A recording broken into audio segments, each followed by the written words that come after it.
want retribution. Oh yeah, we want retribution. Oh yeah, we want retribution. Oh yeah, we want retribution.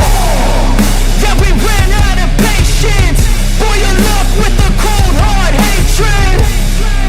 I can feel the vibration. Feet in the streets, it's a new sensation. I wanna break faces on the pavement. I wanna make greatness look complacent. Adrenaline awakened, I can taste it. We can make an impact, grab and then take it. Like a disease, bring them to their knees. No pain for fantasy. Just like a weed, spread into the streets. It's time to make them bleed. 'Cause we just want retribution. Let's go light up the darkness. Make true of an empty promise. Flip gods into weak and harmless. Take to the streets and turn them to a mosh pit. 'Cause we want retribution. Oh yeah, we want retribution. Oh yeah, we want retribution. Oh yeah, we want retribution.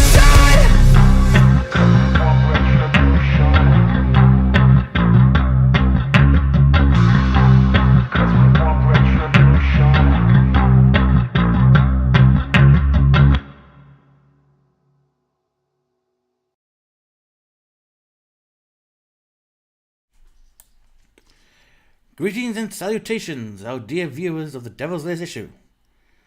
Once again, we started today with me, Fatman T, and we have our usual host, the sublime, idiotic, and slightly terrified at the commitment we made to doing this D&D stream. We have Mr. Vegas. Hello, from the other side of the office. And today, after he's made his debut on YouTube, we have the one and only Rinsevind. Hello. On a delay, apparently. I've not. He's also on the other side of the office. Possibly looking for fucking paperwork that he misplaced. So much for no swearing rules in the 10 seconds. Ah, it's fine. Fuck you, we're not getting paid anyway, it's fine. Well, lucky people. We're getting close. What's happened is Vegas forgot to do something for the D&D stream. How many goddamn notes do I have for Project fucking Freeman? Jesus Christ! Oh, about that many, cool. A lot. Why? Fucking... Why not? No. No. What's that? No. No. No. No, those are all fucking video game fucking exploits. What's that one? Shite, that's what that is. Didn't you save it on your PC? Quite possibly. That wouldn't surprise. When did I agree to do it? That'll give me an idea. PlayStation about 2 to 3 days ago. Right then, yeah, no, I probably did save it on my fucking computer. Yeah. 'Cause it's been about 3 weeks since I last fucking written anything down on paper, so yeah, probably, actually. Hang on. Because we were talking about The Witcher Series 3. Yeah. So, yeah, would have been like Monday. Silver Sword, do you? Right, did I hide it in that folder? Yes. Yes is the answer. No, I didn't. Did I put it in this folder? Yes, I did. I think, yeah, I was going to say, you put it, you put my name. Don't fuck, that was... mauls, though, rather than swords. That was like 3 days ago, that's fine. Don't you do what, sorry, Fat Manty? I thought most paladins use mauls and hammers with shields rather than swords. Yeah, but they're allowed to use swords. There's nothing saying he's not allowed to. I'm gonna double check that though. I'm like 80% sure they're allowed to. I'm sure they're proficiencies in mauls, not swords. Yeah, but like, you know, that doesn't mean they're not allowed, you know. You just want the advantage for it, that's the problem. Yeah. You don't get disadvantage though, so like, fuck it. I don't know, do you not? No.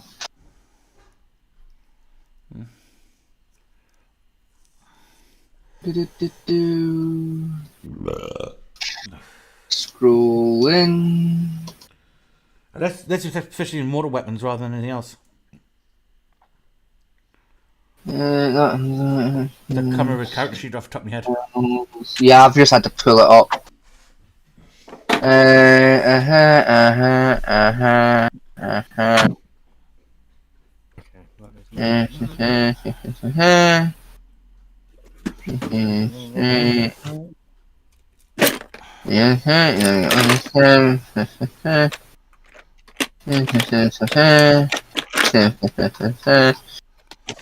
So Vages had a stroke.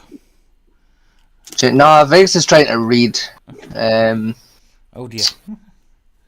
Trying to cost intelligence, wisdom, charisma, action, lay hands, unarmed strike, passive wisdoms. Long rest. Dark Kings of Seance and all behave. Ooh, I've got a mouse working. I forget you got trance. That's fun. Play foot special. You know. Okay. I mean, given your character comes with a long sword anyway. You might pick up proficiency in sword and shield rather than. Yeah, I'm gonna assume that it's fine because the class lets you pick up a long sword by default. Yeah. Just double checking that one because it's. I've seen a lot. A lot of people saying that they're going to use bows and shields. Here we are. Yeah, no, he's good. He has proficiency in martial weapons and simple weapons. So yeah, no, he is Gucci. See, that's what I do as well, but mine only give me proficiency in two-handed weapons. In my character sheet. Right, I'm gonna keep that tabbed for the time being, and then I can fucking sort that out later. Do you want me to make the weapon for you? Eh? Do you want me to do the weapon? No, unironically, Frog's one, Rinsewind's one, sorry, is actually quite fucking simple, like, compared to some of the bullshit you've asked for so far. Oh, come on, the bullshit I've asked for is fun. It has an interesting dynamic to the game, the bullshit I've asked for. Look, I will go as far as to say that, like, the book thing you've got in mind is a really cool idea that I'm excited to make work. Which one? The enemy skill one? No, the basic, like, the bestiality one. That's a really cool concept. I like the beast. No, not bestiality, bestiary. Bestiary, yeah. Yes, bestiality is a very different thing, Batman T. It is, yes. Yes. You dyslexic fuck, that's very different. I'm dyslexic as fuck. Yeah, we know.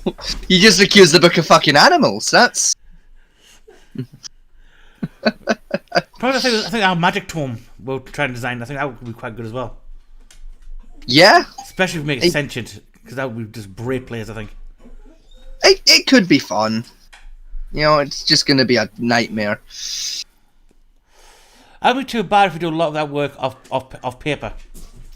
To be honest. Nah, it's still going to be a massive ball ache, but like it's fine. I'll do it. It's because it seems neat. I'll let it slide. Fuck it. What about the flute? I'm still like 50-50 on the flute. I don't know yet. Like it. Because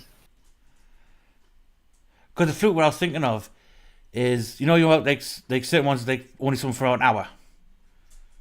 Mm-hmm. Well, I was going to work on that one because I sit down and thought about it. Is like say like class 1s to class 3 monsters you get for full day. So like weak ones, and the higher the class goes, the less time you have with it.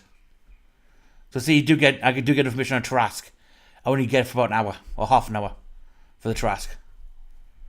Before it disappears. Whereas a goblin I get for like the whole day to torture it. I don't know. I don't know. I think there's a different way to do it that could be interesting. That I've got in mind, but it's also like the one that's going to cause me more fucking effort. The one that I've got in mind, but like it seems like it'd be a cooler concept. But like leave it with me. I'll figure it out. Maybe. Anyway, we've got a fly off topic here. You had something you wanted to discuss with us this first thing this fine morning. Yes, I did. Yes. If you bear with me, while I finish what I'm doing, I shall go and grab my notes that I put away while looking for different types of notes earlier on for Rinsevind there. Because that was half the reason why I went looking for a notebook, because I went, oh shit, did I write it with my fucking podcast notes? Oh, no, I didn't. Before you start, I've got my Rinsevind. Right? This is a critic straight to you for your debut. Right? Are you listening? Rinsevind. Diddums. I think he died. He died. Holy shit, he actually died. Oh my god. You killed him. Oh my god. Right. Fucking marked for death over here. Holy shit. Can you hear me? We hear you now, yes. There he is. He's back. I've been saying yes this entire time. Each time you said my name. Yes. Fucking EMT's got them. Holy shit. Right. One thing. Resident Evil 7 was nowhere near the pinnacle of atmospheric Resident Evil games. It was dog shit. No, oh god, here we go. It was not damn good. It was barely passable It was not. It was barely passable for a survival horror game. I'm gonna go get beer. Fucking Jesus Christ. Yes, but it sparked everything else. You girls argue, I'm gonna get beer. Inspired Resident Evil 2 remake because they saw potential back into the survival horror. Get wrong, Resident Evil 2 was decent. Resident Evil 7 was not. There was no survival. Even the puzzle systems was balls and basic. Don't get us wrong, it had potential to be great. They just missed the mark entirely. Because I thought they tried to do something quirky by making it a first-person shooter. To be fair though, it wasn't a bad first-person shooter. There are worse. There are worse, yes, but you could name that game anything other than Resident Evil, and it would still have worked just as well. God, Resident Evil kind of like tainted it slightly, in my view. Also, Resident Evil 4 was made exclusively for the GameCube. Yes, I'm aware. But 2 months later, they ported it to PlayStation because Yeah, when they didn't see any success with the GameCube. When the GameCube eventually died because Nintendo fucked it, as they do everything they build. They shit the bed once again, and it fucked it. Alright, girls. Vegas is back. Vegas has a bottle of beer and a teaspoon. He's done heroin, folks. He's done heroin. We'll talk about this. No, I just couldn't find a bottle opener, so I grabbed a teaspoon. Because I can open beers with teaspoons. So I grabbed a teaspoon to open the beer. That's what reminded. When one of the video Tree got arrested in. One thing was Charles Ford having a weapon, right? Because he had a bottle opener on the bottom of his flip flop. Yeah. Why would a bottle on the bottom of your fucking flip flop? Shits and gigs. It's like the worst place to put it. Oh. Now that I'm back, and I have my beer, and I have my notebook. Are we all ready for story time with Uncle Vegas? Okay. Yes. All right. Just for one thing, we're not liable for anything he says, does, or anything else. This is your opinion review of the channel. So, ladies and gentlemen, boys and girls, Fat Man T and Rinsevind, of course. Cast your mind back, if you will, to about 5 years ago, give or take. Oh, God. Right? It was the year, whatever year that is in maths. I was a young, plucky... 2018. I don't know, 15-year-old, I guess. Maths.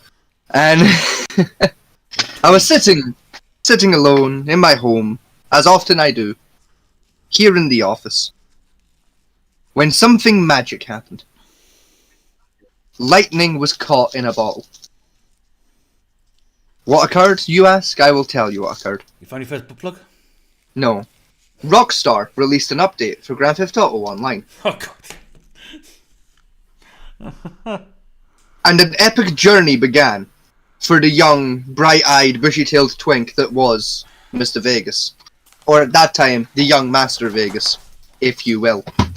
I have dropped my notebook on the floor. By accident. And so, the young Master Vegas went out, and he purchased a supply that would help him in his long journey, not just in figuring out the intricacies of this update, but in figuring out the intricacies of video games across the world.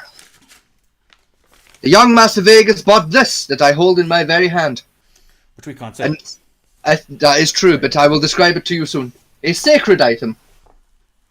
This item is, of course, an item that I'm sure Rinsevind is very familiar with, for I have spoke about it endlessly with him during our long nights. The Big Blue Book of Exploits.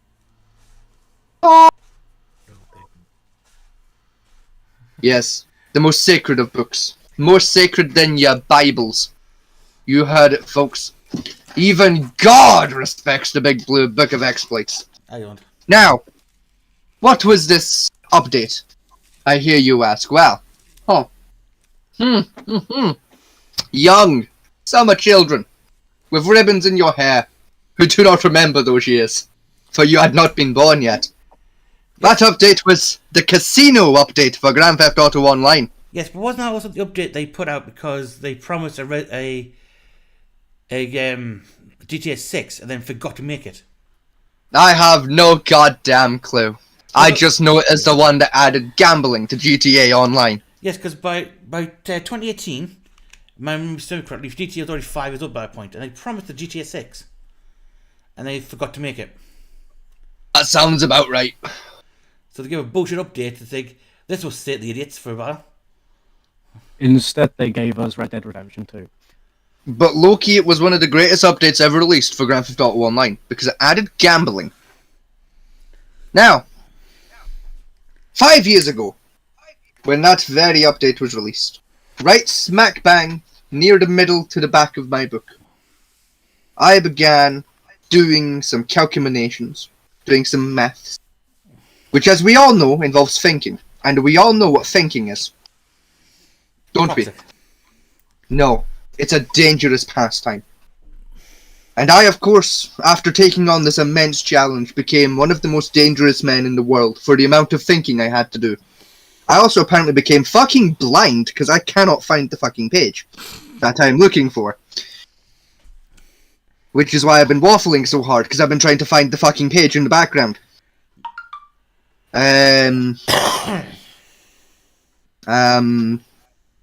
It's one of these pages. It's not that one. Bear with me, folks at home. Oh dear. Don't worry, we are professional streamers. Yes, I'm just not a professional book reader. Even though I wrote this fucking book. You'd think that would make me find my content quicker, but nope, it doesn't. No, this is about as easy as trying to find content in an Anthony fucking Horowitz novel. Well, let's hope your D&D notes are much better. Oh, infinitely better. They're actually organised. Well, So it's like more trying to- organised than this book is, anyway. We just got It's out like of trying to live. read. It's like trying to read and So, thinking some words without the reading skill. It's like everything is jumbled. I mean, unironically, yeah, you're not even wrong. Like, it's like in the Big Blue Book of Exploits, like one page you're reading. That is one page you're reading. It's like, here's how to break the economy of Skyrim, and then the next page is just like, yeah, so here's how to get slaves in The Sims. You know, like, it's quite the fever trip. You know, In other words, you didn't write notes down properly, you just stuck them everywhere you please. pretty much. I basically wrote them as they happened. So, here in the Big Blue Book of Exploits, now that I have found the correct page, right, I have before me the original, the very first guide I wrote on breaking the Grand Theft Auto Casino. Now, the tips and tricks I'm about to read to you here are not 100% accurate anymore. That's key to remember, otherwise the next part of this will not make sense. Okay? Right, I'm going to leave you to it for a second So- while I sort my dog out. That's fine. So, here in the Big Blue Book of Exploits, I wrote down a rough guideline, right, for myself for how to play the casino, right? I broke it down into the categories of the different games at the casino, alright? So, the first one was the slot machines, because that was the first thing I went towards, because it was the thing I was most familiar with in a casino. They're fucking worthless. Don't do them. That's true even today. They're fucking pointless. There's like one that's decent, and even then, it's not worth your effort. Right? Don't fucking bother with them. Right? And the second one, we're gonna skip for now. We're gonna come back to it. The third one I wrote down was roulette. Fucking shit, it's roulette. Like, it's shit. It's just pick a number. It's shit. No one likes it. It's dumb, right? Fourth one is free card poker. Basically, if you got a queen 6-4 or better, play. If you don't, fold. Right? That's still true today. And blackjack it's fucking blackjack. You got 17 or better, stick. If you got less than 17, fucking hit. If you got 11, double down. It's not fucking rocket science, guys, right? Now, second one that I wrote down, right, that I skipped, we're going to come back to now. That was the horsies. The GGs, if you will. The clippity-cloppities. Right? Now, in GTA Online Casino, there's an indoor track that lets you do virtual horse racing. My favourite kind of horse racing. And that discovery within GTA Online for me sparked an unwavering campaign for the last 5 years for me. Trying to figure out how the fuck those horses work. Now, previously, I had believed, falsely, that I had cracked the fucking code. Right? To get the best out of them horses. Right? My previous belief was that you could take advantage of a concept I've dubbed numeric anomalies. What's a numeric anomaly, I hear you ask? I'm glad you asked. Numeric anomaly is what occurs during the horse races. When you have, say for example, a horse with 5-1 odds, and it's horse number 5 in the race. Now, why would that be important? Double up matching numbers. The computer will like that. Throw your money at it, it will win. Now, that seemed to be true for the most part. Until recently, I discovered a very valuable piece of information. They fixed the RNG system. No. The RNG system altogether never actually existed. They didn't have an RNG No. for the gambler? Everyone was going about the horse racing the complete wrong way. It turns out, the way that the horse racing works is there is a roster of 100 unique horses in the game. And each of these horses are pre-designated a payout rate, or an odd. So, 5-1, 12-1, 25-1, so on and so forth. And no matter what, if that horse is in a race, it will have that odd payout. And each race has a set amount of each horse type it can have. I don't remember it off the top of my head, but if I remember correctly, it is 3 favourites, 2 mid-grounds, and I believe 1 odd liar. If I remember that correctly, it might even be 2-2-2. I think it's 3 twos. It's like 2 favourites, 2 middle grounds, 2 outliers. So, if I remember the scale for it correctly, your favourites are evens through 5-1s. Mid-grounds are 6-1 through, I think, 12-1, and then outliers are like 15-1 upwards. Now, why is this important? Well, the way I'd previously been trying to figure out how to beat the horses, I'd been trying to figure out which, like, payout number, like the odd, is most likely to win.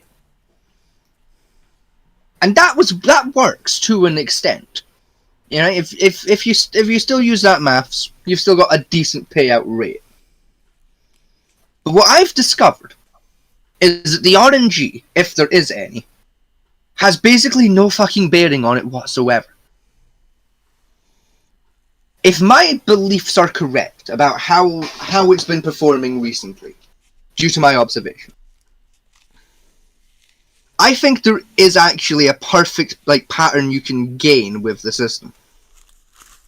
What I believe is happening with these horses is not only are they like pre-programmed to always have the same the same odd number, I believe they may also be programmed to have the same behaviors depending on what other horses are in the race.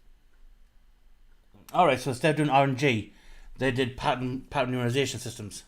Yes, I believe the way something I've figured out so far, right, is there's certain horses that whenever they're in a race, to my observations, always win. Except for a handful of very key times, which was when they were up against a different horse that also had a very high chance to win. For example, there is one horse in the game, right? It's one of my favourite horses. It's called Lead is Out. It's on 3-1 odds. It is jet black. And until the last couple of days, it had a win rate of about 9 out of 10, give or take. It didn't win every single race, but it won a fucking majority of those races it ran, right?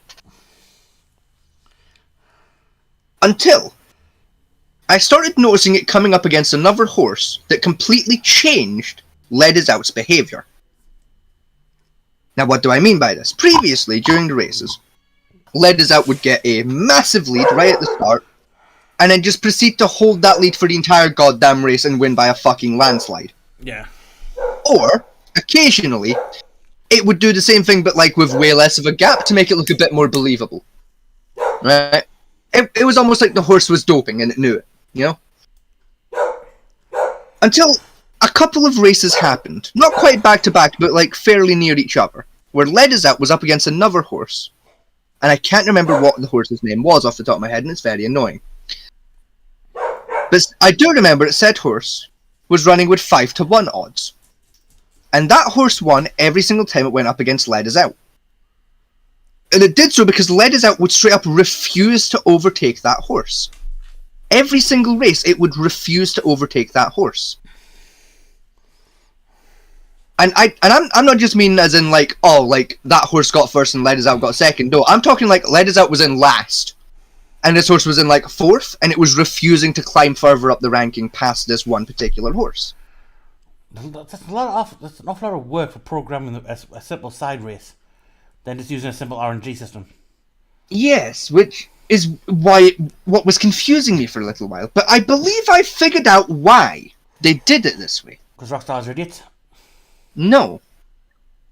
It's my belief that what they were doing when they made the horse racing for Grand Theft Auto Online is they were playing around with testing horse behaviour in general, ready for Red Dead Redemption 2 coming out. To figure out what behaviours can they reliably program into horses and what ones are actually worth bothering with. Not really, because that only makes sense if they're planning on doing horse behaviour as a standpoint for NPC runs. Well, they somewhat did in Red Dead Redemption 2. Not quite as effectively as that would sound, but they tried. No, problem is, I mean, like, say on Red Dead 2 you have your favourite horse you always ride, and you go in town, and for some reason it has a knock against another type of horse. Right? Always friend with other type of horses. That won't really make sense. Like, if you were trying to run a caravan and you come get a colonel who's riding a specific breed of horse, you'd always outrun you. That's something stupid like that. Yeah, which I think is they were maybe planning to do for Red Dead Redemption 2, but like decided against it and just went with the like, is your horse a fucking coward or not system. Well, yeah, I believe that's what they were doing with that, because until recently I didn't pay attention to the horses that much outside of their numbers. But now I've started paying attention to their behaviour, their names, etc. alongside the numbers. I think I've stumbled upon a really neat Easter egg towards the like development of Red Dead Redemption 2. And also, I think I may have discovered that everyone's been looking at that fucking system completely wrong about how to gain the fucking numbers off of that horse racer. Well, the problem is, if your theory is correct, that means that you would have to create a chart of every 100 horse against every possible race it has, against every possible combination of other horses raced against, to find out which one's your best odds. Well, funny you should mention that, Fat Manty. I guarantee you haven't done that, because at 100 horses... That is correct. I have not done that. But... That would be over 100,000. No, it'd be close to... Hang on. 100 horses, 7 starting horses, so 7 possible combinations. 6. No, 7. 6 horses. No, not in GT Online. GT Online when there's only 6. Then it'll be 2-2-2 then, not 2. Yeah. It's a 2-2-2. Yeah. Right, so 6 combinations. That's around 61,375,452 possible combinations. Yes. And that's on the low end. Yes. Not to mention if 2 horses create behaviour of one the horse you're looking at. Then you have to create another chart for that one, which is even worse. Yes. I'm very aware of that. Which means technically they create an anti-cheat system unless you have weaponized autism. Well, unfortunately for Rockstar, I have weaponized autism as well as crippling levels of ADHD. And also, I've already sunk 5 years into this fucking project. What's another 5 years? Fuck it. That's not 5 years. The problem with making a chart like that will be hard to use to guess which horse is going to win. Yes. Because cross-referencing all the time and the time you have to place your bets would take you at least 20 minutes per bet.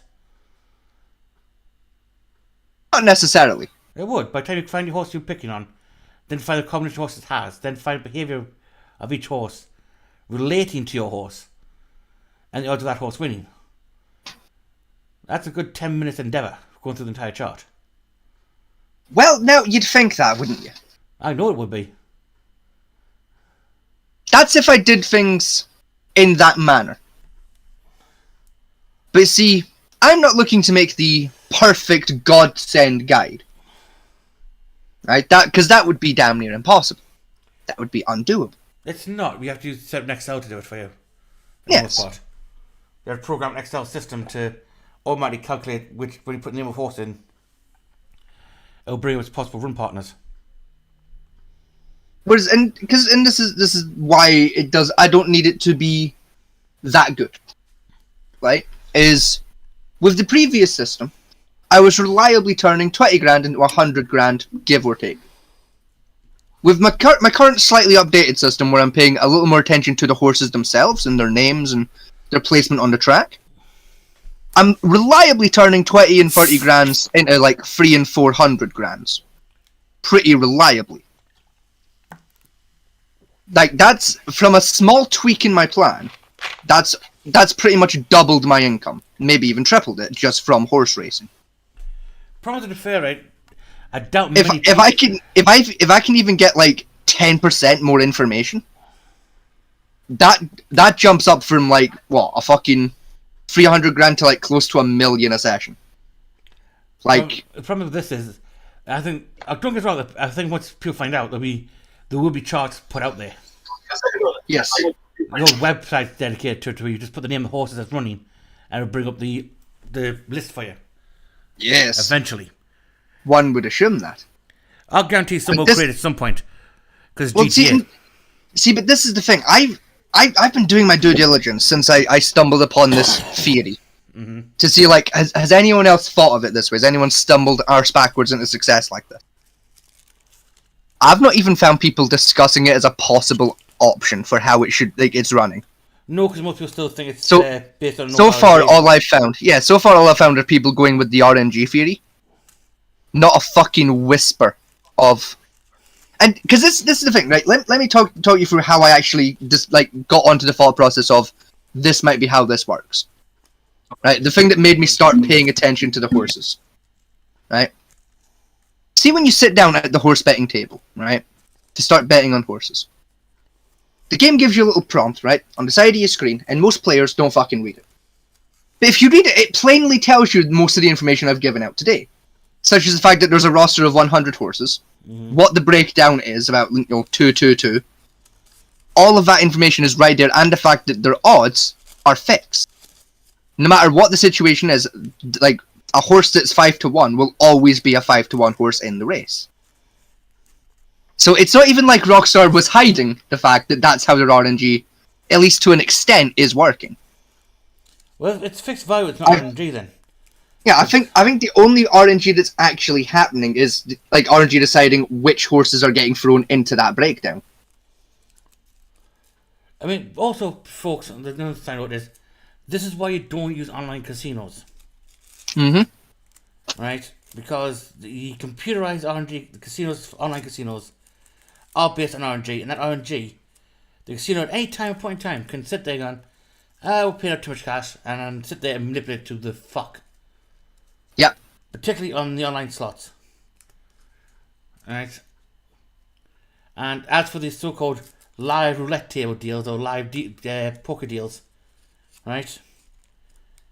I can cheat you with you sitting right in front of my face in poker on our shuffle cards. Right? Now imagine if there's a green screen in the way. Too easy. Be far too easy to cheat you. Same with the live roulette tables. I have seen roulette tables rigged up for cheating live to people's faces and haven't noticed it. Again, they've got a green screen there. You don't even know that table's actually real or not. Thanks to some of the CGI work these days. Just don't waste your money. Yeah. If you want to gamble, go to a fucking casino. It's infinitely safer. As far as casinos can be. For taking your money. And stick to poker. And I don't mean free card, I mean like traditional Texas Hold'em or Omaha. Play against other players, then like the amount of money that you're losing to the house is minimized. 5 card straight stack, if you want to know a way around it. Yeah, that too. Either way, pick games where the amount of money you're losing to the house is at its minimum. If you lose to another player, that's fine. If you lose to the house, that's a bigger loss.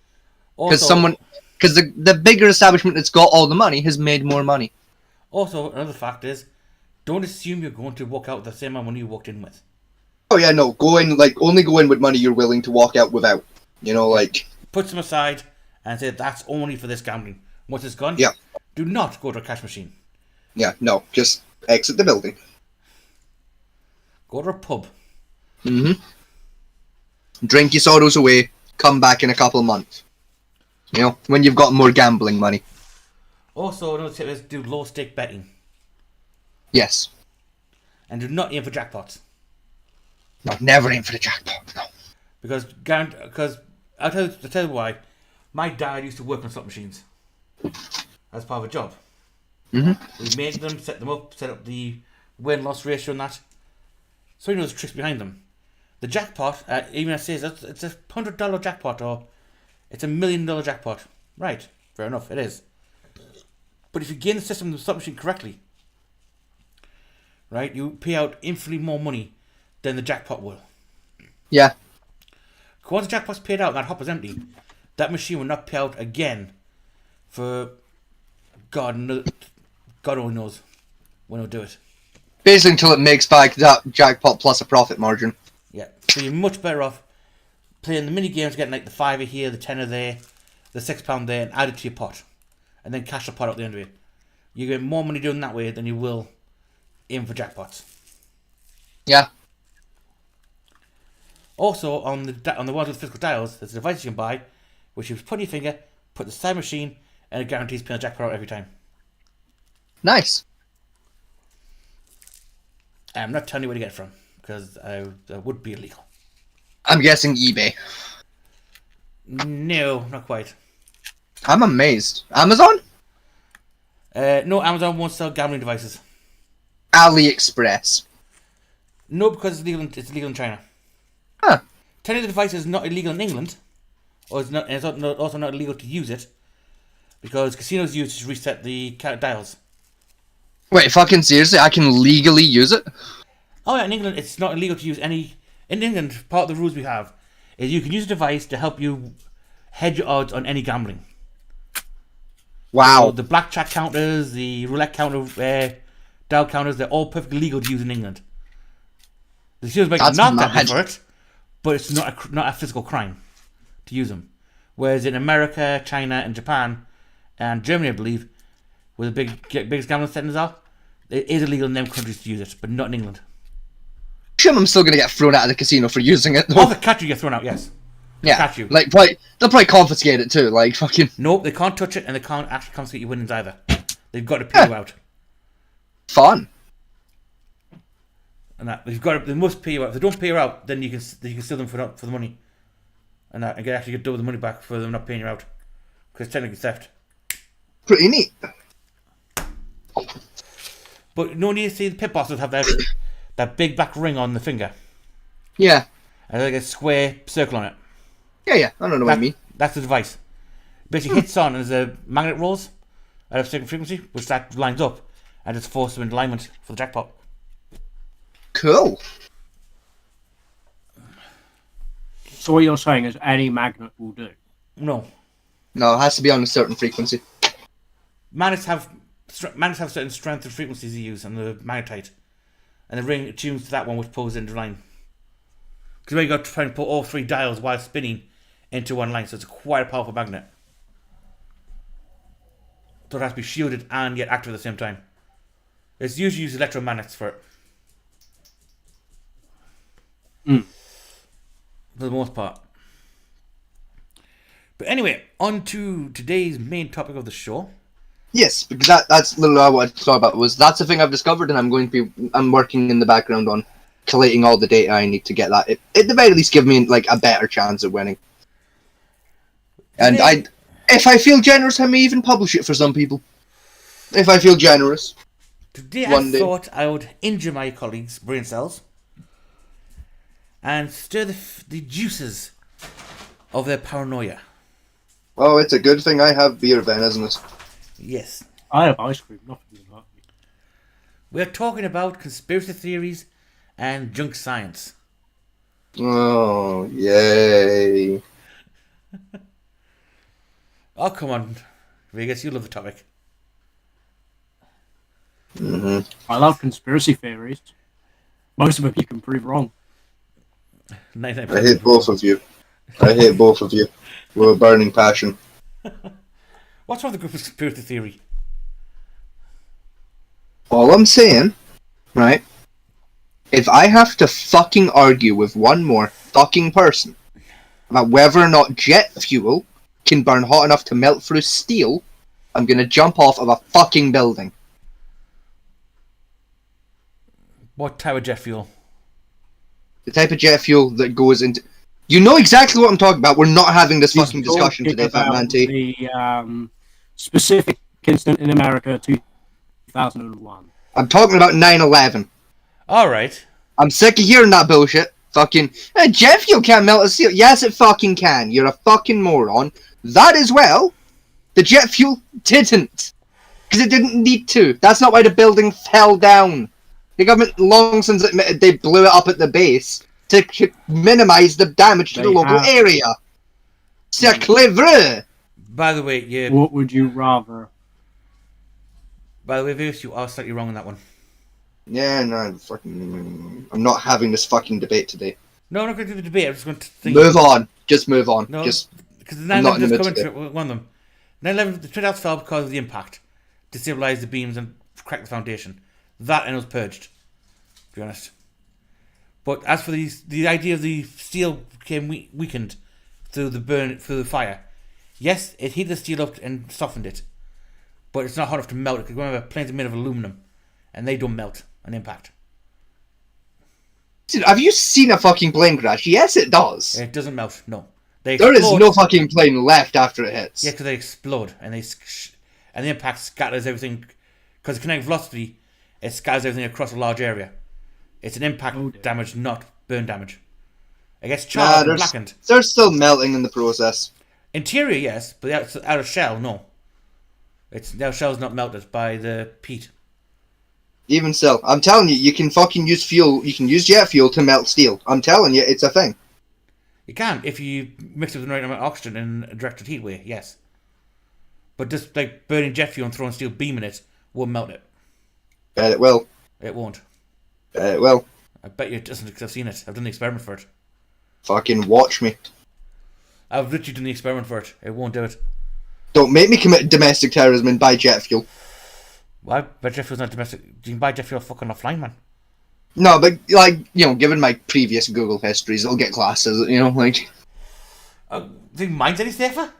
Yeah, but you've got VPNs and shit, you know, you got a budget. No, I'm smart. I have the Tor network. Yeah, so a budget. Yeah. Tor network's fucking free, you numbnut. I know I have it. I use it frequently. It's very handy. Yes, and the FBI hates it. That's why I love it. Yes, I know. That's why the FBI hate me. Now, outside of today, I dove into conspiracy theories and shit today. But I'm going to start off with the big one, which has been in the news quite a lot in the recent years. Why are you sighing, Vegas? Because I think I know what fucking conspiracy theory this is going to be. Which one? No, I don't want to ruin... I don't want to take you thunder. No, let's see if you get it right. It's a guess, come on.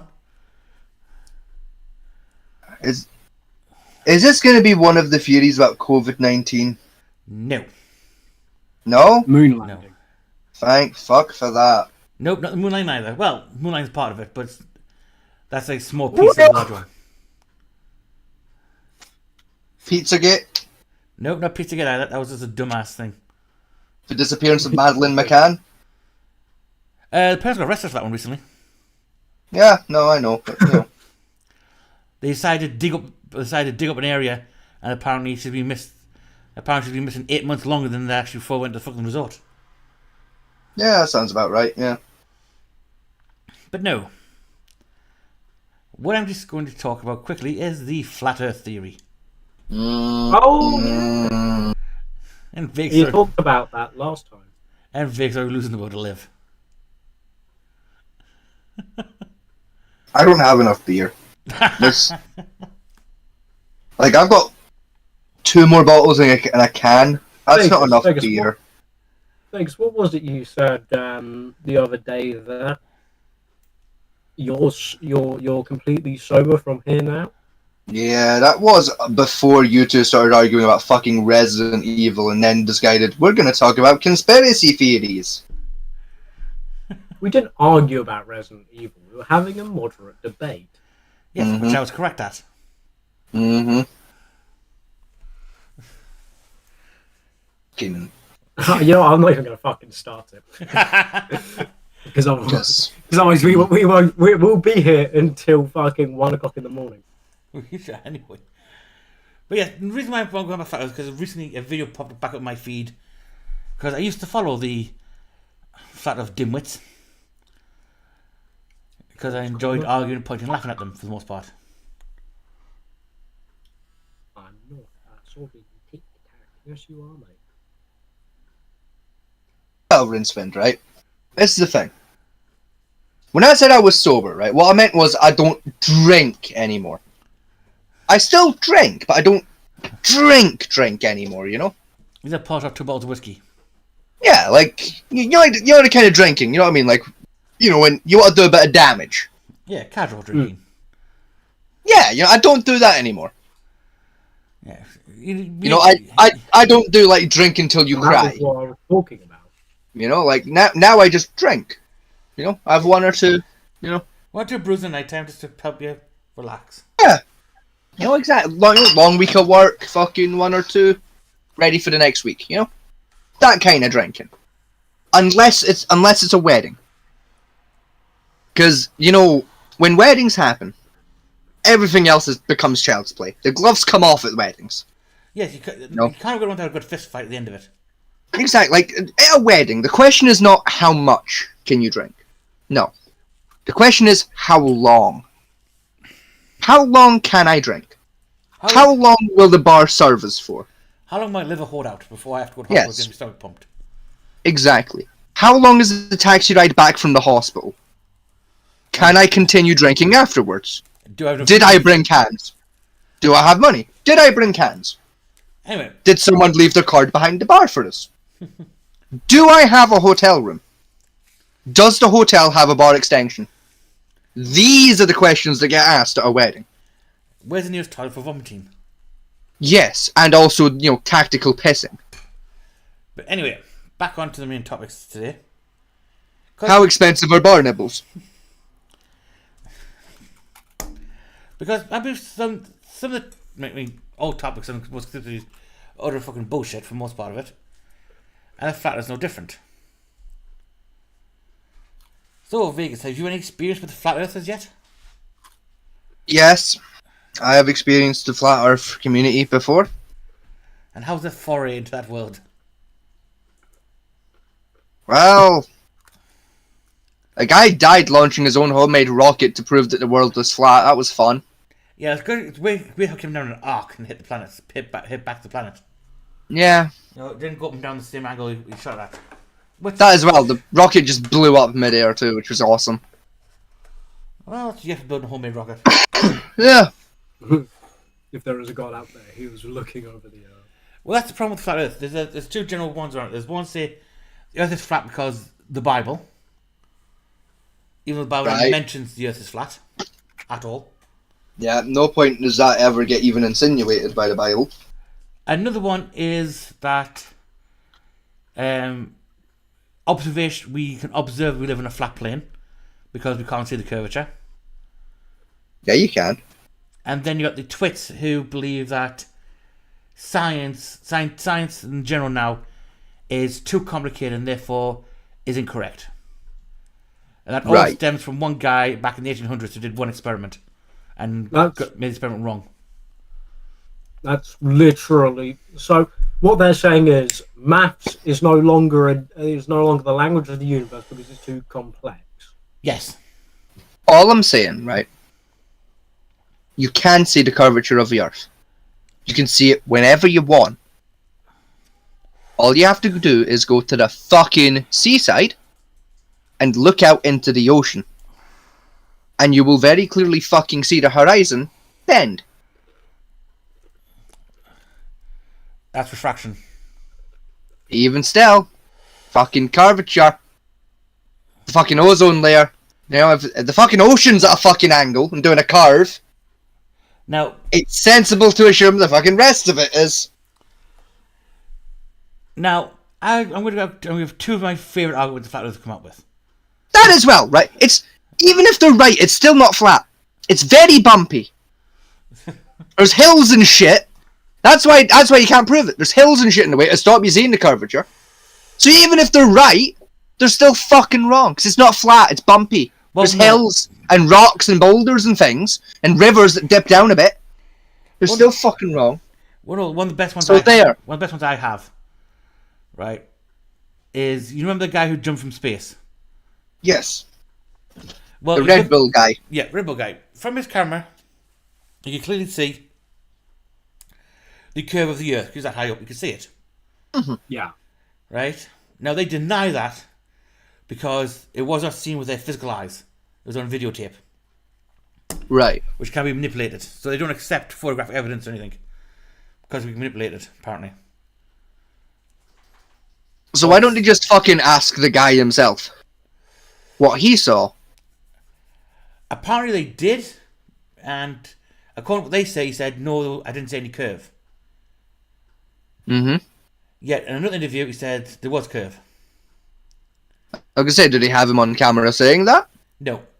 Then we're going to go with the camera footage just shows him saying that he did. Yeah, because he was on fucking ITV and shit, and he said, yeah, I can see the beautiful curve of the Earth and shit. Now, the problem with some of these people is we have a large flat Earth community in England. Yeah, I know, and it hurts. It hurts so bad. Yeah. And fortunately for Rinsevind, is down where he lives, where most of them live. Actually, hang on. No, hang on. I can prove Flat Earthers wrong right now. Easily. Go on then. You can see Russia from Alaska.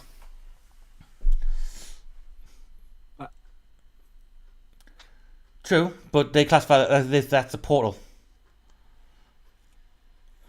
I'm fucking sorry, what? Yeah. Yeah. No, even I'm going to have to ask for a fucking run that by me again there. Fat fuck. Right. One, because of where the Flat Earth map works. No. I'm not looking for you to explain it yet. Just run the original sentence by me again. It's a portal. It's a portal. It's a portal. It's a portal. Yeah, it's a portal. It's a portal! Fucking...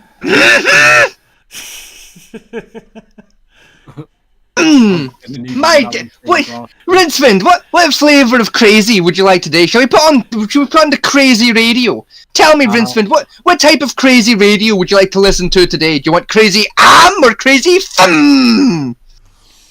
Portal. Yeah. Fucking portal? Yeah. We're going with it's a portal. Yes, I've heard that argument before, yes. We're going with it's a fucking... Who made the portal then? God. God made up. God decided that to stop us, the stupid fucks that we are, from falling off the edge of his world, rather than making the world join up and make it a nice, neat little fucking sphere shape, instead he would put a fucking portal that took up the whole fucking edge, do that on all of the edges, so you could go from point A to point fucking B. Yes. And where did God find the time to do that shit? I have no idea. Like, days 1 through 6, he built the planet. Day 7, he had a nap. And for the rest of history, he just fucked with people. Where the fuck did he find the time to build the portals? And what did he make them out of? Right, hang on. Right, And don't say God magic. Tell me what the portals are made out of without using the words God magic. We said condensed quantum fissures which are lined up through quantum tunneling to the opposite side of the map. And they're over here saying that science has gotten too goddamn complicated. Yeah. While using basic fucking quantum mechanical theory. Really? Yes. I give up! I give up! Where's the beer? I need more beer, I give up. Fuck it. Fuck you! And everyone you've ever known. You're fucking mentalists, and I want you to suffer. If this was the case, right?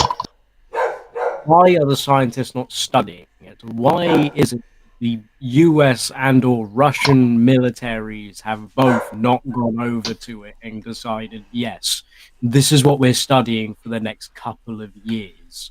Answer that question. I'll answer that for you, Famanti. I'll tell you exactly why you're Rinsevind, right? Because God made it. When he made the portals, he also made it so that humans couldn't see the portals and therefore wouldn't know they were portals. Oh, no. Except for a special few who were smarter than the other humans. No, the government That's knows. why. No. The world government knows about it, and they're just hiding the truth from us. So it degenerates our belief in God.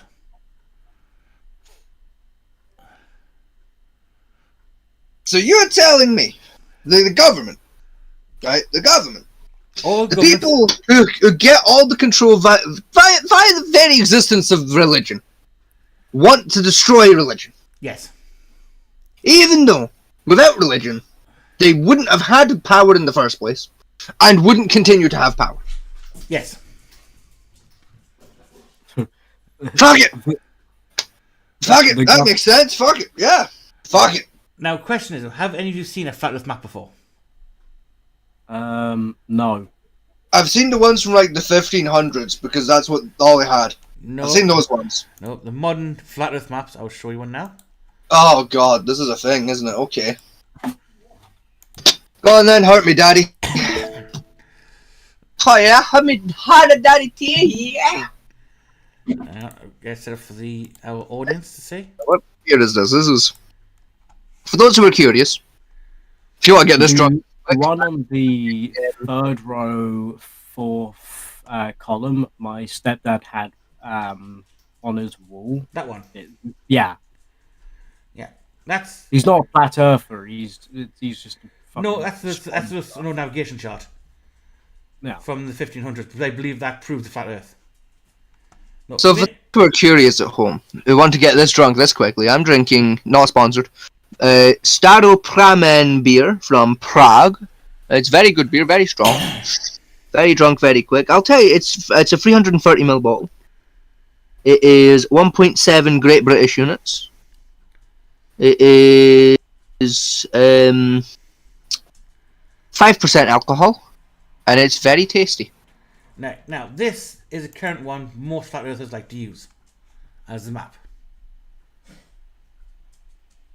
What the fuck happened to Australia? It got warped. Yeah. They also believe that Australia is not real. Don't they believe that? Yes. Or is it New Zealand that they don't believe exists? No, It's Australia. No, New Zealand's real. Australia isn't. What? So, as you can see, that's when Alaska and Russia, you can still see there. Right, that's North Pole there. And this is the South Pole. completely encompassing the disc. Right, so where's the portal? Now, this is only one map. Another one came up, which was this. Is they believe it because of this map. So the portals would be basically Pac-Man it across here, and across here. Go back Right. to. They're not technically wrong. I can see what they mean because that is how the map works. Yeah. But that's not how the planet works. No. That's just how Okay. paper works. Go back to that original map. Now, you see how distorted everything is on this map, right? Yes. You see how distorted, you see how condensed it is. Go back to that other map. Mm-hmm. I know you go with this, but Compare both of them maps together and tell me, are all of them continents the right fucking size? no, they're not. No. Exactly. Because of Prove- perspective. Yeah, point proven. Fuck yourselves. The world is round. Right now, the other reason they believe that why this map works for them is because of the UN. The UN. Yes, Okay. because this is UN symbol. Yeah. Okay. Alright, so that's what the UN uses to dedicate the world. Mm-hmm. Alright, and that's the flat Earth map. Okay, it's just a coloured in UN symbol. Yes, but they believe that the UN knows that the Earth is flat, and that's why they use that as a symbol for the UN. No. Considered, and hear me out. The UN just didn't have that much of a budget when it came to graphic design. Remember, the UN was founded after the First World War. That helps too. Which would also explain the lack of graphic design budget, because all the budget went into fixing the fucking broken buildings from the war. And economy. Now, this is Well, you know, that was kind of self-explanatory there, Rinsevind. Now, this is If you're fixing buildings because of war, you got to fix the economy as well. Like that was kind of self-implied. Now, what's interesting is apparently you cannot go to the South Pole. According to this, the reason why you can't is because every government in the world has an agreement that to stop any civilian from going anywhere near the ice wall. Yeah, they've got an agreement to stop people from doing it, right? Yeah. Apparently, yes. So even countries like North Korea has agreed to this. Apparently. Right. Yeah. And apparently there's battleships lying all around this fucking thing to stop you doing it. Bet. Here's my proposal, right? We get like a fucking dinghy, right? And we glue like a jet engine to the arse end of it. And we just get a sail in a straight line towards the South Pole. Or even the North Pole. Either pole will do. Fuck it, for the laugh, we might even aim for the East and West poles. Why not? Fucking shits and giggles, right? And we'll film it, right? We'll wait until we're like 5 miles off the pole, and we'll turn on some GoPros. And if we can see the battleships, we'll know it's true, and we can turn around and sail away before they kill us. And if we don't see the battleships, we know that they're wrong. No, they would not believe us, right? I'll tell you why. They'll think we're going to the North Pole, not the South. So what we'll do is we'll film it on, I don't know, the barge down there, right? So they can see where we are, say we're Nah. Here's what we do, right? We get 2 dinghies, right? 2. We get a crew on one dinghy and we get another crew on another dinghy. We send one north and the other south. And we get both to film their findings. And if they find battleships, then we know they're correct. And if we find nothing more than penguins and polar bears, we know that they're full of horseshit. Can I point out quickly first? Go for it. You can charter a plane to fly over the South Pole. That's true. This is the thing though, right? Planes fly too high for a battleship to shoot it down. No, it's a low-flying, basically sea cat. You know, you wouldn't that as well. You wouldn't be able to see the battleships because presumably they'd be camouflaged with white paint so that from above, No. they just look like icebergs. No, they're clearly visible. They're deterrent, but you got to remember, there are battleships down there. I would deny that. Right? But they're down there because there's military research stations down there. That makes sense. You know, America, Russia, England, and a few other countries have research stations on the South Pole. Doing scientific research. Why? What scientific research you're doing when you have to go to the South Pole? Anywhere from weapons tests, viral tests, bioweapons, that type of stuff. I thought like that was all like very illegal shit that we weren't allowed to do. It is, but it is allowed to have these bioweapons theoretically if you're trying to find cures for them. Right. I think McAfee, right? They create computer viruses so they can find vaccines to computer viruses. But we wouldn't need the vaccine if we hadn't made the virus in the first place. Yes, but the excuse for that These one are is... viruses that are already out there. Or the excuse for that one is, if we don't make it, then our enemies will make it first. But that's why we signed an agreement saying that no one's allowed to make them. Is so that no one would make them, thus rendering it fucking useless. Yes, but you know the fact that America and Russia broke that agreement within 5 minutes of being signed. Yeah. I mean, yeah, true, but like still. Right, now another... Like have some faith. I don't. Non-government. Like, fuck it. Like, what could go wrong? Now, another popular flat Earth theory is the flat square Earth. The flat what Earth, sorry? The square Earth. The flat square Earth. Yes. As I direct your face to the image that's currently on the screen. Is that Right, why are we in a crater? that Charles Darwin? It's supposed to be, yes. What? Why? I don't know. Oh, no, okay, no, alright, hang on, I see, right. No, I see what they're going for. Right, so like, the bit in the middle, right, the big, like, the titty, right? That's Earth, right? Supposedly. And then you got, like, the bits that aren't coloured in on the titty, right? Yes. They're the ocean, right? And then you got what I'm gonna call the areola, right at the tip of the titty, right? The big white bit, right? That's clearly supposed to be the North Pole, right? Yes. So the big circle bit that's uphill, right? That's South Pole. Right, that's the South Pole, right? Yes. So the rest of that is, you know, what we'll call the outskirts of the titty. That's water too, right?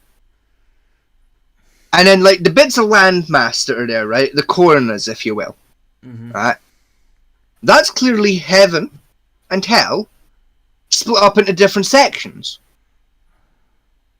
So what they're theorizing is the idea of heaven being in the sky and hell being underground is a more littler sense of, like, if you follow the water for long enough and you hit the pole, then you go over the pole, and you can enter heaven, and then if you go over heaven, you can enter into hell.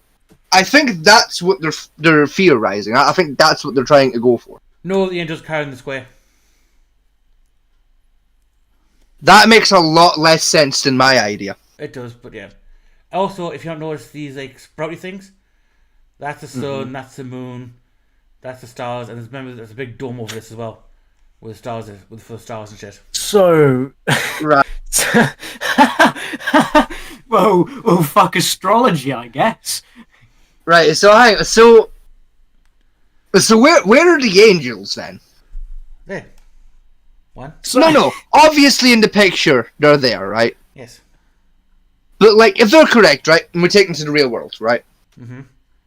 Where are they? Are they in space? No. Are they in heaven? Are we like a fucking ornament on God's fireplace? Like what? No, because remember, there's a big dome over here which you can't see out of. Right. So you can't see this. I know we can't see it, but what did they think? Is that how do they think that the angels are being alive if they're outside of the dome? Because they're angels and God. Right, but like, what do the angels see? Are they in God's front room? Are they in space? they're Are they in the just fucking void? They're just in God's living room, sipping on tea. Just Yeah, like look at little Jimmy there. Like if we are there and the angels are there, right? Mm-hmm. Then where is that, right? They never get that part. Like we're on Earth, right? Yes. And Earth is in this square, right? Yes. And the square is in the angel's arms, being held up. Yes. So where are the angels? They don't get that far in the explanation. Why not? Because they're idiots. That's why. Evidently, if you're gonna make up bullshit, make up bullshit. Don't half-arse your bullshit. Make up bullshit. You don't have to make up bullshit. Because all they say is God magic. Right, we'll make up bullshit without having to use the words God magic.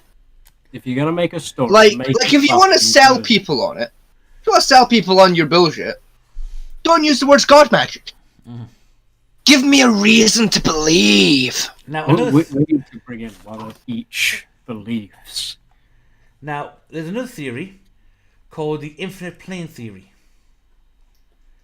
The infinite plane of theory. I'm assuming that's exactly what it is on the tin. I'm not sure. I don't like where this is going. Right, the infinite plane theory. Nah, you don't understand what you're doing to me here, man. I don't like where this is going. Hang on, let's finish this one first. The infinite plane theory is... Are they doing a Minecraft? Yes. Kind of, yes. Dear God.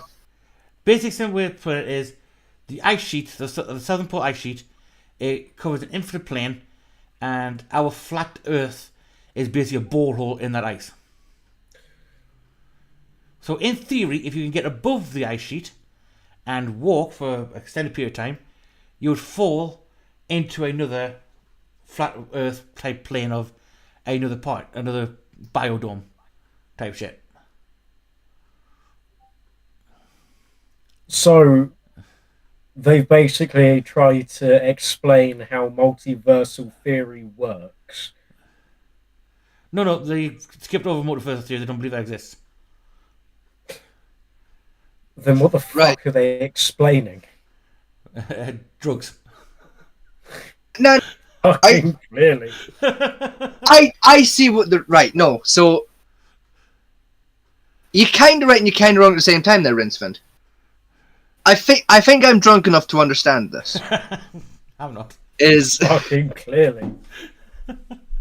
I think rather than it being like multiverse theory, it's more multi-world theory, right?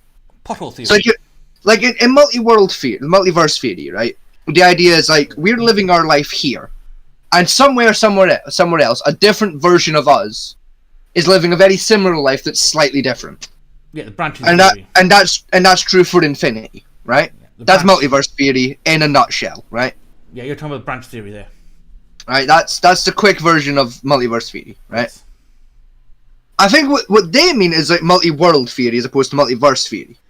Yes, basically. Where it's in the same universe, but like within spitting distance away, there's another like livable place with shit living in it. Yeah. That is very different to our world and is running parallel to our world. Rather than being like bang on the same with slight differences, it's its own separate thing doing its own separate shit. Yeah, basically one of the boreholes could be your cat people. Another one could be lizard man. Another one could be fucking God knows what else. Slime walking around all day. That as well, right? This almost makes sense, right? Because like they think like our world's like a big hole in like the ice, right? Yes. So what if, and hear me out, right? It was dinosaurs, right? Mm-hmm. And then there was an ice age, right? Ice age happened, right? Yep. And then there were more dinosaurs, right? Yes. And then an asteroid came, right? Fucking killed all the dinosaurs. Which they deny. Right? So what if, right? Like all the worlds were once conjoined, right? There was no ice sheet. There was just land and some water, right? And all the dinosaurs were living, right? Doing their dinosaur thing, right? Mm-hmm. They were, they were opening doors, getting on the floor, doing the dinosaur, right? Then the Ice Age came, fucking blizzard, right? Made the ice sheet, right? The dinosaurs adapted to do cold shit, so they started to fucking open doors, get on the ice floor, doing the cold dinosaur, shivering, right? And then the asteroid came, right, and fucking killed the dinosaurs. And that's what made the hole that we live in. Only it happened like a handful of times, right? There wasn't just dinosaurs in like this one bit that was like Earth-sized. There was dinosaurs in a roughly Earth-sized kind of shape, here, there, and everywhere across the ice sheet. And then like 7 asteroids came and made like the holes where the dinosaurs lived, because they were dinosaur-seeking asteroids. No. Because the way they spin the dinosaurs, which I do love on this one, is that during one of the upheaval points in our history, apparently, where they describe it. An upheaval point. Okay, so we're playing with time theory while we're at it. Okay. A crack happened in the ice wall, which allowed the dinosaurs to walk through from their biodome into our biodome. Okay, so I wasn't that far away though, right? Like, I wasn't that far off with fucking their idea there. Basically, what they're describing it is our Earth is basically one of many petri dishes in God's fucking laboratory. Again, I wasn't that far off though. No. I was pretty fucking close. Now, the next theory we have for our Earth, from the same people, is concave Earth. Concave. Concave. You mean like a lens? Nope, like in Dyson Sphere. Like the Hoover? No, Dyson Sphere. Star Trek. My gamer. This is strong beer. And it's been a while since I watched Star Trek. Okay, basic breakdown. Like, just remind me why, like, where I know Dyson Sphere from, and then my brain will catch up. Star Trek TNG, when Scotty came back into it, and Star Trek Online, the Solanae Sphere and the Jonas Sphere. Was that the bit? Like, I think the Delta Quadrant, where it's like the big square, and like the Folians were, I think it was the Folians, were cutting about. You had to like go into the big square, and it was like a planet inside of a box inside of the galaxy, but like there was portals in the box. Close enough. It took you to like other ones, and if you went through the right portal, it took you to like a miniature version of the universe with like a walkway that you could use to spy on like all the factions. That one. Yeah, was it? Enough. Is it that bit? Yes, that's the bit in the game. I'm with you. Right, but that Dyson Sphere. Yeah, that's Dyson. So basically, in theory, is our sun's in the center, and the Earth encapsulates around it. So we're living on the like underside of the crust type thing. Okay, so like Earth is the box, right? Yes, and we're living underneath it. And yeah, and then like this, right? No, okay, I follow. That's another theory the flat earthers portray out. For some, I don't know why, but they decided to do it that way. And okay, like I'm following. Small problem with that theory. It's okay. How do you explain the nighttime? You're not gonna like it. It better not be God turns off the fucking sun, because I will flip a neck over. Not far off. Is the sun only produces light on one side of it, and it just rotates away from us. Nah, right, okay, hear me out, right? That just proves Earth rotation. Nah, hang on, nah. Rotates. What if, and hear me out, right? It's like a lighthouse, right? Basically, yes. So like the sun is producing light on both sides, right? But there's like a thing, like a what's it called in a lighthouse? The light blocky bit. Light shield. Right, and it's on like a wee motor, and that's rotating around the sun very slowly to block light from coming out of each like a certain side, so that like each side and like each bit of Earth is getting equal amounts of sun. Yes, basically. Because it's a box. Basically, that's it. There's like a big black like sheet of metal blocking half the sunlight away from the dark side. See, now they're still wrong. Very wrong. Because it's still curved of the earth then, it's not flat. But I can see their logic. I can kind of follow their idea. I can understand how they got there. I did, but it's still bullshit. Like, it's like being like a high school math teacher, right? And you're teaching like algebra. Like they got the wrong answer, but I can see how they got the answer. Yes. I understand. Like they did it correctly, but like they misread a 6 as a 9. No. So like they're still gonna get half a mark because like the equation was correct. They just used the wrong numbers. No Vegas. You know what I mean? What happened was they saw the math question, took LSD, and then forgot what the math question was and did something else entirely. No, or they just did what I'm doing and just had far too much start-up-from-men beer. Now, and the brains just fucking went with it. So because of the flat Earth problem, another problem arises, they don't believe gravity exists. I'm fucking sorry. Yeah, gravity doesn't exist. So how does shit fall over? You're not going to like it. Yeah, probably not. Hit us. Buoyancy and density. Right, hang on. You better not say you understand where this is going, because someone's going to slap you. They're not technically wrong here. They're right? very wrong. When I meet you in person... Nah. Hang on, right? Hear me out here, right? Like a gold bar, right? Like a brick of gold, right? Yes. Yeah. It's denser than a feather. Uh-huh. It's got, and because it's denser than a feather, it falls faster than a feather. No, it doesn't. Yeah, it does. Doesn't. No. If you drop a gold brick, it drops very quickly. If you drop a feather, it drops very slowly and it kind of floats. Right. If you hang on. I'm not saying they're correct, but what I'm saying is like I see what they mean, but I think they got words mixed up. Hang on. Before you go any further. Right, that is true if it is done outside, if it's done within the air. If you do the same experiment in a vacuum chamber, remove the atmosphere out of the way so there's no air resistance, then they both fall at the same speed. Yes, but they're not claiming that there's no atmosphere. They're claiming that there's no gravity. That's essentially what they are saying. No. They're saying that like the atmosphere is, that's why the buoyancy and the density matters.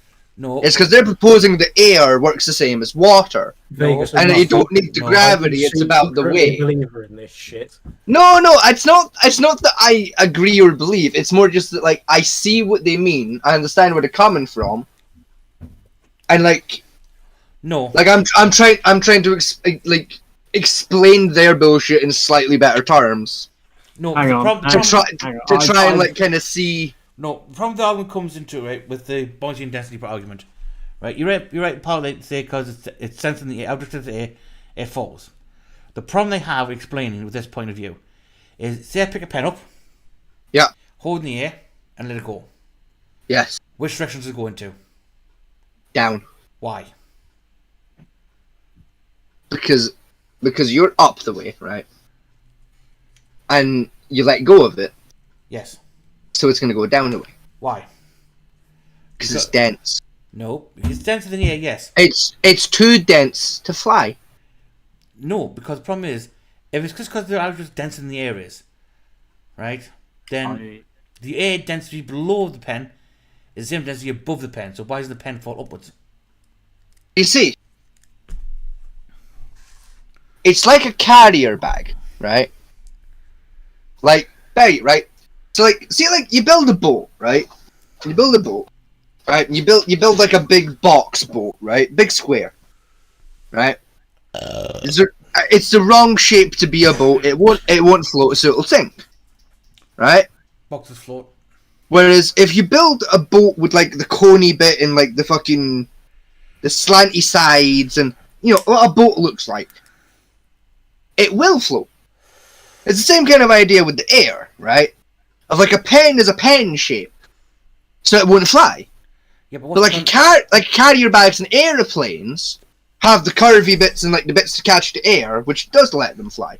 Yes, but the point is though, what pulls? But it only actively flies when the air and like the wind hits it right, much like a sail on like a sailing ship. Yes, but what pulls the pen? If you just pick the pen up, hold out naturally. So you're applying any force to it and just let go, right? And off that pen, not to sit there and float in the air, right? Has to have a force upon it to pull it towards the ground, to direct towards the ground. I understand. Well, let me tell you, Fat Monty. So if it's just floating in the air, no, right? hang on, let me finish. I can answer your I'm question. not finished yet. So if it's just held straight in the air and released, because the air density on both sides of the pen are equal, then it should also be able to flow upwards to the density of the air. No, it shouldn't. It's impossible. I can tell you why. No, I can tell you why, right? Why? Right. Picture this, right? You're out in the ocean, right? You're having a wee swim, right? Swimming in the ocean, right? Mm-hmm. And there's a current, right? You swim into the current, right? And this current, like, it hits your legs, and then, like, the current goes down the way, right? It's a downy, spirally current. You're not going to float. The water current is going to drag you under with it. Right. Before you finish that thought... It's the same kind of idea. The higher up you go, the stronger the air current is to drag it down. That's why planes, right, if you turn the engine off in a plane, it fucking drops. Because the air current's taking it and the plane isn't naturally giving the extra oomph to counteract the air current to keep it in the sky. Before you finish that thought... Boom. Right, before you go boom, right, and I'm about to make you look like an idiot. You do it in your bedroom. There's no air current there. There's no vortex of air. It's stagnant. So therefore, you hold the pen out. That pen should hit the ceiling. No. No, it shouldn't. What I'm saying is, I have a perfect video to explain. Because hang on. Because this is the thing, right? The ocean, right? The ocean, like the water, right? Out in the ocean, the salt water. Right? If I go out into the ocean, right, and I build like a big brick, like a big brick square, right, like a hollow square in the ocean that goes from surface and like a bit up, maybe like you say 5 feet, all the way down to like the bottom of the ocean, right, completely wall in a segment of the ocean. Right. That part of the ocean will still have waves and will still have currents. It won't. Yes, it will. It won't be standing water. Nope, it'll have waves and things. It won't. Because the tectonic plates move. Right, I've not blocked the tectonic plate ability to move. That still moves. Right. Which is what causes the waves to happen, as well as assistance from the moon and the moon's gravity moving the tide. Nope, tectonic plate movement does not cause waves. Then how does earthquakes happening underwater cause fucking tsunamis? I nearly called them Titanics there. How do they cause tsunamis if the tectonic plates have nothing to do with it? An underground quake does cause tsunami, yes, but they do not cause standardized waves. Maybe, for all we know. At all times under the ocean, at every point on planet Earth where there's ocean, there's just really small little baby earthquakes happening. And then once in a while, a grown-up earthquake comes along and goes, fuck that landmass over there.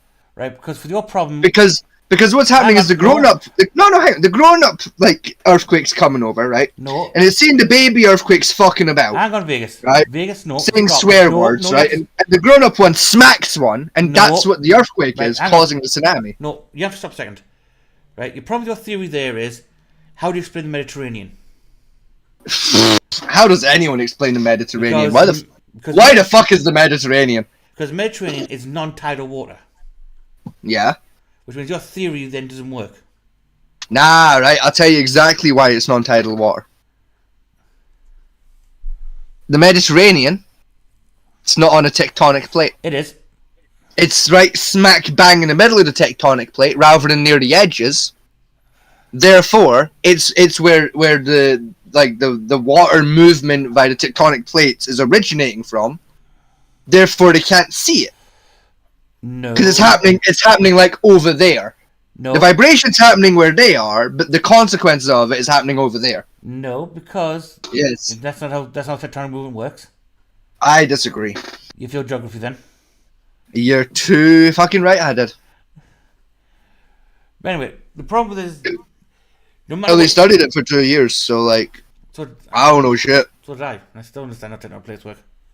I know how volcanoes work.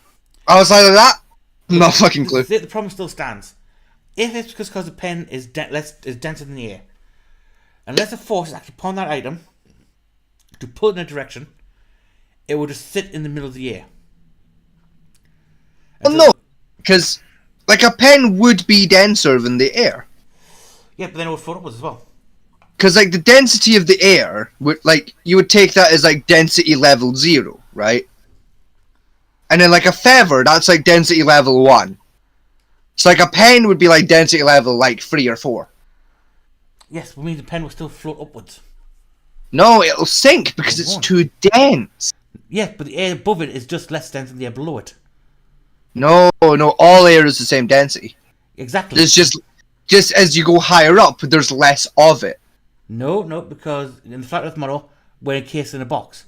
So therefore there's no pressure gradient. Yeah, exactly. It's all the same density. There's just less of it as you go closer to space. Pressure Yes.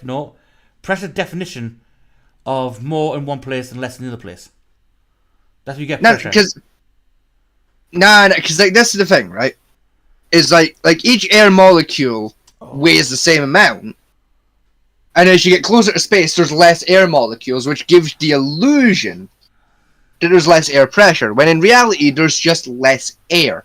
The air is still just as dense, so it still wouldn't fly. No, that's not how it works. It would still sink. No, pressure gradient means there's less pressure as you expand out from a point.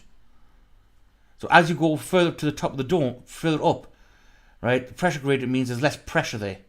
So less density of the atmosphere. That's how pressure works. The more dense something is, the more pressure it exerts. Right, but what...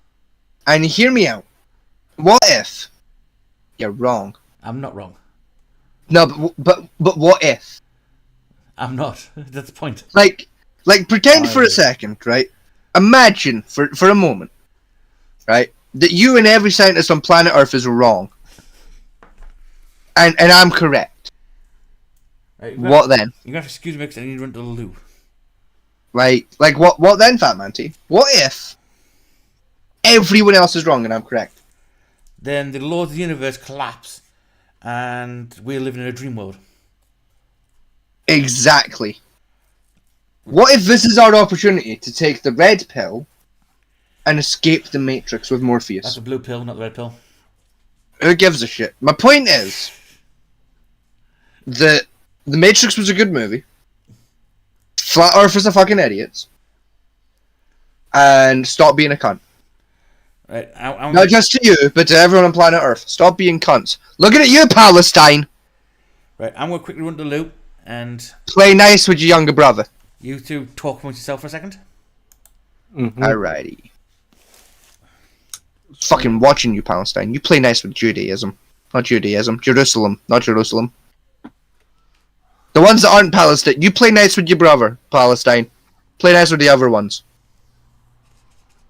Fucking bullies. So, Vegas, what have you been up to recently? What have you been either watching or, playing?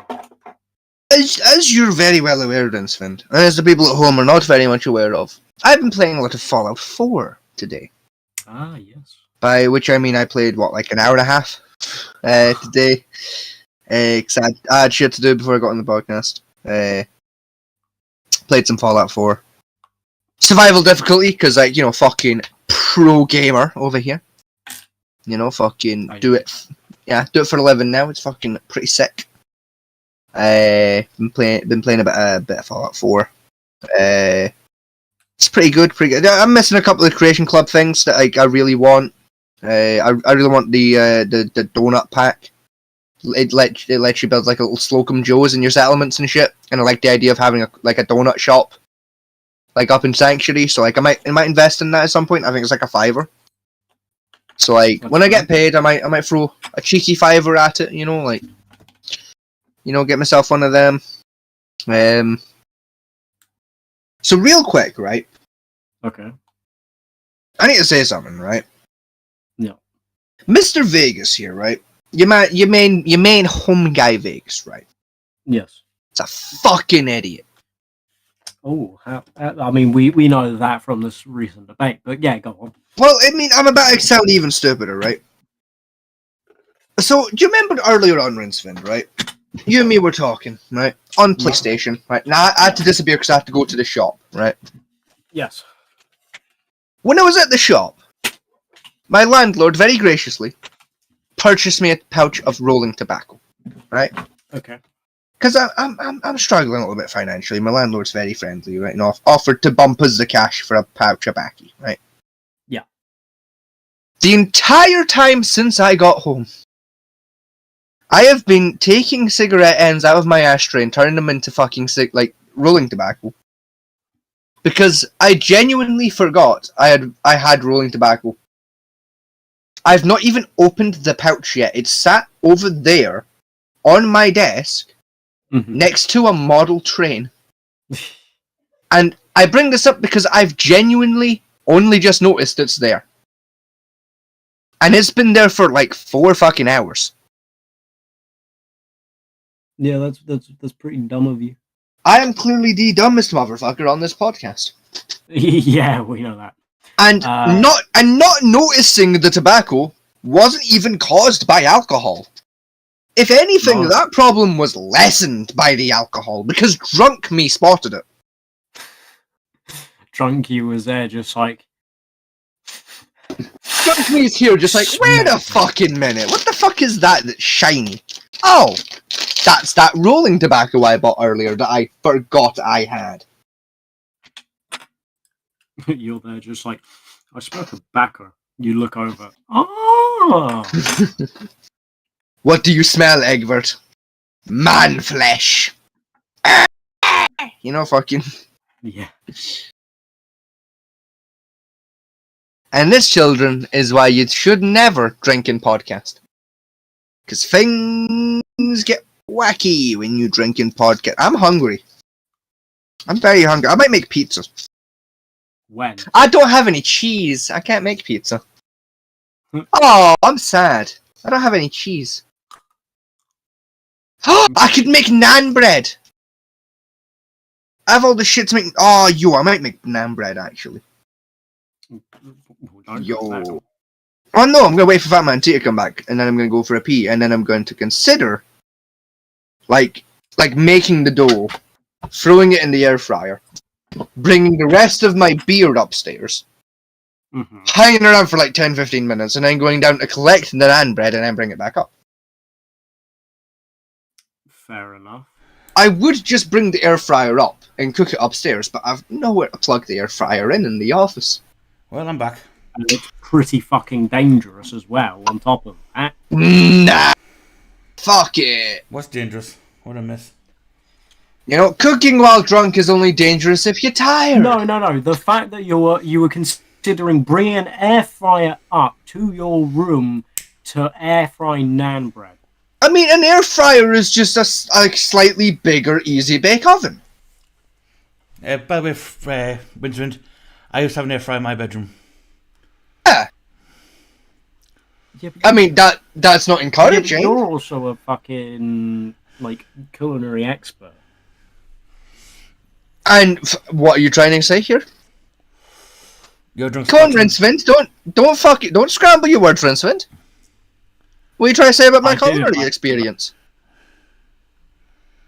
I'll have you know, right? I'm the best damn chef. Well, I'm the second best chef in this fucking village.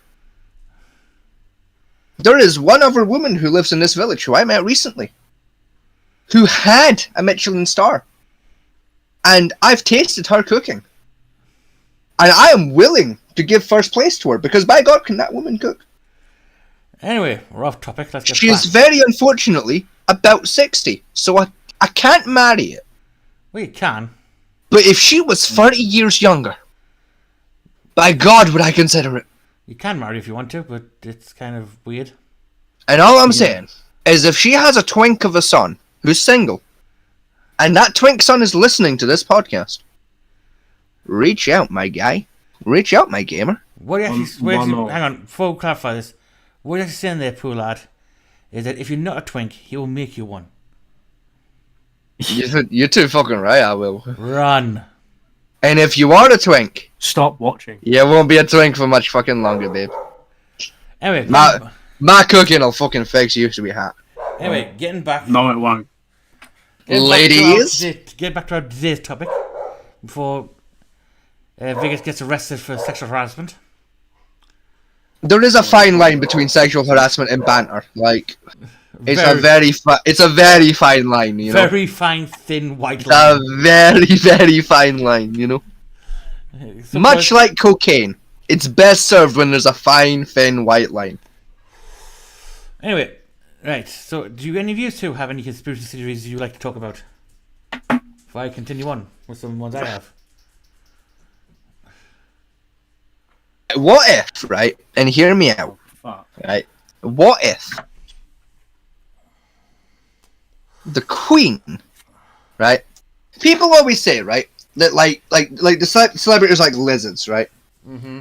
And like the presidents are aliens, right? And all that shit, right? Yeah. What if? And hear me out. What if they're not lizards? And they're not aliens? There's something far more terrifying than that. Hang on. What if they are illegal alien otters? Moving on. Not conspiracy, right? You're not even going to ask what an illegal alien is, really? Not even going to fucking question that one? No. Go on, ask. Please, Rinsevind. Please. No. Anyways, moving Please. on. In Fat Man T, ask me what an illegal alien is, please. An illegal alien. No, an illegal alien. I want to hit myself for doing this. Go on then. What is it? No. An illegal alien, right, is an alien, right, potentially from Mars or Jupiter or like Wolf 3594, whatever the fuck, right, or quite possibly daring possession from the planet of Transsexual in the galaxy of Transylvania, Okay. who has immigrated to Earth without filling out the proper documentation. Do you get it now? They are an illegal alien, and they come from a water-based planet, and are in fact otters. Alright, I'm going to mute you now. But very tall otters that are wearing skin suits. I will mute you. That's enough. Can you prove that I'm wrong? Yes. Go on then. How can you prove that Joe Biden isn't an otter? Simple. Otters are intelligent. Stupid fucking example. How can you prove that Stephen Hawking wasn't a crippled otter? Easy. The stairs said otherwise. I'll tell you exactly how you prove Stephen Hawking wasn't an otter. Otters can swim. Stephen Hawking couldn't even float. Wait. Too much metal in his wheelchair to allow him to float. He would have sunk. No, his pictures of him actually floating in a swimming pool. Nah, because he had like a seat belt on like his wheelchair to stop him from falling out of the wheelchair if he got kicked. So like if he got pushed into a swimming pool, right, he can't move his arms because he had like the fucking, what was it called, the cerebral palsy, right? What was scrolling? Never mind. So, same difference. So if he couldn't move his arms, so like in his neck or anything, so how is he going to undo the seatbelt? He couldn't. And he couldn't float because his wheelchair was metal and it was too heavy. So he would have sunk and drowned. Therefore, Stephen Hawking was not an illegal alien otter. But I think the Queen might have been. Because think about it like this, right? Have you ever seen the Queen, King, or any other like royal person go swimming?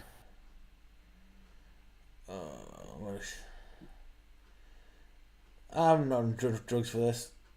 Like, I mean, why else would they never go swimming in public? Right. To hide the fact that they were otters in disguise, because when they go into the water, their body paint would wash off, revealing their furry, ottery bodies. Vegas, quick question before we move on from this. Yes. Have you recently watched Men in Black? No. I think he's taken it from I'm just Rocky very Horror. drunk and very bored. I know, I did actually make a Rocky Horror reference during that, though. Yes, I know the transvestite Transylvania bit. But no, the alien illegal alien thing is just a joke that me and my friends came up with in high school while in physics class of all places, because we were trying to fuck with a new teacher. We came up with the question of, what would you call an alien that illegally immigrated to planet Earth? Go. And said teacher clapped back surprisingly quickly with alien illegal alien. What else would you call it? And then moved on. And I was like, god damn, you're smart. I mean, like you. Though technically, under the Provisional Act, it's still classified as an illegal alien. Well, no, because it's an illegal alien that's also an alien. So it'd be an alien illegal alien. No, because the Illegal Alien Act was written because Ronald Reagan was so riddled with Alzheimer's that he thought E.T. was real. Yeah, but it's already an alien. Yes. So it's an alien that is illegally alienated to a new place. No, because the alien referred to E.T., and the fact that he was illegal on Earth was the illegal part. Hence, illegal alien. Yes, exactly. So It's not... But it's also not just illegally on Earth, it's also illegally in the country. So it's an alien, illegal alien. It's not. Never mind. Anyway. Like, because if a guy goes from Mexico to America without doing the paperwork, he's an illegal alien.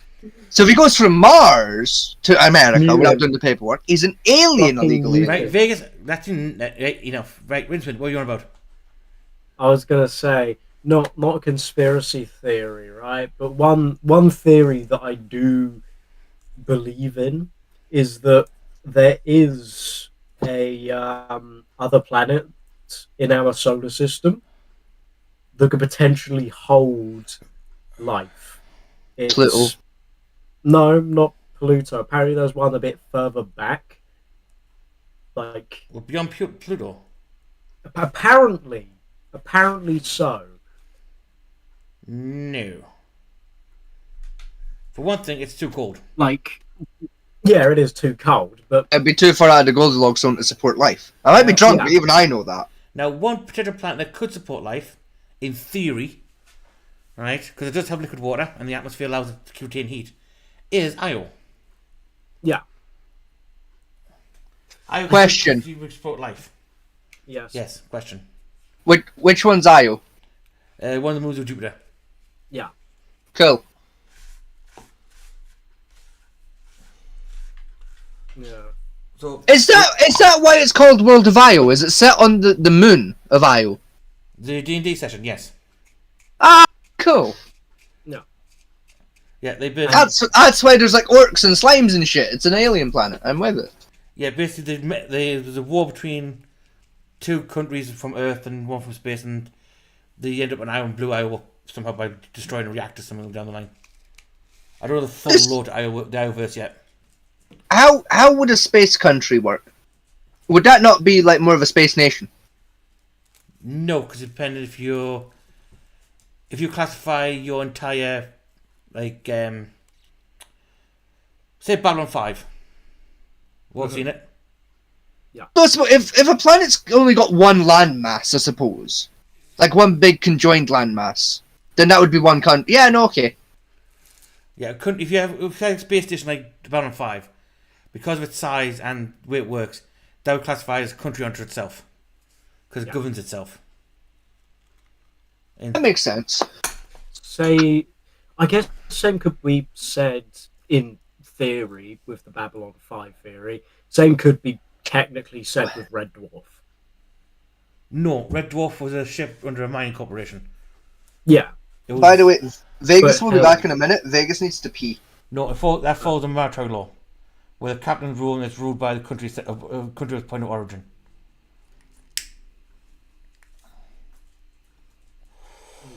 Although it's large enough, in theory, although the stats put it large enough to be like a habitat rig, and that it's with a ship, not habitat. Whereas Babylon 5 was a set place, a stationary object that basically housed and moved like politically and that. Where Kind of like Deep Space Nine in a way. no, Deep Space Nine's under the rule of Bajor. Actually, I thought that was its own thing. no. Deep Space Nine is under the rule of Bajor, and the Federation act as governor to help run it because they can't do it themselves. Ooh, right. That's how when the Cardassians came back and took over, Kieran and Reese were still there because they signed an aggression pact because the Bajorans technically still own the station. Mm. So Google, so the cat couldn't kick them off.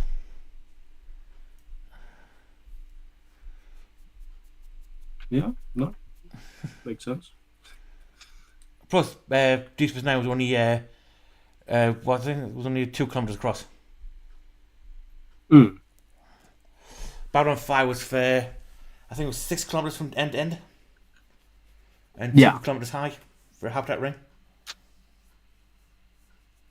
But it was still pretty fucking big. That's one of the largest. In theory, it was one of the largest we could build. Yeah. And the space it had on the internal ring would give enough space for about 1 million inhabitants, give or take, at peak. Sorry, I'm going to talk a bit Halo here, Okay. but you know the Halo rings, right? Yes. What it's all meant to be centered around. I can't remember if they were constructed by the UNSC or I'm completely wrong and they were like actually just there. The Halo rings were built by the Forerunners. Not the Forerunners, sorry. Yes, the Forerunners. As a weapon against the Flood. As research stations, technically. For analysing the Flood and sentient life. That when the Flood... There were the first humans were run away from the Flood. They got scared and basically used the Halos as a weapon to wipe out all sentient life. To stop the Flood. Yeah. So the UNSC found one. But technically they already existed. Yeah. So could we potentially find a genuine Halo ring out there? No. Fair enough. Well, theoretically, yes, in the deep space, but to be honest, a Halo ring is very inefficient use of land and power. Yeah. I mean, look at the way how Halo portrays them, and then think about it scientifically. It's like, it wouldn't really work that way. Theoretically, you could make it. It's not impossible to do Make it. Yeah, right? terrifying.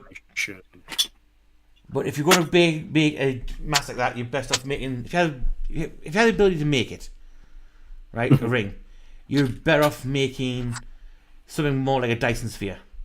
Find a small star and completely capsulate it around a dying station and build land masses on the interior surface. Yeah. That's far more energy efficient. Plus, you got all the power from the sun you can use for solar power to keep all the power systems generated. The far more efficient use of energy and resources than having a ring that's half exposed to the atmosphere, space. The amount of energy you need to keep the atmosphere to the surface and gravity would be immense. Yeah. Vegas is back. Welcome back. Hello. Vegas has more beer, and Vegas has something very special. What's that? Vegas has rum! Okay. Vegas gets Yeah. shit. Yes. So you're not making your naan bread? I'll do it later. Fair enough. That's terrifying. It's fine. It's an air fryer. It's not like I can burn the house down with an air fryer. Yes, you can. Not fucking easily. Very easily. No. Trust me, you can. I'm still sober enough to remember that the bread goes in for 15 minutes, so it's fine. As long as I set the air fryer to 15 minutes, it'll turn off after 15 minutes, and then it won't set the house on fire, because it's been on for too long. Right then, going back onto some weak ass theories. That's how electricity works, probably. I don't fucking know. Right, this combines three considered theories in one. How much do you two know about xenobiology? Or xenoevolution theory? I know what xenobiology is, but I couldn't Very do an little. autopsy on an alien. Rinsevind, what were you saying? I said very little. Okay, the basic way the theory works is the concept we have of God is actually a highly advanced alien race that used us as a genetic experiment to create humans. Yeah. That's the That's as much xeno-evolution theory. Right? Now, the reason why it compacts with Moneybal's theories is always impacts half the bullshit from the History Channel about ancient fucking aliens. I mean, God, right, now, I hang on, fucking right? love to take the piss out of that show. As much as I hate Ancient Aliens, right? That's not... technically, the xenoevolution thing, right? It's not technically wrong. It's a sort of hypothesis we have that we can't test. Like... Because, like, it would make sense. It makes way more sense than Magic Guy made planet, made people, gave up. Yeah. Whereas, like, aliens with, like, technology came, found rock, terraformed rock into planet, Fucked about. did genetic bullshit, fired, like, capsules and microscopic specks at planet to evolve into people, fucked off for, like, 1,000,000 years while we did that, came back, and then was like, right, have a garden, go live there, and then the events of the Bible happened, and then the aliens fucked off again. That makes more sense than Magic Guy with a beard. Well, what's one of the theories? Noah's Ark, that's portrayed in the Bible, right, was actually just a giant research ship designed to create like automatic ship designed to create extinction events and genetic events to try and find perfect life forms. Alright, so like, what if, right, and hear me out, right? Have you guys seen the Orville? Yes. Right.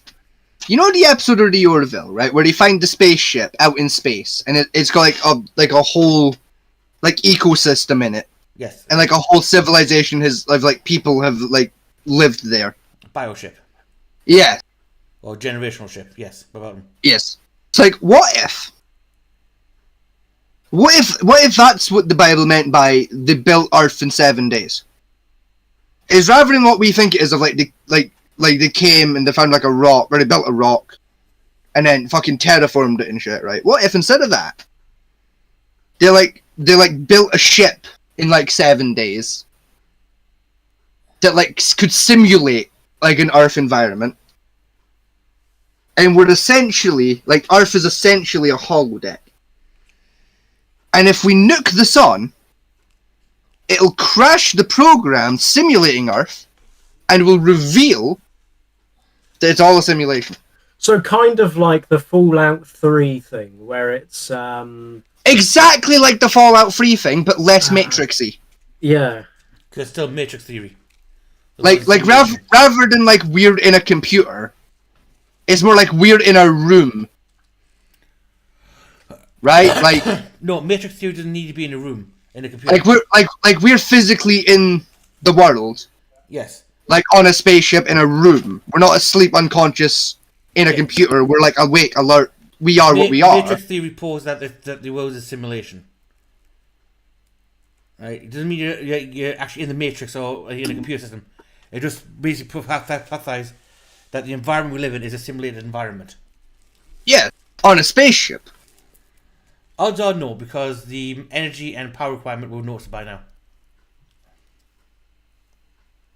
What if, right, the room where the simulator is, right, it's lead lined, so that we can't like point the like energy detectors into what we think is space at the wall to read energy and like radiation and shit, because there's lead in the wall to stop it coming through to our end for our sensors to pick it up. There's not enough lead in the universe for that. Not enough lead in our universe. In any universe. You're talking... How do you know? Have you been to those other universes with a lead detecting machine? Right. Do you know how lead's made? No. Right. Lead is a mineral which is a remnant of a supernova.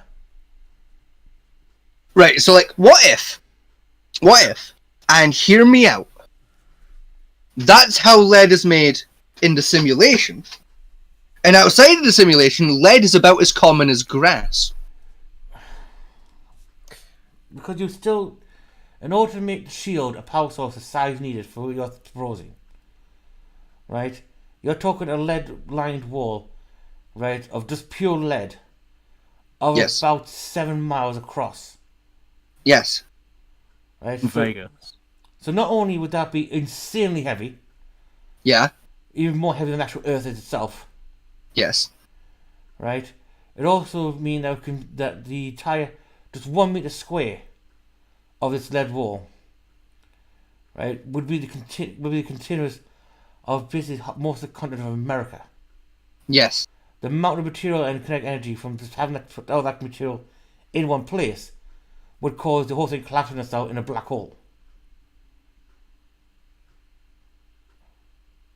And hear me out. That's only how lead works inside the simulation. And because those lead walls are like in between the simulation and the rest of the universe, it's No. acting the same way it would in the regular universe because it's not technically in the simulation No, because there's wallpaper in the way. no, there's basically universal laws, Vegas, that exist. No matter what As far as we understand. it doesn't matter how far we understand, right? And we've been wrong before Not that about wrong. how shit works. Not that wrong. I mean, it took a guy getting a concussion from an apple to figure out gravity fucking worked. Like, we were pretty off base for a while. No. All I'm saying is we used to think that fucking slitting the throats of babies made plants grow better. That's all I'm fucking saying. We were pretty wrong about a lot of shit in history. Yes, but once scientific method was developed, and we understood physics and mathematics, we haven't been that far off. But maybe we only understand it. Maybe the simulation itself has been programmed so that physics and shit works different to us, to how it works outside. Because the point of the simulation is for like the outer society to figure out, could we survive if the rules of physics didn't work the way we think that we're used to? Could we evolve to manage that? And that's the point of the ship that we're on. It's a big research special ship to figure out how evolution works. Because the simulation still exists in their physical universe, right? Because our simulation still exists in their physical universe, we cannot escape their laws of physics. What if? It's not what if. You can't what if this one. Because they could be like super advanced aliens, right? No. They are kind of human, but not quite because they're more advanced than us. No, because Based on different evolution set. no, Vegas. Because in order to change, So they're immortal and shit. no, because in order to change the physical law And of the universe, And have built a computer thing that can generate new laws of physics. we wouldn't, because you still exist in their physical plane. So the only way to change our laws of physics to be different from theirs is to basically create its own dimensional space. It's like simulating No, a not simulating. new dimensional space. No, not simulating. Physically create it. Yes, like a temporary No, not temporary. physical space. Yes. Actual creator dimensional point. Yes, Which therefore temporarily. Which therefore means that the theory of it being a simulator is wrong because the dimensional created will be its own self-sustaining dimension, which I just peering into. So therefore, we still can't be a simulator. We can, because think about it like this, right? If you make a simulation in like Unity, right, like a game engine, you can still go in and fuck with how the physics works in that reality. It still exists physically in our reality, No, but as zeros and ones. Whereas if you boot it up, and it temporarily makes that universe exist for a bit. yes, but you're talking. Yes, but now you're changing your changing hypotheses. Well, no, because it's the same idea, but it's doing that outward rather than inward. No, it's not, because Rather than making a computer program run inside the computer, it's making the computer program run outside of the computer. yes, Thus creating a pocket dimension, essentially a pocket dimension generator, so that a universe can exist within a universe to simulate a different environment type. because that still create a point of one dimension, which therefore removes you from their physical universe. Temporarily. No, not temporarily. It would create permanently. And that's what sleeping is. When you go to sleep, you're creating a save file, going back to the rest of our society, telling the scientists what you know, and then coming back. No. And because it's happened in your sleep, you think it's a dream. Sorry, Vegas. No. No. How can you prove I'm wrong? Prove that I am wrong. Because physics works. Yeah, because the universe generator has been programmed to make it work. And quantum physics shows that the objective reality of the view of the observer creates the reality in its own point. So therefore, Exactly. your observable point is a solid reality point. Exactly. So you still cannot be in a simulator because you create your own reality. Exactly. No, But we are. You're Because not. the people observing the simulator from outside of it observe it as a simulator. They're not. They're observing as a reality point. Thus meaning that it's simultaneously a simulation and not a simulation. Stop. Right, you can't have this. You can't have this. Right? You can't have your idea of a bioship as a built simulator, creating a holodeck, and it also be the Matrix. Pick one. Yes, I can. You It's can't. both. It's both. Not. Pick one. It's both. It's not both. It's both. You're too drunk. I'm gonna mute you.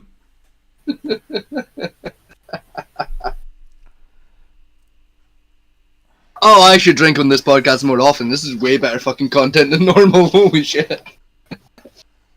Ah, my beer. Oh, I nearly knocked it off the desk. Oh, that was close. I need my desk and we nearly lost the beer. Oh no. Mm-hmm. So, Fat Man T, you fucking regretting bringing up this fucking topic yet, or? Not really. It's just that you're an idiot. Am I an idiot, or am I secretly the smartest person on the planet? I'm gonna say about high school. Maybe I'm just the smartest fanboy that ever did live. Or maybe I'm just a drunk asshole who's fucking just being a dickhead. I'll take the last option. We'll never know. We do know. Because if I keep drinking at this rate, well, you know what they used to say back in the olden days when we had boats powered by wind. Dead men tell no tales. Eee! Filter tips, come hither. Thank you, Filter Tip. Your sacrifice will be remembered, Filter Tip, for you are doing a grand service to the Empire. You shall allow the toxins to not enter my body from the cigarette. It still does. Allowing only the nicotine and the tar and the CO7 stuff to enter my body. Or whatever the other thing that's in cigarettes is called. So moving on to a different topic. T, you're smart. You'll know. It's nicotine, tar, and what's the other one? Bromine, bromide, carbon monoxide, carbon dioxide. Carbon monoxide. That's the one. Thank you. And about 47 other different chemicals. Just really quickly. Yeah. Yes. Just to finish this topic. Yes, Rinsevind. Vegas. Yes. How many servers do you think it takes to run Elite Dangerous? Right. This is the thing, right? So that's a Well- 1-to-1 scale of our galaxy. I don't know, but this is the thing, right? I believe it's I think it's like 2,800 servers. Roughly that, yeah. This is the thing, right? With my theory, And that's to get the physics correct. right? It doesn't need a server because it's like a dome thing, right? With like a black hole or something inside it that can be programmed to like outwardly project existence based on like zeros and ones, kind of like a computer program, but instead of going inwards into the computer, it's going outwards into the world, and that's why it needs the lead lining, not just to stop us from figuring it out, but to stop the simulation taking up the entire universe and only taking up the bit of it on the spaceship that they want it to. Then you're not creating a universe. Then you're creating just a doorway into another universe for observation. Mm-hmm. So Exactly. Now you're understanding. Now you're following the program. No, because you're still missing the point. Right? That means that the universe they're observing is its own separate dimension from their point of view. Which means for their physics to be different from ours, they have to be on a higher order dimension, which means we exist in a three-dimensional space, they exist in a four-dimensional space, which means no matter what we did, we don't know about them anyway. No, they're still in three-dimensional space. Then it wouldn't work, because then... They still have up, down, left, and right. They're just making another thing that also has up, down, left, and right, but with slightly different physics. No, but it wouldn't be, because you're forgetting one other factor. A fourth-dimensional space has another vector of time. From our point of view, a fourth-dimensional space's time factor would be incomprehensible.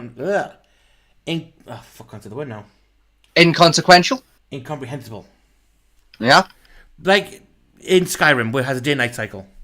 Well, what if, and hear me out, time is moving just as quickly for us as it is for them? Then their physics don't line up with ours, and therefore your theory is moot. Exactly. That's exactly my point. They made us to test different type. Like, if people could evolve to exist with different fucking Yes, but the point gravities and shit. The point I'm stating, though, right? If that was the case of them existing in the same three-dimensional space, right? Then the laws of physics that we inhabit would also inhabit them, and therefore the amount of lead needed for your shielding idea would collapse the entire system onto a black hole. Yeah, if we built it in our box. No, because if we built that box inside the box, yes, because inside the box, that's how gravity works. No, but outside of the box, and the box itself, because the box is outside the box. No. Vegas, you know what gravity is? Yes. What? Gravity is what happens when the planet spins really quickly. No. And it makes an inward pull. No. That allows things to stay put. No. Yes. No. That's what creates the magnetosphere. That's how we got taught gravity at school. Was planet spin makes No. inward force, people stay put. Nope. And whoever taught you science is dumb. Is an idiot. I went to Catholic school. What do you expect? They were pretty hard pressed to teach us science in the fucking first place. Gravity. They only did it because they got paid more money to do it. Gravity is mass attracting mass. Because it spins. Nope, not because it spins.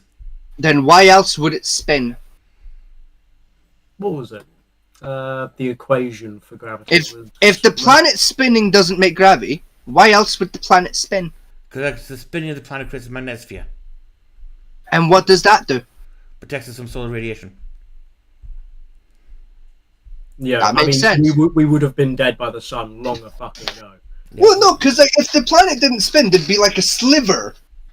It would be like the Goldilocks zone in the the solar system. There'd be one of them on the planet itself, and we could live in that bit. No, because Yes. the cosmic radiation would have burnt us to a crisp like a giant microwave. Mm-hmm. Well, no, because you got the ozone layer. You know, like Wouldn't previously exist. the sun was a deadly laser, and then science happened, and then not anymore because there's a blanket called the ozone layer, Nope. and now the fish can leave the water, grow legs, and eat plants The ozone instead layer of only eating exists. fucking chemical soup. The ozone layer only exists because the magnetosphere exists. Without the magnetosphere, the ozone layer would be burnt off. The solar heat and radiation would then burn off the atmosphere, leaving us a lifeless rock. Yeah, but what if? What if the ozone layer evolved It to can't not evolve. do that? It can't. How do you know? Because ozone is just basically three oxygen atoms connected together. Because No, clearly it does evolve. Because previously, millions of years ago, there wasn't an ozone layer. Ozone layer builds up. Then the planet evolved to Oh, have an God. ozone layer. No, ozone layer is a chemical reaction of three oxygen molecules gathering together and then creating a dense cloud around the Earth, which is taken place by the magnetosphere. Exactly. So the oxygen that was already here evolved It to didn't work evolve. together to make a Okay. blanket. It did not fucking evolve. It did, because it got smart enough to figure out if we want the fish. In order for something leave the evolve, water, it had we need to have come been there together. Originally, there had It to have been was something here. in its place. Yes, there was oxygen, and then the oxygen went, let's like team up, make the anti-laser blanket, and then they did that, and that made the ozone layer. Therefore, oxygen evolved. No, it didn't. I'm not even going to argue anymore. He's too drunk. Yeah, He's trying to get basic too chemistry far right. gone. Like, Yeah. I mean, how do we know that oxygen particles don't have brains? We don't have microscopes that can go that far down to take a scalpel to an oxygen particle. We do. To find its skull, to open use the scalpel to open its skull to see its brain. Vegas. You know, like Vegas. Before you make any more dumb comments, right? Just so you know, we do have microscopes that can see individual atoms. But they can't zoom in far enough to see like what bits of the atoms are what. Like Yes. where are the atoms' we arms? can. Yes, we We can. can't- Protons, No, because we can't see the neutrons. atoms' arms. Yes, they can. They've dissected atoms Oh, from the lab. They No, have because physicists- see like the circle that is the atom, right? That's like its cloves, right? And then we zoom in further, we see like the electrons and shit, right? And you'd think, well, that's the body parts. No, you're wrong. Vegas. That's just the skin. Vegas. We need to zoom further so we can see the skeleton Vegas. and the organs. Vegas. Yes. The electrons are the thing on the outside that spin around the nucleus. Yeah. They're not on the inside. So they're the skin. Right? And as I just stated, right, as you're still going on your ridiculous rant, we have dissected the goddamn atom down to its molecular, down to its core. Yeah. So we know exactly what makes it up. We must have cut Why it, else like do the you wrong think bit a we little can bit too make thin, and we accidentally managed to cut the brain in half with the oxygen particle. Clearly. How else do you think the Manhattan Project was conceived? Well, you see, the Manhattan Project didn't use oxygen. It uses plutonium and a big spinny thing that fires particles at each other until they explode. No, it didn't. And sometimes that might cause a black hole. No, it didn't. Yes, because that's what a particle accelerator does. They didn't use particle accelerator. Yes, they did. No, they didn't. No, they fucking didn't. The Manhattan. Was that not No. the Manhattan Project? Was the particle? What am I thinking of? What Manhattan was the particle Project was the first accelerator? nuclear bomb which used nuclear fission, not fusion. Oh, what was the one that did the particle accelerator? What was that one? You're thinking of the Hadron Collider looking for the God particle. You're right. I'm thinking of the Hadron Collider. Yeah. Fuck. Sorry. Same difference. It's not. It's completely Either- different sciences. Either way, oxygen wasn't involved. It was a different thing altogether. One used plutonium, one was using hadrons. Neither of those are oxygen. Therefore, your point about how did the Manhattan Project work is moot, because it didn't use oxygen. It used plutonium. It didn't use uranium, but never mind. It's the same difference. Plutonium, uranium, either way, you put it in a bomb in the correct way, it goes kabang. Then what about the hydrogen bomb? Which used a mixture of both hydrogen and oxygen atoms on a fusion basis. Yeah, but see, now, the hydrogen bomb is very different to a uranium bomb. It's not. It is. It isn't. It is. It's in the name. One uses No, hydrogen, the other uses uranium. Both use nuclear. Follow the program, Fat Manty. I It's am. literally in the name. Both modern hydrogen bombs and modern nuclear missiles both use nuclear fusion to create an explosion. Yes, but there's no oxygen inside the bomb. When the bomb explodes, There it is- hits the oxygen and that makes the woof, No, because like a cloud. hydrogen is forced together with oxygen to create an He3. Thus creating the fusion between hydrogen and oxygen molecules to create helium-3, which therefore the energy expanded from that collision, thus creates the explosion. Nah, bro, that's just what they want you to think. Because if they told you how like atomic bombs actually work, you'd be able to build one in your shed. I can build one in my shed. Nah, the government just wants you to think that you can. No, the government doesn't want me to build anything. I'm on a list because I know how to build one in my shed. No, you're on a list because you think you do. No, trust me, I can build now. Whereas if you knew the truth, they'd hire you to build bombs for them. Tell you what, I'll build one and send it to you. Test it out. Bet. That's one way to get enough funding to build my Catgirl research lab. Fucking bet. What, threatening with a nuclear bomb? Yes, what I'll do is I'll threaten the royal family with a nuclear bomb Oh, and hold India to ransom. Oh, don't get started that because that fucking article Rinsevind sent me. Yeah. Like the council owns Worst India, thing right? is, That's a thing, right? The worst thing is, Fat Man T, is he got to the Queen. Did you read the full article? Did you read the full Was article this on it? was this the guy with the Yes. crossbow? Yeah. Yes, this is. Yes. Yeah. You read Did the you fu- hear there's another one? There's another one being held like right now at like fucking Windsor Palace. Yeah, but did you hear he just got sentenced, right? Did you hear what he got convicted of? What? Treason. High treason.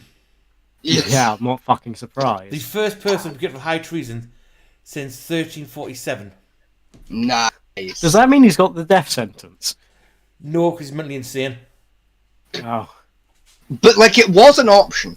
It was an option, yes. You could have got the death sentence for it. We could have had the first death sentence since, what? You know, Fucking Uh, 18... you're being generous. I have a question. The last person to be hanged in Durham was in 1967. 1967, okay. I have a question. Yes. What is your question? See if you commit a crime while drunk. Can you claim mental instability at the time of the crime? No. It's classed as manslaughter. No, that's if you kill a guy while drunk. I more mean like if I commit treason, like high treason against the crown while drunk. Jesus fucking Christ, Fat Man The T, dog's had enough of your shit, mate. Fat Man T, in the night, never allow that noise to ever happen again. Jesus fucking Christ, that sounded like a banshee. That's Doug yawning. My soul left my body for a second. Jesus fucking Christ. I saw God. That's why Doug yawned right underneath the mic. I saw the face of God. And it was square. It was square! You put your dog close to the mic. My God. No, he's having me laugh and makes me above him. Jesus was a twink. He's getting pets. What was I? Right, what was I saying before the dog fucking scared the Jesus out of me? It doesn't Nothing. matter. We were moving. No, it matters. It matters. Yeah. So like, no, I remembered. Right, if I commit like high treason. No, if I commit high treason while drunk, right? Can I use the fact I was drunk at the time as I was mentally unstable at the No. time? No. Why not? Because you willingly drank. See, but alcohol, Stability. Makes no but difference. alcohol changes your brain No, chemistry. or does lower inhibitions. Exactly. Which doesn't make you criminally insane. But my brain wasn't working the way it would without alcohol. Therefore, Doesn't matter, it does not make you criminally insane. no. But could I argue it made me medically insane? No. What if I drank like 8 bottles of rum and then tried to rape the king? Would that count? No. Why What? not? Because you still, the point is, you still know the act to be classified as insane, to be innocent by reason of insanity. Yes. You have to know that your actions you're taking weren't criminal. Surely, if you drink enough, you could forget that raping the king is treason. No, because it's the moral standard everyone has. I don't. I feel considering you can get drunk enough to forget that like pissing on cop cars is illegal. You could get drunk enough to forget that rape is illegal. No, you don't. No, piss on cop cars. You don't know. You don't forget piss on cop cars is illegal. You just have low inhibitions that you just don't care about it, which is not which does not make you criminally insane. It means you just didn't care, which means you still drank to the point where you didn't care, unless to carry out the act. Oh no, I feel like a good lawyer could spin it. They could try, but they wouldn't win. I don't know. I think they could. I think it's doable. It's the set. Think of it as if you were going after a man or a woman at a pub. You lower your standards that much that you go over anyway. Exactly. Right, the reason why I know it won't work. That's not a mental instability. Right, problem is, Vegas, the reason why I know it won't work is there was been 2 cases, one in England and one in America, where Was one of them you by any chance? no, it wasn't me. Yeah, I'm amazed. You wouldn't be here. Right, You never know. where Statute of limitations and everything. Fucking. where one person got but both people were classified as high alcoholics, right? So the full alcoholics drinking shit tons of alcohol, Yes. right? Both situations they committed rape and murder, right? Now in the dissertation of it, they both stated when they got medically checked and had a mental check, right? As they stated from the psychologist, they both knew that what they did was wrong. They just didn't care about the fact of the consequences. Yeah, means for that- those two. Yes, but they are functioning alcoholics, which set precedence for alcoholism as a defence. Yeah, but what about a non-functioning alcoholic? All alcoholics are functioning. Not necessarily. To be non-functioning, that means you'll be basically unconscious on the floor. Yeah. But any ability to act means you're functioning. I would disagree. We've all had nights that where you're so drunk that the next day you don't remember dick that you did. Makes no difference. Ignorance of the law, ignorance of the crime is not absence of guilt. Like we've all been so drunk that like you were a different person altogether. That's why you don't remember what you did, because you weren't you. You were drunk you. Put it this way, And drunk you is a very different person. I have drank enough. You're not I have drank enough alcohol to kill somebody. I have never forgotten what I've done the next day. Clearly, I have drunk far more than you in certain I nights. guarantee you haven't. I don't know. I've woken up several times with no memory of the previous night. It's slightly unnerving at first. You know, you wake up, you're like, fucking, who am I? What am I? Where am I? How did I get here? Considering I was on a Who, 5 who the fuck is that? Why is there a pineapple next to my bed? You know, we've all had nights like that. Nope. Considering I was on a 5-night bender and a constant drinking from basically 3 kegs worth of beer and about several dozen bottles of fucking whiskey. And I still remember everything I did in the past 5 days. Rookie numbers for 5 days. Rookie numbers in 5 days. 4 kegs between 3 people. Rookie numbers. That's enough to kill somebody. Rookie numbers. Fuck, here in Scotland, you call that the pre-drink session. That's rookie numbers, babe. You also do know Vegas how many pints are in a fucking keg. Rookie numbers. What's scary about this? He works in a bar. Yeah, I know. Yeah. Yes, I do. I don't need to know how many pints are in the keg. You sort of fucking do. No, I don't, because I just wait until I go to pour a pint. It gives up halfway through, and I know keg's empty, and I go downstairs and I replace it. So Vegas on And if it still doesn't work, then I know that the gas is the problem. I go and I swap the gas bottle over. Anyway, Fucking easy peasy. moving on to slightly different topics at the moment. I've played an interesting game the past couple of days. Okay. I eventually forked up enough money to buy the Callisto Protocol. Is that the space one? That's a space one, yes. Okay, I like space. The new Space. one. Yeah, the one that had so much horrid fucking bugs at launch, it made Cyberpunk look like a somewhat fixed game. Right, I've played it, and to be honest, from the people who I've seen play it on like Twitch and stuff, where they scream their fucking little girly asses off. It's not scary the slightest, I know. No. I could sleep through it and not be. I could probably go on LSD and play it and not be bothered by it. Real quick, just on a similar note, did you guys see that there's a new Star Trek game out? Oh, yes. Yeah. I want to say it's called Horizons. Nope, I'll get it up now. Thank you, Rinsevind. Like I said, it's on PlayStation. That's where I found it anyway. I haven't seen it yet. There's a new one. It's like 50 quid. I can't afford that yet. I was gonna say I have no plans to play it in the near future, but it's out. No, I got Callisto because it's on sale. It looks kind of like Mass Effect. That's how I describe it. It looks a bit like Mass Effect. Callisto was on sale for like in the store for like 35 quid for the deluxe, which gives you everything, including the DLC. It's not bad. Resurgence. Star Trek Resurgence. Resurgence, that was it. And it's £34.99. Oh shit, it's cheaper than I remember. That's alright, actually. Now, the problem I have with Still outside my budget. Callisto Protocol Yeah. is a shameless, and I mean utter shameless remake of Dead Space. Yeah. It was soulless. I'm not even joking on that fact. I have a question. What's that? What's a Callisto? Callisto's the moon around Jupiter.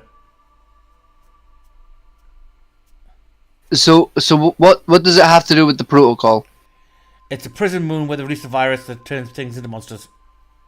Mhm. Ah, makes sense. Okay. It's literally not Mass Effect, sorry. Dead Dead Space. Space. Dead Space on I think it's actually still part of the same universe, to be honest. That would make sense. It was made by the blokes who made the original Dead Space. Yeah, so I think so. Given the difference between Dead Space and this one is Dead Space had a lot more Japanese connotations on the Nakamura, where this is more Americanized a little bit. That's about the only difference between the two, as far as gameplay, build mechanics, part mechanics, all that type of stuff. It's pretty much identical to Dead Space 1. Even how the monsters work and how the fighting system works, of slicing limbs off to make them weaker, and that stuff all works around the same principle. Hmm. Sorry. And that, there were some decent story elements to the game, but the ending I didn't like too much, and the Final Transmission ending was just as bad. Although there was a bit at the end where the voice actor for the main character has a little cameo in it where he wakes up in like half muted body, asking what the fuck's going on, and bringing back his legs. Hmm. So real quick. Yes.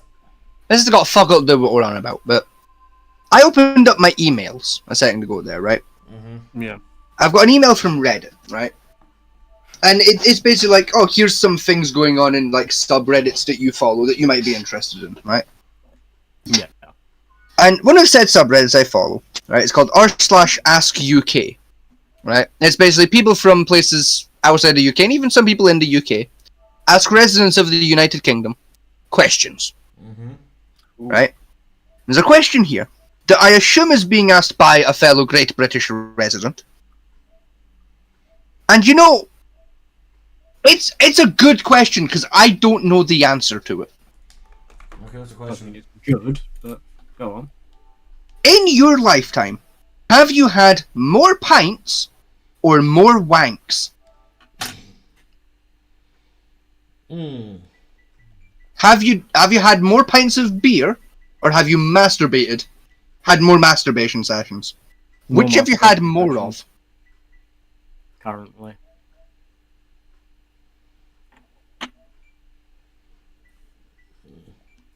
I think both me and Valentina are in a similar predicament. We're like, it's like both numbers are that many. Yeah. It's hard to really decide. It's fun when Like if it was just today, pints easily. I've had 3 pints and 1 wank today. Did not want that Whereas, like, information, but okay. If it was across the week, it would be a pretty close number.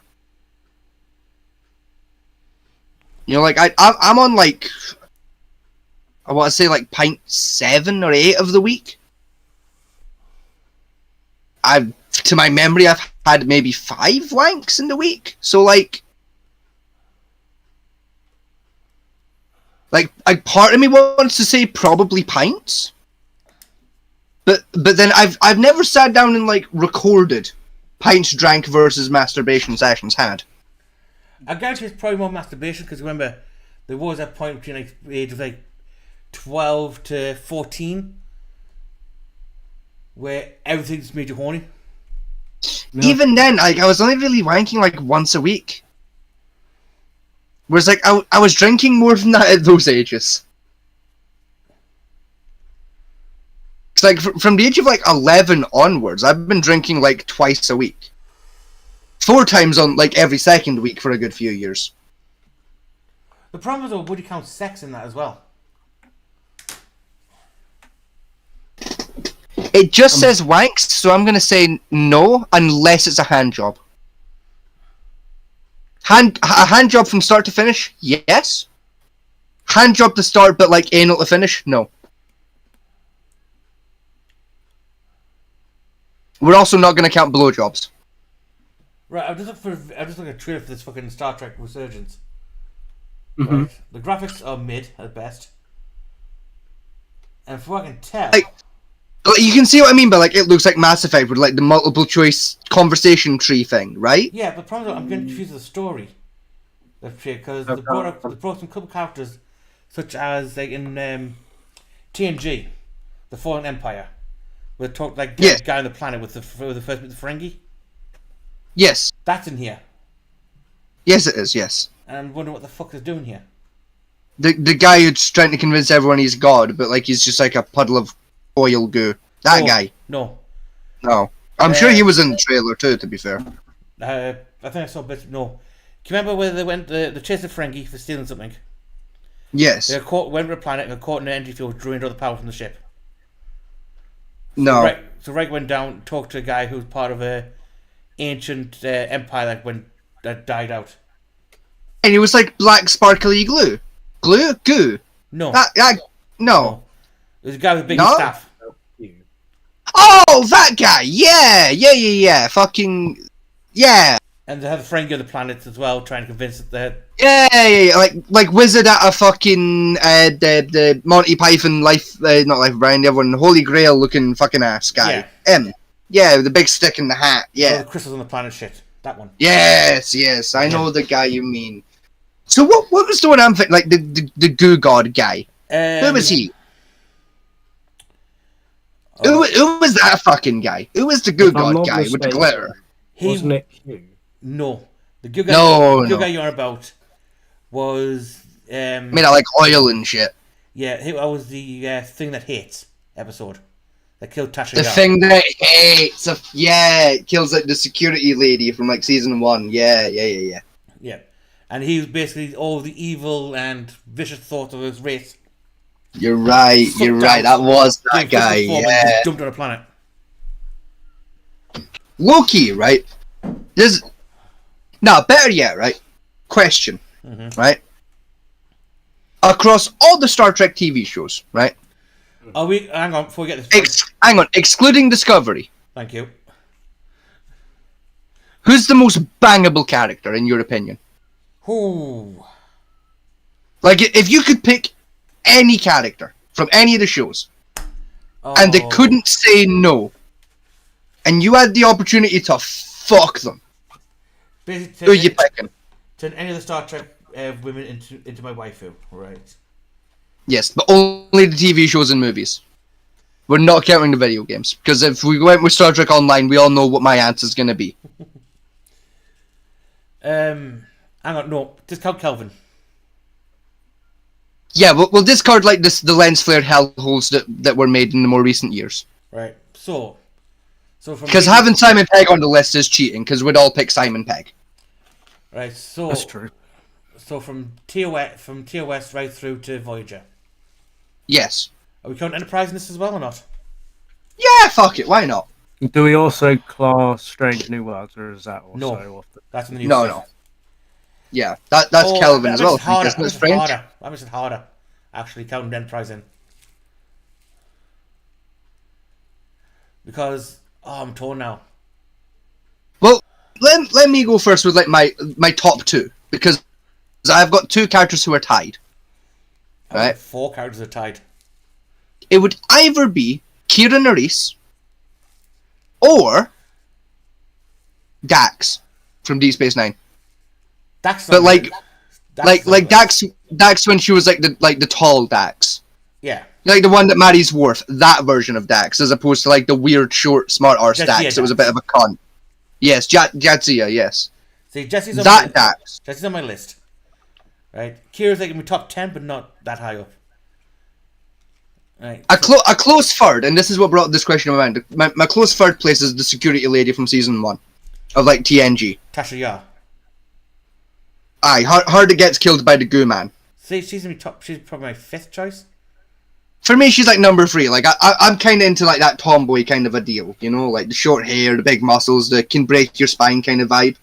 I like that. See, because that problem I've got is like there's the Dax. There's 7 of 9. Nah, see, 7 and 9 creeps me the fuck out. That's part of the boyfriend. She's going to teach the dom. Nah, she's creepy. She'd be freaky.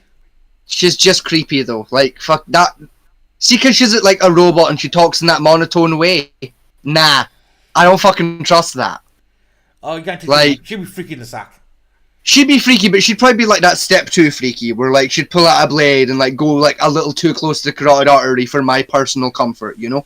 Just think about all those probes you could use on your man. I mean, yeah, but again, she strikes me as the type of broad that would pull a knife too close to the carotid, you know? Like, I ain't trusting no fucking bogue bitch anywhere near my sexy, sexy body. Then you've got T'Pau from Enterprise. Which one was T'Pau again? Fucking... the Vulcan science officer. I know it's a Vulcan, because, like, the name, but, like, let me just Google the bitch. Hang on, T'Pau. Fucking... Oh, it's T'Pol, okay. T'Pol, yeah. Yes. No, okay, yeah. No, I'll give you that. That's fair. And also the communication ensign on Enterprise. I can't remember her name. See, for me personally, right, I wouldn't feel comfortable fucking an ensign. You didn't think you were a captain. You said you could fuck one. I mean, no, it's more just like, cause like I wouldn't be a captain. Like if we were in Star Trek, I wouldn't be captain. Fuck no, never. No one would ever give you the ability to be captain. I might get offered it, but I wouldn't take it. No, you would never be No, offered you it. would not. Right? Because I don't want that many people's lives to be my responsibility. Especially in the I'm not state we're Gucci with that. Okay, so if we limit, hang on. So if we limit ensigns, right? No, you guys can still have ensigns. I'm just mean from my perspective. Like I would probably be like lieutenant or like lieutenant commander, so I'd outrank the ensign, but not outrank them enough for it to be Gucci. You know what I mean? Like if the CEO of Hooters is fucking a cashier, that's fine. But like if the CEO is fucking a manager, that's a step far. You know what I mean? Oh, what's that last card from the Voyager? The what? Sorry. The one who comes with God. In Voyager. Yeah, one needed had a hot for. Oh, fucking. Oh, hang on. Let me just Google who did Neelix fuck. Hang on. Who did Neelix want to fuck in Voyager? Yeah, because I need Google search. Would that be Kez? Yes, that's the one, Kez. Yes. Hang on. Kez. Voyager. Fuck that shit in my Google search, I'll be honest. Her. Yes, her. Are you referring to like short-haired Cass or long-haired Cass though? Both really. Both really. Both? Yeah. The problem with Kess is though, right? I'll give you that. Yeah. Is technically she's only 3 years old. That's unfortunate. Because her species only lives 7 years. That's okay then. So in terms of Voyages, she's 4. And in terms of long hair, I think she's 5. Prefer her with the long hair personally. Like with the long curly hair, she looks a bit like the mum out of Back to the Future. Yes. You know? I like that hairstyle. That's very 1957, you know? Then you got Bernard Torres, no, but she'll probably break his spine. But you know you'd like it though, wouldn't you? Like, Yeah. if Torres broke your spine, yeah, you'd be crippled from the waist down, but my god, would you still feel things from the waist down? You know what I mean? You know what I mean? You know what I fucking mean, yeah. I know one that would cancel Troy. I could never go anywhere near her. Oh god, no. She's the most toxic motherfucker on the entire, like, across the entire show. Like, she makes Kirk look healthy. Yeah, I mean, I feel sorry for Will. Same. Nah. I tell you who'd be a worse fuck than Troy. Fucking what's-her-face. Which one? You know the psychic bitch? Psychic bitch on the same ship. Fucking her. What's her name? Troy was a psychic bitch. Oh, no, you're right. Who am I thinking? I thought you meant Crusher. That was my problem. Yeah. No, Crush is toxic as well, but not as bad as Troy.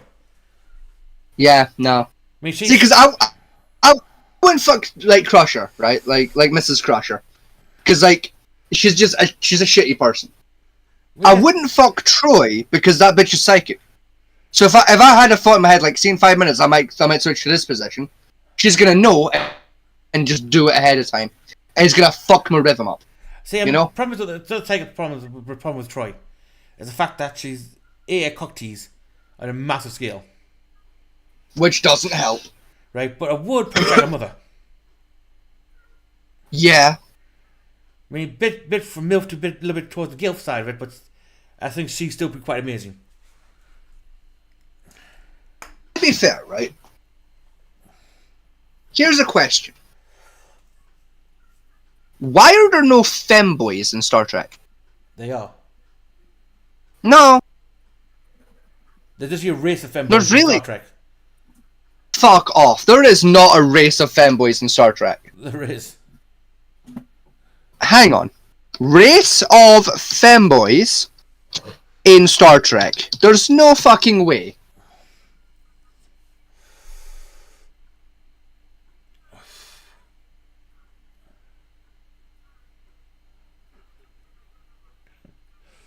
Well, he's just found his new R34 material. Nah, it's not coming up. What fucking race is it? Tell me, Famati. It's the planet dominated by women. Nah, that's not a fanboy. Nah.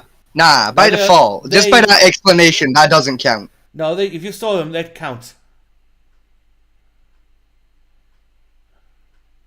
Better yet, here's what we do. Are there femboys in Star Trek? Search.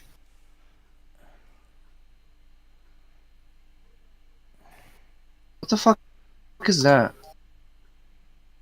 Hang on, I may have found something. What is this? Okay, that's not what I was looking for. What did you find? But at the same time, that was exactly what I was looking for. So I just found an AI art piece of a femboy Oh dear. in Star Trek. You know it. And like that wasn't what I was looking for.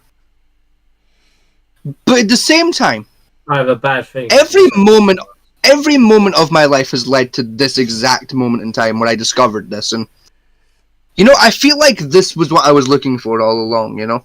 Oh, Okay. fuck it. Hit it on us, Vegas. What did you find?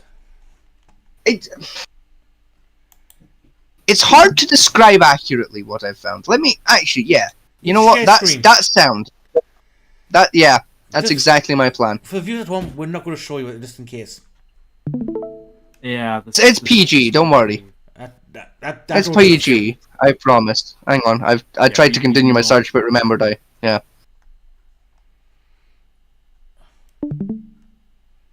Like it's a little more titty based than I like, but you can clearly see the cock bulge at the same time. So like I'm willing to count that as fanboy. I think the problem is the hand gets me. What do you mean?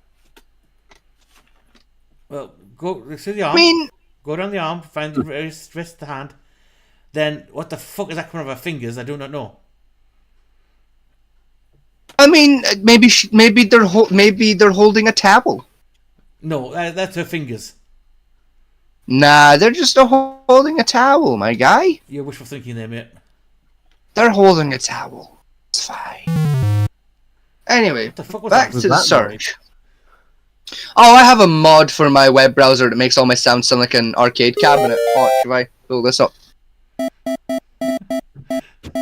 See? You know what? I'm not mad at It's that. better than mine. I'm not mad Yeah. at it. Right. It's nostalgic back to the fucking Mega Drive series. Yeah, no, I'm not finding anything about.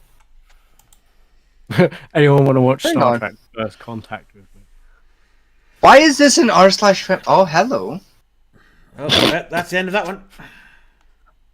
Am I logged into? I am. I'm going to just real quick just click the join subreddit page button and let's see what's been posted here. What? Hang on, go back to the top there. What did that say? Yeah, what did that say? Keep going. Keep going. Appreciation of femboy aesthetics. Yes. Better known as r/femboy. It's confirmed that this is a safe for work subreddit. How's it confirmed? Fine fat man thing. I'm not showing on stream because I'm terrified. It says right there, it's no on the explicit stream, content. nothing, hey. It's Reddit. That means bullshit. Yeah, that's true. It's like that website we found the other day. Yeah. Hello, darling. How you doing? Now, to be fair though, right, looking at this, right, go back up that one. Upvote. Right, is yes. If people say, well, would you ever date a tranny? Right, something like that, probably would, because I would struggle in a nightclub, right, still even sober, to determine that from an actual female. Yeah. See, and this is where being a bisexual is a pro strategy. Because if it pulls its pants down and it's got a cock, you're happy. If it pulls its cock down and it's got a fanny, you're happy. That's a win-win scenario. See, even that's not too bothered for me. I don't lose if I pull that. Hang on a second. I found a loophole with their whole safe for work thing. Go up to their rules. My gamer, I'm trying to look at fucking fanboys. Like, okay. I don't give a shit. Oh, rules. What's there you go. The second one. 18 plus to participate. There you go. Keep going. Now, even that point, pull pants down with the cock there, as long as I don't have to touch it, I'm probably not too bothered by it. Now, see, these are proper trannies, like transsexuals, as we hang on, get the termination right, where they look pretty much like they're supposed to, like a female. You know what I mean? Not just a guy with a beard and a dress. You're just going to upload every picture of this page, aren't you? Most of them. There you go. That's There's NSFW. Yep. He's still upvoting it. He's upvoting everything he sees. For those of you at home, saving your eyes. Upvote. Now see, that one's I'm gonna be honest. Upvote. I'm gonna be honest. They look like a JAV artist. Gotholi. Your lighting needs work. Your lighting needs work, my friend. Go back up. Go back up.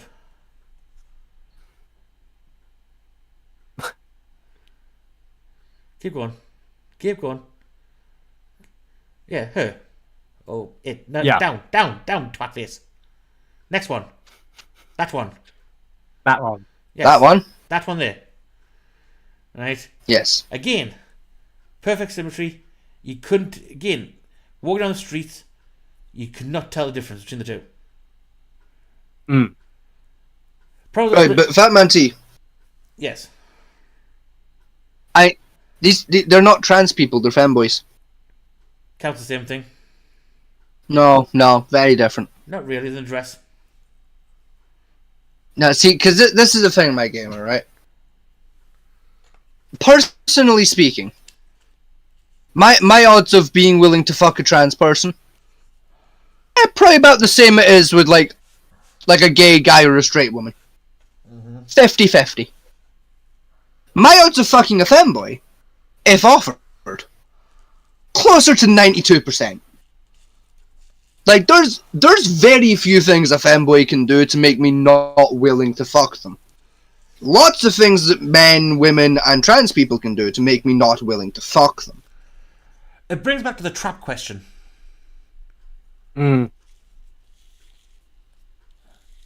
right, are traps gay? Only if you're not wearing socks.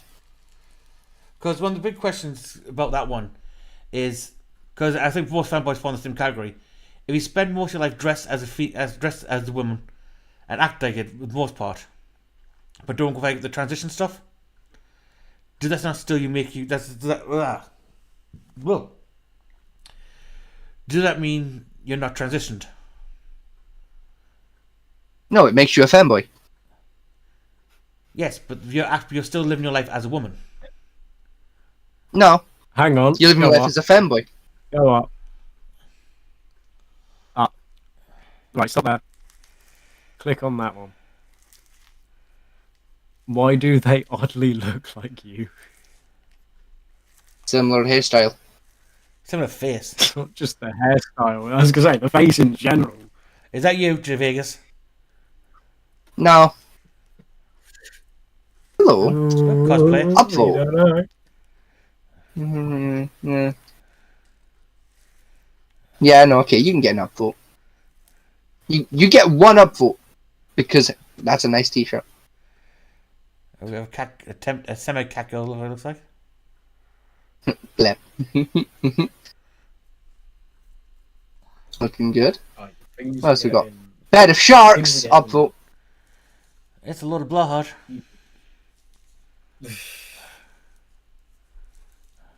Looking good, looking good, looking good. Needs work on the corset. Same. No, excuse me. I'm gassing tonight. Your excuse.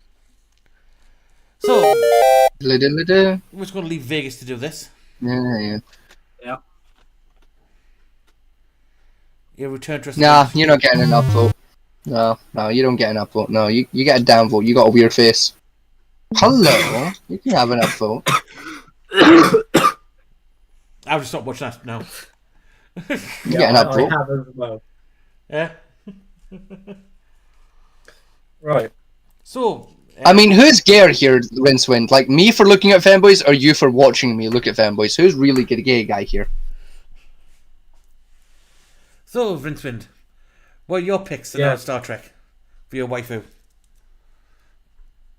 After seeing that, my mind is blank. I'll I can, like, on the top of my head, I can't think of any character other than Picard. give you. I'd fuck Picard. I'll give you that. I would fuck the brains out of Picard. But only if I can be top. You know, I ain't having no wrinkly ass dick inside me. The problem with Patrick Stewart. But I'll put my dick in a wrinkly ass. The problem with Patrick Stewart is that he can probably convince anyone to go into bed with him. Oh yeah, Probably. but only if he lets me be top. He put all of his stats in charisma, you know. Yeah. Well, charisma and like that body. You know, Like man might be like 85, but guy still looks good. You got me right.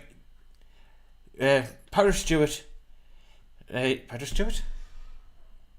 Yeah, Patrick Stewart. He's a true charisma build. Hello? There we go. Right. Right? So he's a true charisma Yeah, build. sorry. Unlike Kirk, where he was more of the rogue build. You know, he just grab a titty and hope he could keep it. Pretty much his thing. Then you had the only who's the one I'm thinking of? Janeway. No, not Janeway. Fuck that. Like, I'm on the wager behind the scenes, Janeway fucked. Probably not. Nah, I'm on a wager, like hidden away in like a captain's closet in her quarters. Janeway had like 15 alien sex slaves just tucked away No, for safekeeping. no, she's just 7 and 9. Like Janeway out like when the cameras weren't on Janeway, she was you can tell she was there in that captain's quarters. Fucking, you can tell. Right. Oh no, I think of Tucker from Enterprise. That as well. As well, 60 quid says Janeway was a lesbian. 60 quid. Oh, almost guaranteed. Even though like chemistry between her and Chakotay, supposedly. Mm. Right? Spend more time with fucking Seven Ryan than anyone else. But also, look at that hairstyle and tell me that that's not a lesbian top. No, what's funny about her? Like- right? No, seriously. No, funny about thing about her hairstyle. Because something me and my dad kept running the show for. Right? Consider how violently that ship gets blown up half the time and attacked. How does her hair stay?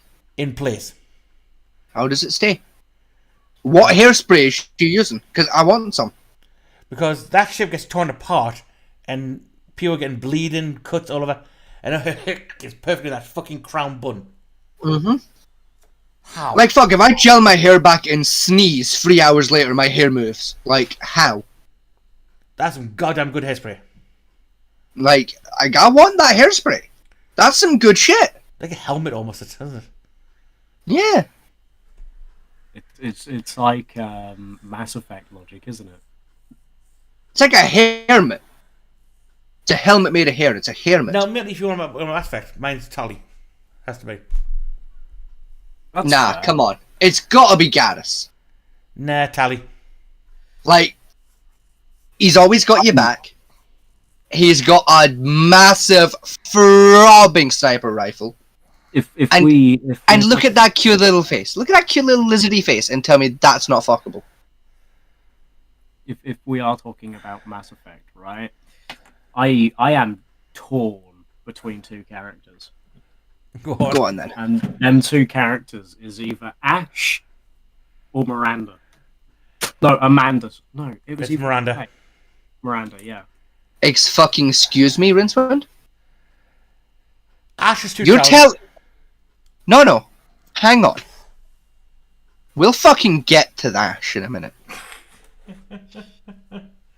Rinsewind, Yes. you're fucking telling me that you are more than willing to have sex with a xenophobic bitch. What do you- Fucking Miranda? To be fair, Fucking really? hang on. To be fair to Rincewind, titty's a titty. Exactly. I'm not Yeah, thinking about her. But also, she keeps trying to kill half the fucking crew because they're aliens. No! I'm in this. She's a xenophobic racist cunt. No! In this sense, I'm not looking for personality. I'm looking for personality. What about Kasumi? Which one was she? Nah, I'll give you Kasumi. That's a shout, though. Kasumi's pretty tight. I'll give you that. She was a DLC character. Oh, right. I was more thinking about the what do you call the medic woman. On, Really? North 2. Nah, hang on. He's out of line, but he's got a point. Well, she'll get you plastered in the game. She'll get you plastered several times. To be fair, though, it's not hard to get Shepard plastered. Shepard was quite a fucking lightweight in those games. You know about Dr. Chakwa? Yeah, she gets Shepard Sure, plastered also, like all the time. But like I said, it's not hard to get Shepard plastered. That cunt was a lightweight. Literally, after one alcoholic beverage in your room, and you're fucking gone. Yeah, true. Exactly. Like Now, it's not hard to get Shepard plastered. controversial. Edie. Which one was Edie? Isn't that the AI? That's the yes. Like the ship AI. Yes, Yes, ship the AI. ship AI. Because Yeah. in Mass Effect 3, she gets a body.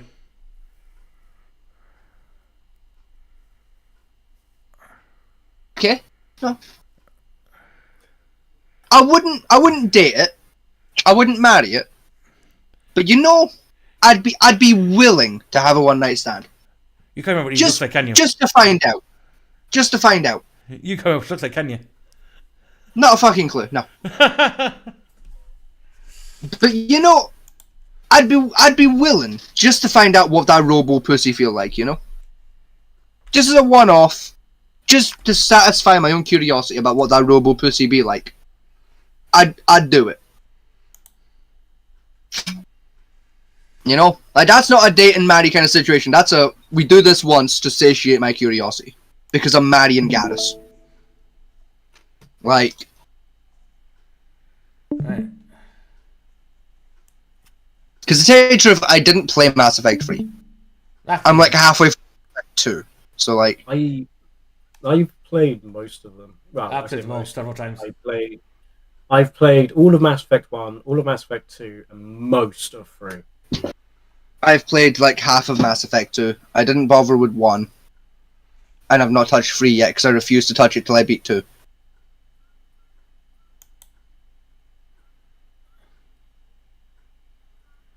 That said, I'd fuck it to find out about the Robo Pussy. Oh, that's a good one, actually. What's that? Which one in the Resident Evil universe would you? Rebecca? Leon. Really? You're a Rebecca person? Yeah. Okay.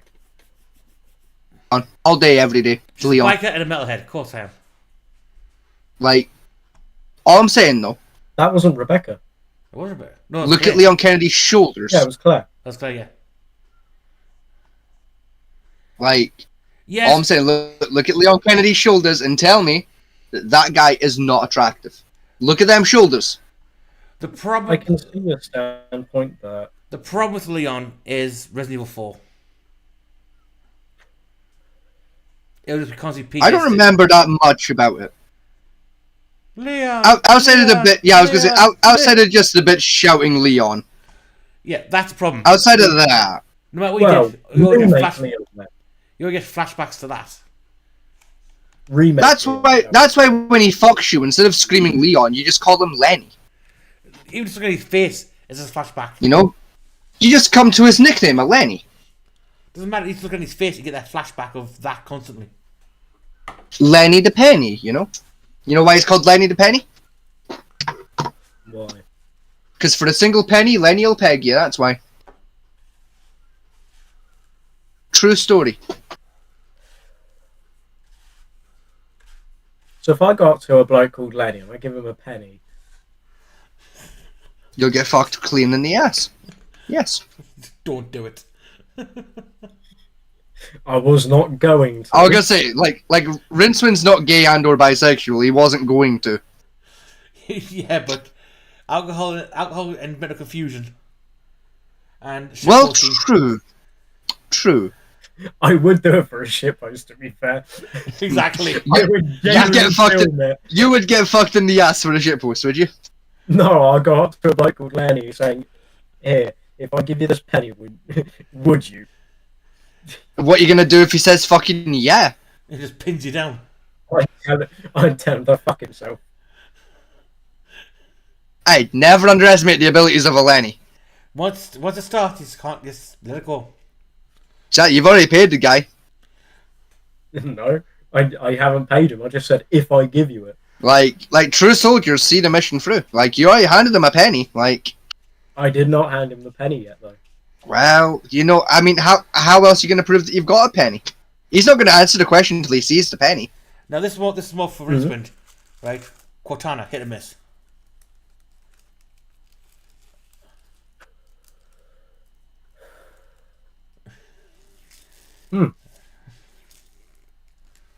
For the record, miss. Yeah, but you never seen it in Halo 3. Just hologram. Just there'd be nothing to that, No, she's based on an actual person. No, she gets a physical form. Yeah, but the rest of the time she's just a hologram, and there'd be nothing to that, Yeah, but she's constantly. You'd have a very tight window to fuck her for, and it's just nah. No, because there's a fucking machine. Still, I mean, it's Halo. Of course, it's a fucking machine. I guarantee the Master's armor has automatic wank function in it. Oh yeah, no, It definitely. has to. It's got a human body built-in has pocket to. pussy. Like, yeah. Yeah, the human body has to ejaculate. I guarantee Do you it's think- in there somewhere. Do you think Yeah. that's how the Master Chief armor powers itself? Do you think it uses like semen as like fuel? Oh god, no, it uses fusion cores. But never mind. I prefer the idea that like it's got like a built-in pocket pussy, It's powered by Right. jizz. and it's like a milking machine at a farm, right? And it milks like the wearer of their jizz, and then like mixes the jizz with like ethanol or some shit Jesus, man. to make like a burnable like almost like a jet paste. This, bear in mind, I've got to admit that this is one cursed stream's turned into be. Oh yeah. Yep. This is why Vegas doesn't drink very often. But I'll continue on the curseness, right? Might as well keep going on the sci-fi series. Babylon 5. I'm gonna sit this round out because I've not watched the show yet. You've not watched... I've only seen, I think, the first 2 seasons. Well, that's good enough. You have an idea of most of the female characters in the series. Most of them. I cannot remember what they look like, though. Hang on, let me just bring up the fucking character list of the first series. Because my top pick of that one would be Ivanka.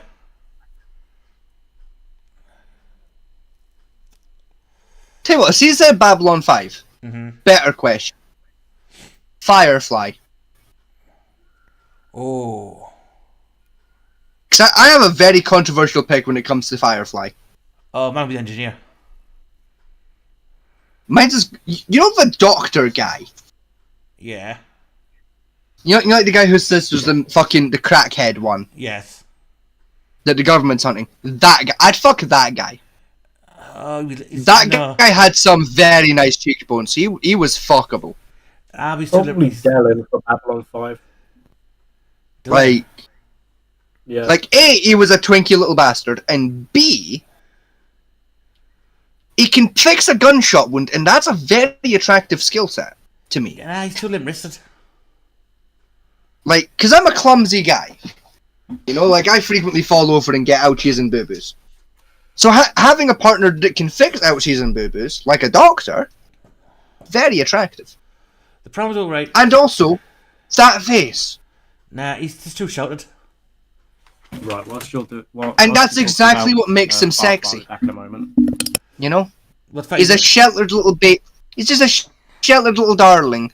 You know, like, you know for a fact, if you fucked him in the ass, you'd be taking his gay V card.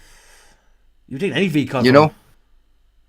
Like you know you'd have to show him how it's done, and that means you could go like extra hard. In that show, you know? right? In that show, right? That poor bastard was portrayed pretty much as the quintessential shut-in virgin. Exactly. I'm sure his crazy sister got more action than he did. Yeah. You know, and she three she's to the fucking outer space somewhere. Still fuck him. Then again, River.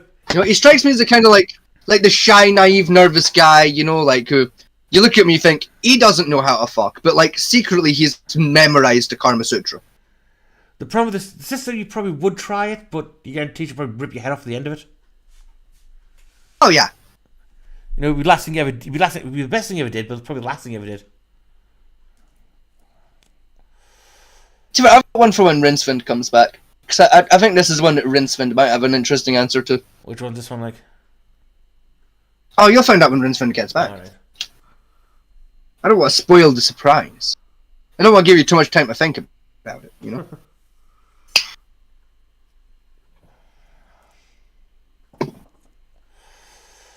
I would also like it if Rinsevind would hurry the fuck up, because I need to pee. Now, I was going to say Star Wars, but there's not many characters in there you can say yes to. To be honest. Nah. There's just not, no. We actually, I think Alright, Rinsevind, are you back? Is that you, Rinsevind? Yeah. You here? Alright. Next one, right? Here's one for you, right? The Boys. Ooh, that's a good one.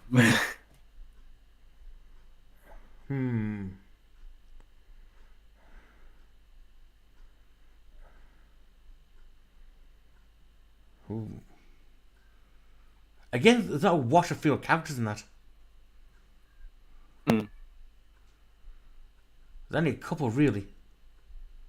Yeah, 'cause the main ones that you see is Queen Maeve and Starlight. Yeah. So here's my pick, right? You know the bone claw lady that like A-Train is fucking? Yeah, that's what I was thinking. I was thinking of that one as well. Like, you like her that crushes her landlord's head in with her legs. Her. I'd risk it. I'd fucking risk it. Like, she's pretty fit. I'd risk it.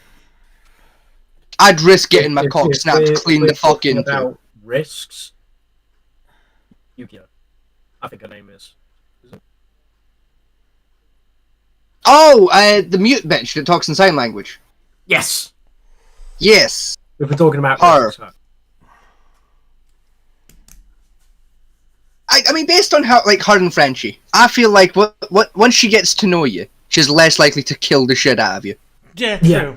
I mean, literally, that's how her relationship with Frenchie is. Yeah, like, at first she wants to kill the shit out of him, then she's like, oh no, he's actually pretty chill, and then stops trying to kill the shit out of him. After, like, a season. Through this shit. The problem is, though, you don't And, like, you know for a fact, by the time the show ends, they're gonna fuck. Like, it's gonna happen. Frenchie and fucking Yuko, or whatever her fucking name is, they're gonna fuck. Okay, then. Here we go for this one. Pixar characters. Ooh, now that's a good pick. Pixar characters. Ooh. Cass. Hmm. Yeah, and Cass is definitely on the list. That is a strong pick. That is a strong pick. Because you know for a fact she's literally going to break you in half. Yeah. Although would Big Hero 6 technically, even though it was made by Pixar, technically it falls under Marvel. I'd still count it. Pixar was it's done in the Pixar style, so I'll count it. That's fair. I feel like that's a movie. I feel like that's a movie that should definitely deserve a sequel. It does, like for me, right? See, you know later in the film when like they get the full superhero team on the go. Aye. Right, you know the nerdy bitch with the glasses. Lemon. Possibly. It's been a while since I watched the movie. Hang on, there's a quick way to tell you. Hang on. Pull up Google now. Hang on. Just wait for Google to load. Here we go, right. Cowser. Big Hero 6 characters. Hang on. Just a little itsy bitsy little moment. Fucking microphone decided that. Here we go. Disney Wiki. Here we go. But yeah, Honey Lemon. That was her. Yeah. Honey Lemon. Yeah, no, I'd fuck Honey Lemon. Honey Lemon's pretty fit. Big Hero 6 was probably the only movie in a while to make me cry, like when it released. Ha! Gay! Oh, come on. No, the end scene was a bit sad. It's an animated movie. Fuck off. Hey, you can cry anime. I've done it a few times. I mean, what next? You fucking cried when Bambi's mum died? Because you cried because the animator stopped drawing the deer? No, I cried because I wasn't the hunter shooting Bambi. Yes, it was very sad when they stopped drawing the deer. Yes, fucking fuck off. You know, I was more upset the fact the hunter was such a shit shot. You couldn't get Bambi and the mother. I mean, yeah. That's true. There was a perfect double shot lined up at one point. You know, like it was sad. You know, that's where you cry like, this wasting food. Literally, Stormtrooper. I will be 2 minutes. I need to pee. I will be back. I was gonna say. Go on then. Oh, I was gonna drive on to the next point. But go on. No, I was gonna say did you see the theory about Bambi's mother? The fact that Gustav killed her. Yeah. Because probably her head's I like that one. I do as well. I like that. I do as well the fact that Gustav was such an asshole he shot Bambi's mother. Yeah. And Disney's like such an asshole, like, yep, this is Bambi's mother. Right there. See? Yeah. Almost as bad as what I did with my menu once. I mean, I worked at a country restaurant, and we got fresh venison and fresh rabbit in, I literally put on the menu Bambi steaks and thumper stew.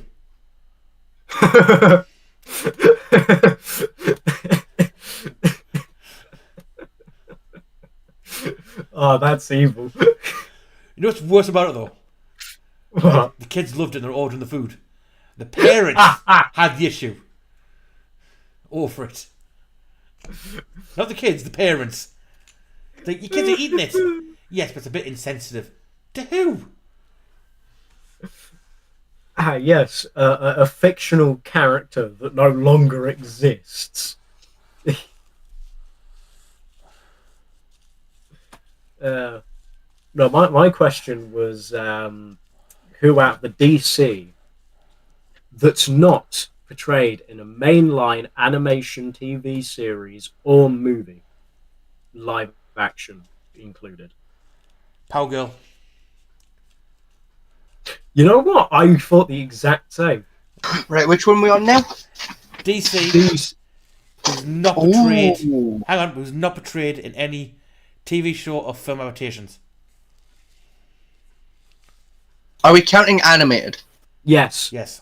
Oh, okay. Oh, There's a lot of them. But for some reason, every single writer doesn't want to touch any of them. And it's like, what the fuck not? I have a cheat code answer. Go on then. Every single member of the Pink Lantern Corps. No, they technically appear up in Green Lantern. Yeah, but not all of them do. So It's still that's why I'm Yes, saying but the you cheat said all answer. of them plural. Yeah, but like, No, we'll just say the ones We that don't want appear. names. we want names. How fucking long do you want to be sat here? Just pick Like- two. Just pick two. Just literally just. I pick don't one. fucking know. I just know them as the sexy lanterns. I don't fucking know. Because I'm pretty sure the entire Green Lantern TV series had all of them in. It did Yeah. on several occasions. Because the Corps was only 20 people. I mean, Yeah. yeah, Which means no, that's different. fair.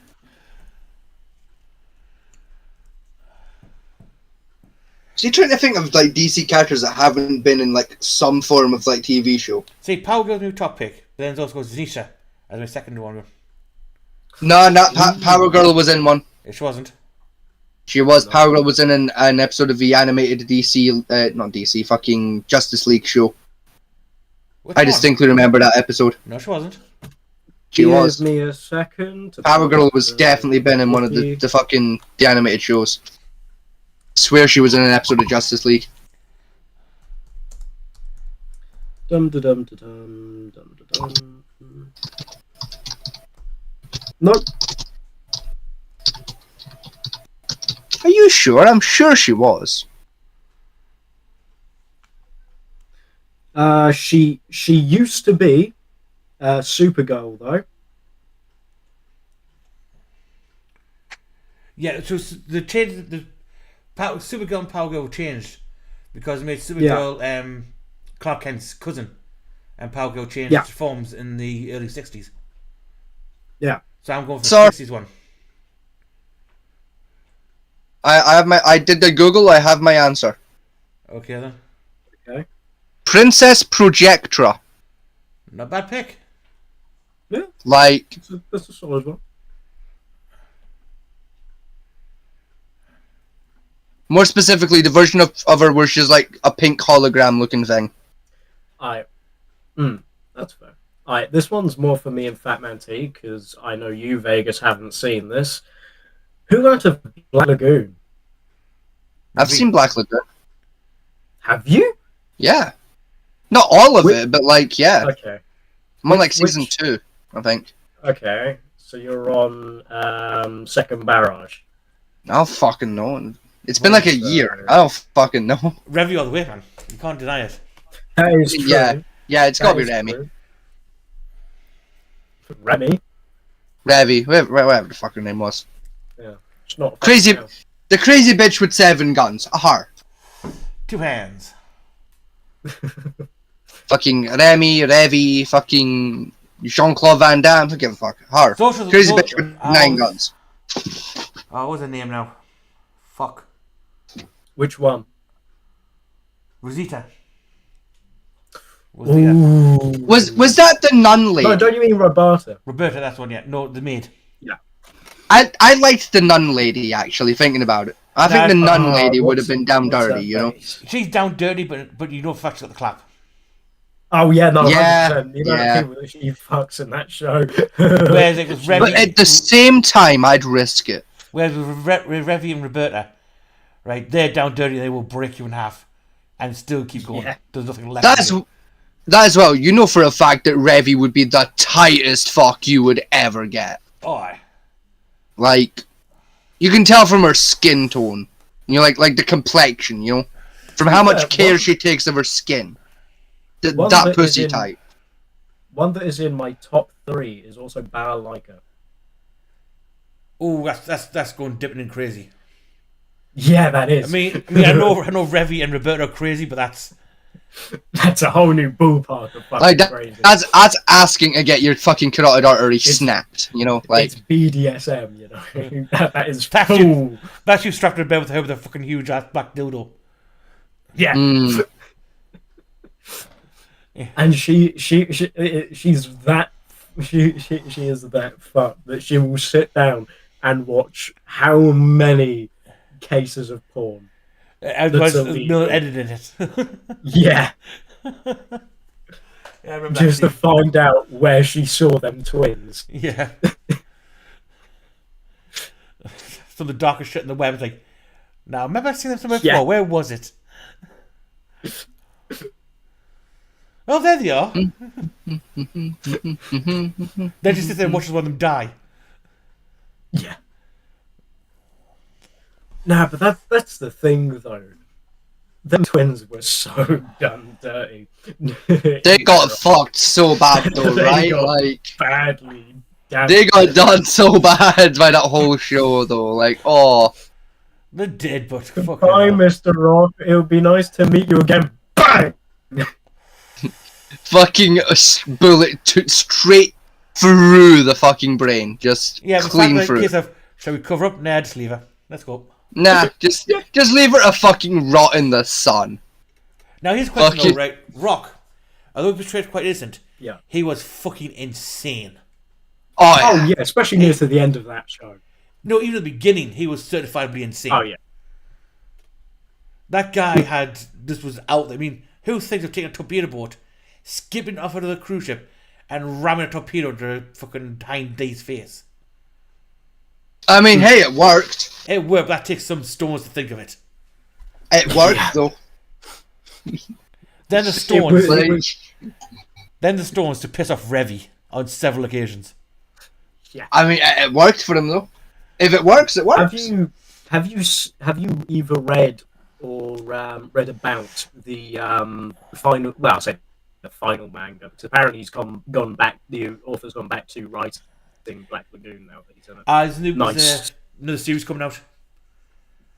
Is- He's writing for the anime, not just for another manga. The manga's coming out as well, Okay, but it's coming out simultaneously with the series. that's actually fucking hype actually. But have you seen the? Seen the what? I was gonna say, have you seen anything about the manga that wasn't turned into an anime yet? Like it was only one because that was when he stopped and put his hiatus on for a bit. Is that one where Rock confronts Lee after the Roberta arc? Yes. I haven't read it fully, but I've believe seen so. bits about it. Yeah. Because it wasn't actually Where, wasn't released in English print. Is the problem with it? Yeah. Because if I'm not mistaken, that the ending of that manga literally leaves it on the cliffhanger of are they alive or are they not? So if I'm not mistaken, spoiler alert, by the way, if I'm not mistaken, it's when the lagoon has just the Black Lagoon has just been fucking decimated with them lot inside and they get washed up to a beach or something. Yeah, because if I remember the manga, this is taking me back a while now, is after the Roberta arc where Lee pretty much just bushwhacked Rock's plans. Rock goes to confront him. And he then lays out all Rebecca's dirty little secrets from her past. Which A, pisses off Rebecca, and B, pisses off Rock at the same time. Yeah. And then they try and make a go at him, and he just like nukes the boat from orbit. Yeah. This is how Can I just say, right, Mr. Chen is a badass character as well from that show. Chen. Yeah, Chen. He was a weird one, to be honest. He was a weird one, but he was fucking sick. Yeah. He was one of the weirdest ones out there. I mean, but if Revy. Sorry. Revy was one of those naive ones, but if any of the characters would say terrified me in real life, would be Bella Lyka. Oh, yeah, no, 100%. I mean, her character literally went through to the Russian invasion of Iraq and walked out the other side alive. Yeah, she was literally... What was it? She came out as... Yeah, because after that, she went to Rawanapur because... what was it? She was court-martialed. Yeah, the military abandoned her because they evacuated. When they were told to evacuate, they still court-martialed her because she couldn't hold the post. So then the Hotel Moscow took her in and sent her to Ranapur to subjugate Ranapur off. Yeah. I say, of all characters, she's one that terrifies me. She literally has an army at her disposal. Yeah. Literally, like, well-trained army. It's like, cool. There's an entire group of Spetsnaz ready to do a bidding at any given moment. Yeah. And you know how fucking ruthless they are, because, what was it? Because at one point... What was it? The very first season, I think it was the first episode. No, it would be the second or third episode. She literally decimates a guy's fucking apartment. Oh, the fireworks. Yeah. And I think he just leaked like information of something. No, he'd set up Lagoon with the guys with the boat. Oh yeah. Vegas, you still there? Yes. So, next I'm making rum. All right. Fair enough. Next category. Okay. This is how we do it. This is how we do it. This is how we get a copyright strike. Yeah. I would say Disney princesses, but they're all underage. Yeah, that's a very Risky one. very risky topic. Because at that point, you're going to have to go for the Frozen characters. Because they're all overage. Like in the movie, Mulan's like 27, so like Mulan. No, Mulan's 14. Yep. I retract my No, statement. sorry. Mulan. No, 16. Mulan. 16. Yeah, that's legal here, yeah. So Mulan. I think Cinderella was 13. Snow White was 12.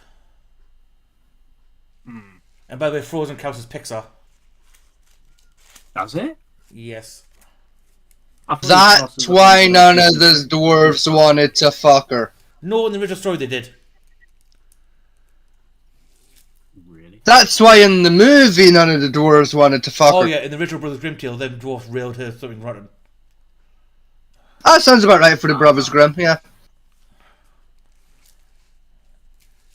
You know, imagine the worst trade you could think of, and she went through it several times a night. What is that song called, by the way? Does anyone know? Just Which song? you know the song. This is how we do it. This is how we do it. Ba-ba-da-ba-ba. Yeah, literally, I think it's literally just called "This Is How We Do It." Band, not sure. If I'm not mistaken, off the top of my head, it's Backstreet Boys. It is. Yeah. Is it Backstreet? It's either Backstreet Boys or NSYNC. It's like an early 90s fucking trash shit. Well, I can tolerate Backstreet Boys. That's the thing. I can't. I don't want to sister like Backstreet Boys, and you got to blast through my ear holes constantly. To the Hang point on. where I kill them with a frying pan.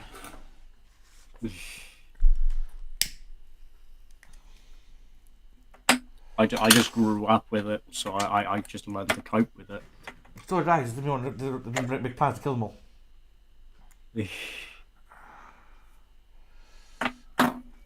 No, that's Security, I know. that was We've Got It Going On that you guys are thinking of by Backstreet Boys. Probably NSYNC then. NSYNC. Literally, no, just put in. No, this is that how song we is do it. called "It's Gonna Be Me" that you're thinking of there. Just put into YouTube. This is how we do it. I found it. Who is it? Called by? Montel Jordan. Oh. Fair enough.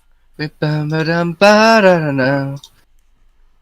been stuck in my head for like an hour. I needed to play in the background quietly so I can get it out of my head. Hence why I needed to know. None of the main three characters Evangelion. And by main three, I mean Oscar, Asuka, what's his face? Matey and I'm gonna set this one out too. I've not seen this one either. You just can't know the pilots. Yeah. None of the pilots, because they're all clearly underaged. They've made that explicitly clear. No, Oscar's 17. Is she? Yes. I thought they said she was 15. No, she's 16. 17, sorry. Remember she comes from Germany? Yeah. You're thinking So of... either way, she's legal. You're thinking of the white hair one, Ray. She was 15. Ray is a tough one, to be fair, if you think about it. The problem is, you got to think though, in Japan, 12 is legal. Yeah. But the thing is, though, is that Ray is also technically not human. No, she's an Eva, in human form. Yeah. Technically. Or cells of Adam. Yeah, no, she is Adam, like one of the main parts. That's why at the very end she morphs with the fucking thing. Oh. Well, in one ending, shall I say? Yeah, one of the 5. Yeah, one of the 5. They couldn't come with mine which ending they wanted, so... They literally made them all. They said, fuck it. Oh, what's her name? Which one? The caretaker.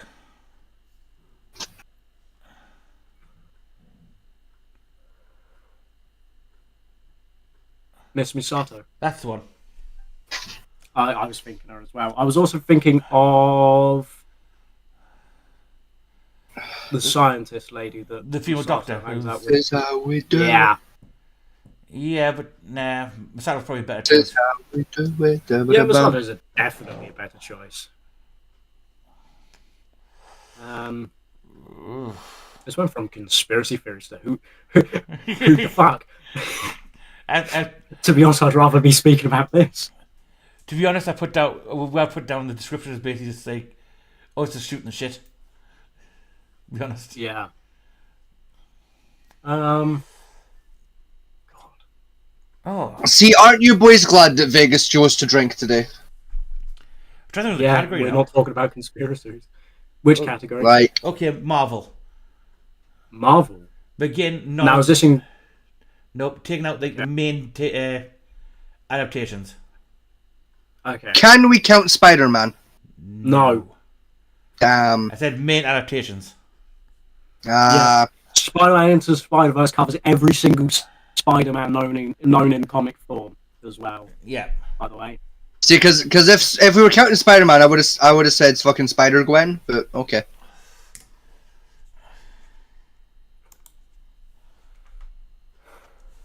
You know the White Spider lady, Spider-Gwen, her. But like, we're not counting them. If I'm not mistaken, what's her face? The squirrel one. Squirrel Girl. That was one of my mind as well. That's literally one that's... This is how we do it. Controversial opinion for controversial reasons here, right? Okay. You know the robot bitch out of fucking Guardians of the Galaxy? Nebula. Yes, Nebula. Can't count her. Half robot, half... No, hang on, because she's in the comics, so I'll count it, right? I'd fuck Nebula, but only because she's played by the same actress that played Amy Pond in Doctor Who.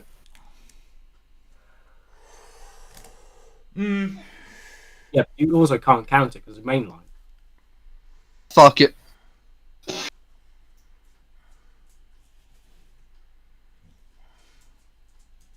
Galactus ain't. Yeah. If you want to swing that way for a bit, Vegas, you know. I mean, yeah, I could fuck Galactus. I mean, it's more of the case if he'd be fucking you hard way, but yeah. Nah, Galactus strikes me as like a tall bottom, you know?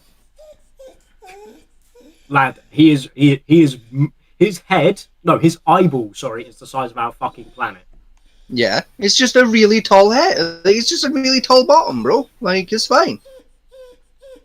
He's more than a really fucking tall bottom, let's be honest there. It's just a really big bottom. He'd eat our solar system. Yeah. So it's gonna take me a while to commute. Fuck it. See, Marvel's much harder in this one. Yeah, Marvel is much harder because they've milked every fucking character dry nearly. Yeah.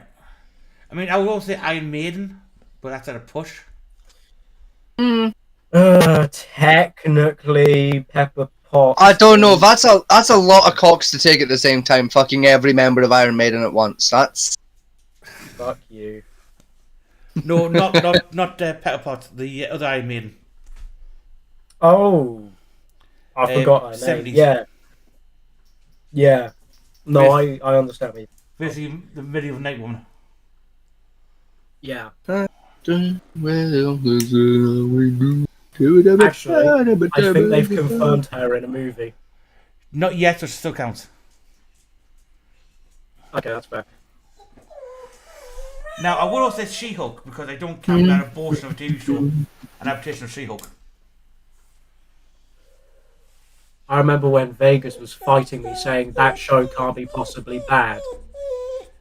it's not as bad as it could have been. No, it could have been absolutely catastrophic. Instead, it was just nuclear catastrophe. Yeah, like it's a bit shit. It could have been really In shit. Though. case of It's nuclear a bit shit. annihilation, A bit. that happened. It was a bit shit. It was more than a bit, lad. I've seen worse. Not by much. No, I've seen much worse. Trust me. What have you seen that's worse? What? What have you seen that's worse? Several indie wrestling matches come to mind.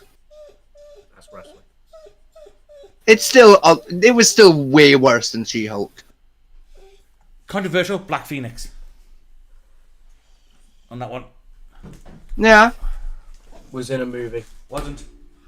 That was Phoenix, not Black Phoenix. Nope, they confirmed that with X-Men Dark Phoenix.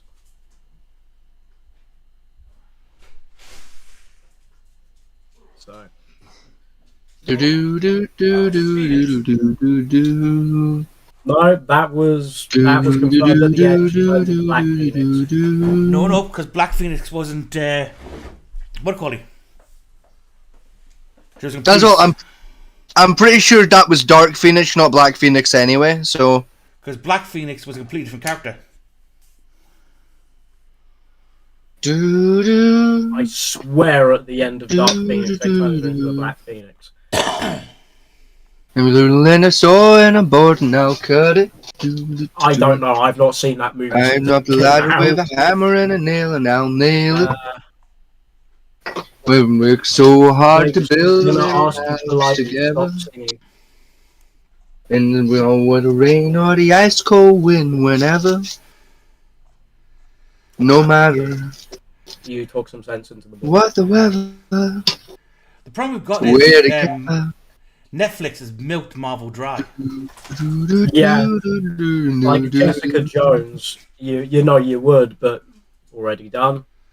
Yeah. Ooh, Miss Marvel. She hasn't turned up yet. Now, which Ms. Marvel? Do do do. Well, I'm not going There. to I'm thinking of the black leotard, not the blue and red one. When I rule and a blow and a I'm all board meant and I like cut which it. out of all the fucking ones Stanley. I'm up the ladder with a hammer and a nail and I'll nail it. Yeah, shut up. No, Go no, I on can. to build a little I can house see, together. In the snow or Vegas, the rain that or song the is ice cold classed under wind. copyright VMC. Please, for the love of Christ, Whenever. I know you're like, mute. What Even the better, weather. just mute for the moment. Wherever. That's what we're covered under fair use because it's a cover. Okay, yeah, we're lucky because I've just seen a video of Miss Marvel. But it's the red and white one, not the fucking black and yellow one. Okay. Let's see. Okay, then, here's one for you then. Controversial one. Game of Thrones.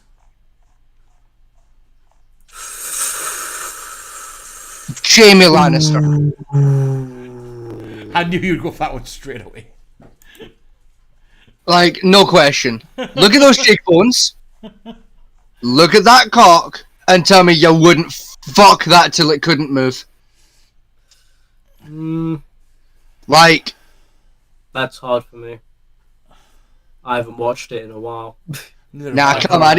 Even you guys have to remember how fuckable Jamie Lannister was, though. Like, I have straight friends who would fuck Jamie Lannister. Nah, too much baggage. Vegas.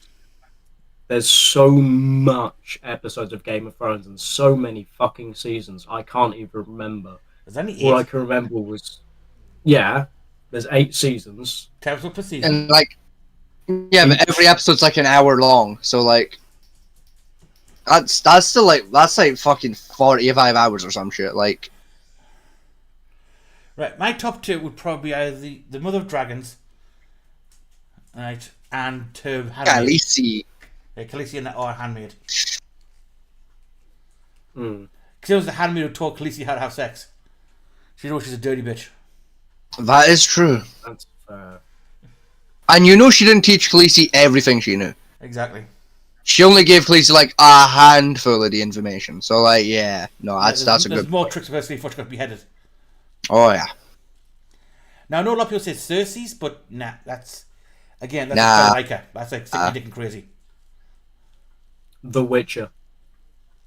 Next one, The Witcher. Kira. Kira. Kira. Is that the redhead one, is it? No, that's Triss. Mine would be Triss. I'm on my way. Now, New friends and new places to era? see. the TV show or the book The game. game version? All three at the same time. Not the TV show, because the TV show was fucking abortion. All three of them at the same time. I'm on my I way. think I would say Cece, I'm but loving it's hard to every tell how old step she actually is. Yeah, that's actually true. Because Yes, nowhere in the I'm games, on TV show, or in the fucking book to actually my confirm how old she is. My face. No, it's There's nothing bullshit. like seeing each other Because she again. disappears as a child. No matter what Yeah. Vegas, distance try attack. Sorry, I like Phil Collins. Well, mute yourself. Tell You will just mute make yourself. you Mute smile. yourself until we can say something. What is it? Because in the books, it just confirms that she disappeared with the Wild Hunt. Then she turned back Yeah. up as pretty much as an adult. But it doesn't actually say I how old would've- she is. Yeah.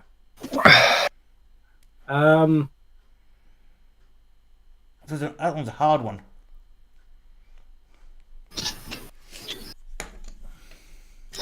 Oh, you know the... Oh, See, you've played The Witcher 3. Yes.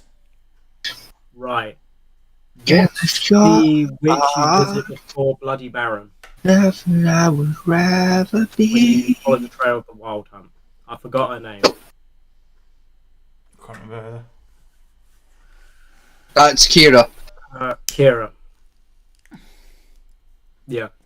I'm on my way now. Book Dash game version, should I say. Dum dum dum dum. Actually, she doesn't appear in the TV shows, but I can just say her. Yeah, she does. Does she? Yeah. Yeah, she's Kira. You know in season 3 when Yennefer and the child go into that magic-y shop to get the portal done?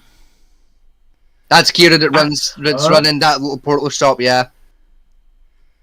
Damn, they did her fucking dirty. My guy, did you pay any attention during season 3? They literally call her Kira like 4 fucking times in that scene. True. Like, my gamer. Tell everybody I'm on my way. I didn't recognise. I fucking love Phil Collins. Stay true to the source material at that point. They didn't. I mean, The Witcher kind of kept, the first season kind of kept so much towards the source, and it's like, Yeah. went, oh, fuck you, and went, what the fuck did you go? Because that's why Henry Cavill was now left, because he stated that he loves The Witcher that much that he's not willing to see it go down this path. I've got it. I've got the category that's gonna fuck you. Go on then. Okay. Country singers. Boney M. What? Boney M. Boney M. As in the band that did fucking Ra Ra Rasputin. No, Boney M as in the country west singer. Different Boney M. Fair enough. I'll Google them. Hang on. I don't know if you find it I on Google need- because it's old. I need to define fucking country singer. Hang on.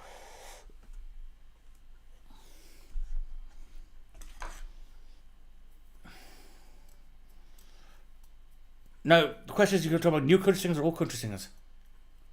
Yes. That's true. All of just if they sing country, I'll count it. Dolly Parton in the prime, for definite. I was gonna say my pick is Oh, Dolly yeah, Parton, Dolly but like Parton. even today, Dolly Parton is still in my list.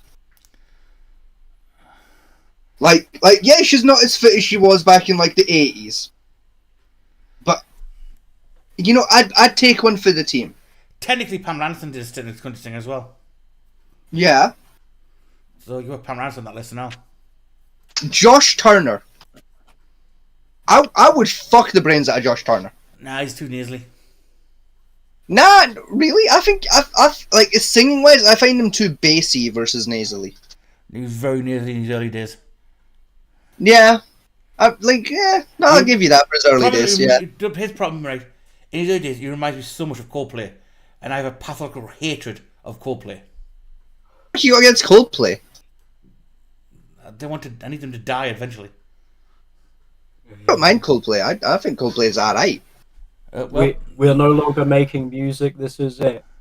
About a year later. Hey, we're back. I'm sorry, right? Coldplay is just basically an excuse for the NHS to get more depression cases. I mean, yeah. No, where they sing, mass depression occurs. It's like a disease. Now Travis is on the same category, but not as bad as fucking Coldplay is. Baby, lock the door and turn the lights down low. I thought you'd go for what do you call it? Soft and slow. What's his face, man? Johnny We Cash. ain't got no place to go. I am a big fan of Johnny Cash, but I wouldn't fuck Johnny Cash. Like, no one fucks Johnny Cash. Johnny Cash fucks you. True. And I'd be willing to be fucked by Johnny Cash, but that doesn't count as fucking Johnny Cash. Okay then. Buffy the Vampire Slayer. Haven't seen it. Or the movie, the TV show. So by default, my answer is going to be that character is played by the same actress that plays the Lily in How I Met Your Mother. Well, Willow. I don't fucking know.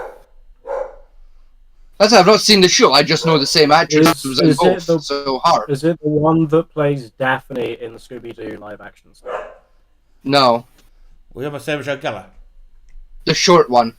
Hang on, hang on. I'll tell you what fucking actress. Hang on. It's been a hot minute since I've watched Buffy. I won't lie. It's been a while for me as well, like. Hang on. I can remember the faces, not the names. Alison Hannigan. That's the actress's name. So Willow who was the redhead, did? who's turned into a witch. Sarah Michelle Gellar played Buffy. Hang on. Yeah, Willow Rosenberg. Yeah. She was also in, what do you call it? American Pie. Wouldn't know. Haven't seen that either.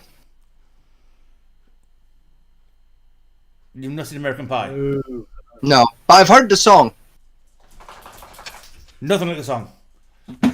No, I know. I've seen one scene from the movie, and I can tell it's not the same.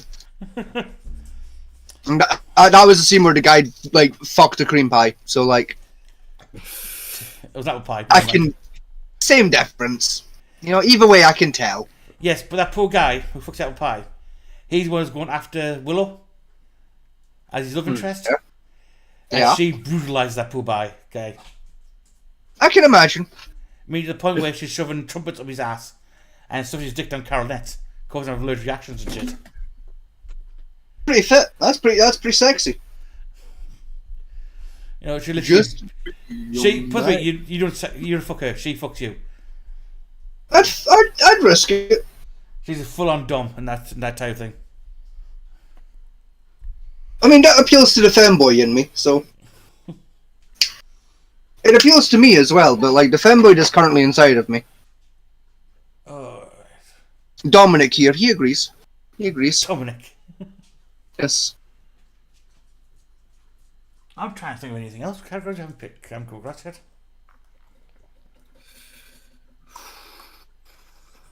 The problem is I'm way older than you, so I know a lot more old TV shit. Metal Gear. My house in Budapest, my hidden treasure chest. Which Metal Gear? Quiet. Entire series. Quiet every day of the week. You're a basic bitch. I know, but she's fucking hot though. Who's he say? She is. Quiet from Metal Gear Solid 5. I call him a basic bitch already, it's fine. I leave it all. Oh, to you. No, see the Sniper Wolf. Sniper Wolf grabbed my attention a bit. For me, it's Sniper Tell me Wolf, what the reason Meryl, why I should and never the make Boss. a change. Like Sniper Wolf and Big Boss. Yeah. If you harm me, then all of this Biggest, will go. you cannot sing. Shut the fuck up. You say that. What you mean is I shouldn't sing. Quite clearly I can sing because I'm doing it. What you mean is that I shouldn't because I'm not good at it. No, you're killing the planet. Find a train and apologise. Over you, I leave it all. Mute him, please. Well, give me one. That's all up. Are you still there, Rinsevind? Yeah, it's not sorted it for me. You haven't been on your side. I thought you were gonna. I thought you were gonna server mute him. I don't know how to. I actually don't know how to do that. To be honest. If you right click on him, it's at the very bottom. It should be. Oh yeah, there it is. You finished. Give me one reason why I should. Sing it. Oh, there we go. But yeah, no, it's. Yeah, Sniper Wolf was my first book when I was younger. Yeah, that's fair, to be honest. And that. For me, when I was younger, it was Meryl and Sniper Wolf. Meryl's very basic. Meryl is basic, but when Metal Gear Solid 5 came out, everyone started raving about Quiet. She no longer became basic, really. I mean, She no longer became the norm. I mean, you can't take about Fortune technically, and that. But she was in the game very long. In Metal Gear 2. No, she wasn't. Which is a dying shame.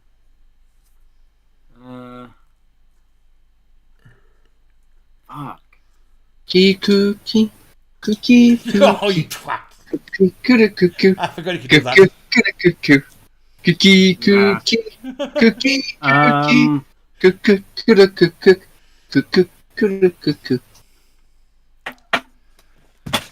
Song about a cockatiel. It's a song about a cockatiel that sings cookie, cookie, cookie, cookie, cookie, cookie, cookie, cookie. Now, what character? I've got one in my head, but I'm cycling through the characters melody. currently to see if Song there are had a supernatural ability.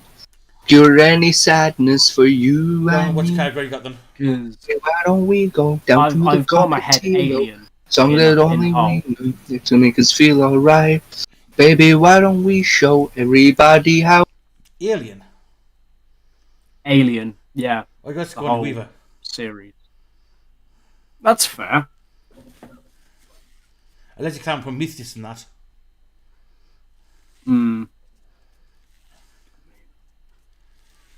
But then Prometheus, I wouldn't count Prometheus because it's a different arc storyline. Yeah, I was gonna say because like my stepdad loves Prometheus because it's a decent movie in its own right. It's not really an alien movie. It's not really an alien movie, no. It's more of laying the foundation to Covenant. Yeah. You You want to stop singing at Vegas? Yes. Thank you. Do do do do do do.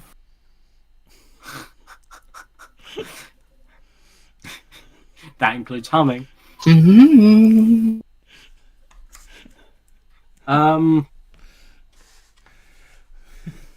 You finished? Yes. Right. Come on, what category you haven't come across yet? Let's see. So I'm currently checking my Answer. fucking DVD list, see if anything pops out at me. Have we done Star Wars? There's not many. I know there isn't. Now, actually, see for Star Wars. Mm-hmm. Ayla Secura. Ayla Secura is my choice. No. Only you're going to go off the films. Yeah. Sakura's not in the films. For me, There she is. She's not. Episode 3, motherfucker. She's the blue Twi'lek bitch who gets shot in the back by like 15 stormtroopers. okay, 5 seconds screen time includes. It counts. She's in it. That's what I was saying. It does include the movies if it's like 3 seconds Like- of screen time. Yep, she's in the movie. Like, it counts. Jyn Erso. Who? Jyn Erso. Jyn Erso? Jyn Erso. Which one was Jyn Erso? Rogue One. Ah, that's why I don't know who you mean. Yeah. I can't remember her name. The only good Star Wars movie that's came out. I can't remember her name, but the one. It's Platinum. Platinum. Uh, Which makes 0 sense. Because Actually, it kind of does if you read the comics, but me and probably are cheering on for it because she almost kills Rey. yeah. I more meant it makes 0 sense because I think in the in Rise of the Jedi. No. Yeah, Rise of the Jedi. No. Was it Rise? Return. No. Last Jedi, sorry. Last Jedi. There you go. Right? In The Last Jedi, they managed to break her fucking helmet. Yeah. Technically should not be possible. Right, you know the Naboo spaceship that they fly in episode 1? Yes. Yeah. Yeah, her armor's made out of one of them.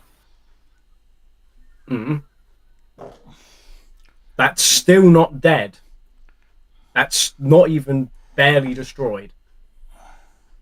Well, the Naboo Starflyer. If that spaceship didn't have the shields and shit, then like, yeah. it would still do the same damage it did to her armor.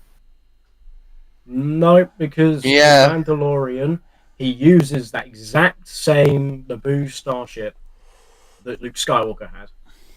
That was a different starship altogether, dipshit. No, the main thing was... No, an X-Wing and a Nabuvian cruiser are made out of very different shit. Are you talking about that one that got fucking detonated in the second episode? Oh, you know the one in episode 1 that they fly off in Naboo to go to Tatooine when they find Anakin Skywalker, because they've got to land because the hyperdrive dies. That fucking thing. The Naboo Star Cruiser. Yes.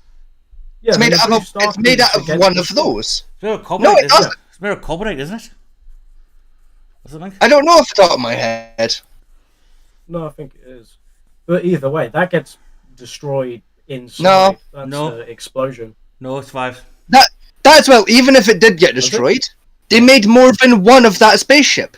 No, that particular one survived. It went over because it made all through 3 because what do you call it? He takes it back. What's his fucking name? Jar Jar. He's Yeah. using it. Oh, yeah. It's not made out of literally that exact ship, but it's made out of the same model of ship. Now, biggest contention without Star Wars is that fucking Millennium Falcon. Which one? Just the Millennium Falcon. Okay. Why does that have any contention to it? Because no one knows how old the damn chip actually is. Well, we know how old the design is. Right. Because the ship itself, as far as the law is concerned, when Han Solo got his hands on it the first time, the ship was already 500 years old. Yeah. Yeah. Well, that's what they believe from its records that he found on board. But some say it's actually older than that. Most likely, because it's literally the exact same design as the Ebon Hawk, but just bigger. Because the basic law it was is that, you know that the big ethereal race that fucked off at Yeah. the crack of dawn of the Force. Yeah. Apparently they built it, Doubt it. which basically puts it millions and millions of years old for a starship. Like at the very least, you can date it back to the Old Republic, because that's roughly when the blueprint for it would have been built. Like I said, it's literally the exact same design as the Ebon Hawk that Revan flies during the Old Republic, just on a bigger scale. So you can date it back, at least in terms of design, to about the Old Republic, or the High Republic, Palpatine if you want to get extra about it. Remember, Darth Vader did mention that the Millennium Falcon dated back to the first Sith Lord, Yeah. which just tapping at about 5,000. About that, yeah. Which I'm amazed the fact still functions, but it also explains why it constantly keeps breaking fucking down. Yeah. Yeah. Which That's is a what, like, nice detail. That's what you see them like switch out parts on it all the fucking time as well. So like it makes sense that it still flies. Yeah, but still, no, they don't swap that many parts on it. But even still, like, because they established that they can sort the parts out because the fucking radar dish gets knocked off, so they put a new one on it. Yes. So at the very least, they established that they can get new parts for the ship. Yeah, but its main components like the hyperdrive, the main cannons, the navigation system, all that's still original. Yeah. So the heart. It's safe to assume at some point it had a couple of bits retrofitted out, you know? No. As far as the law states, the engine navcom, and the main battery is all original work. Only thing that got swapped out was it did originally come with missile silos, which were removed. Yeah, which you can see, I think, which they replaced with the vents on the top of the ship. Yeah. Yeah. They wanted more crew space and cargo space, so they took missile silos out. Yeah. What I want to know is who thought was a great design idea to shove the fucking cockpit on the arse end of the side of the ship. Yeah. Just hanging out there to be targeted by anybody. But the thing is, though, is that you look at the TIE bombers and it makes sense. Because it's essentially just a big bomber. It is, but on the other side, but again, it's one of those things. If I'm designing a ship, No, I'm not put my cockpit in the most vulnerable spot I can think of. Yeah, it's the reason why it had a fucking what's it called? The escape pod at the fucking front of it that Han Solo fucking wrecks. Because I think what the problem with that ship was originally designed to be flown like vertically, Yeah. right? Which would make sense that being on the top of the ship then. But at some point, the design team thought, no, we'll make it fly this way instead. Hmm. Which completely fucked over the design I aspect of it. think it should have been designed like Boba Fett's ship, where it's like it's when it flies, it then because when it's stationary, it's like a flat saucer. Yet when it flies, it goes into the vertical spot. Mm. It should have been done like Boba Fett's.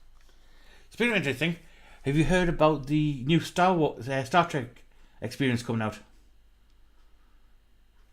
No. Some guys managed Also, no. Some guys managed to get the funding together to build a life-size replica of the Enterprise D Oh, that's fucking awesome. Really? as a hotel. That's sick. Yo, you better have a fucking link right now. See if I find it. That's actually Like, I want a link to the pre-booking website.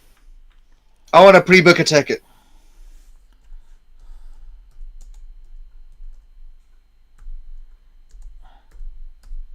Like, I want the goddamn booking.com listing.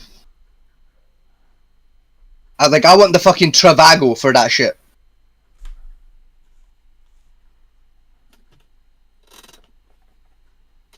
like you have to be a next level of fucking nerd to Bored. do that. Like, And bored. You need to be very bored. yeah. Actually, let's see what games in my Steam library I can squeeze to see what fucking characters we can discuss. I mean, what time of day are we on, actually? 23. 11:56. It's like, yeah, it's 11:55. Yeah, we got time. Fuck it.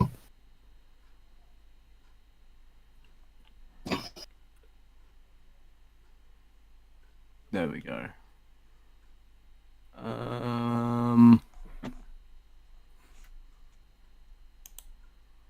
That's what I'm looking for.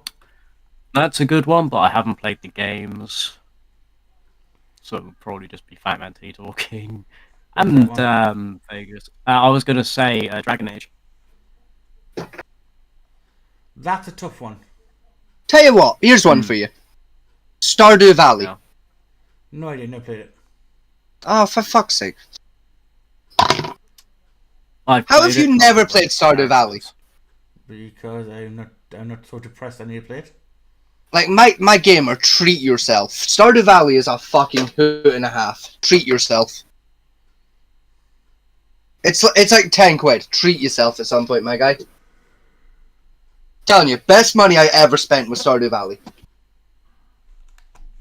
But like, live on stream right now, I'm going to tell you how many hours I've put into Stardew Valley. Hang on, where is it? There it is, Stardew Valley. Right? I have 90 hours in Stardew Valley, so you can take it from me as a qualified opinion. Treat yourself. It's worth the 15 quid.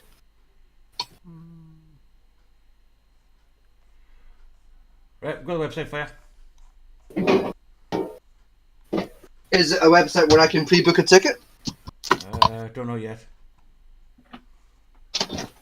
Fucking better be.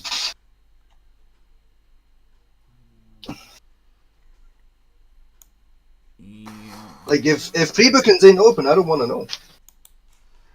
Alright, I'll put in a link in the source for you.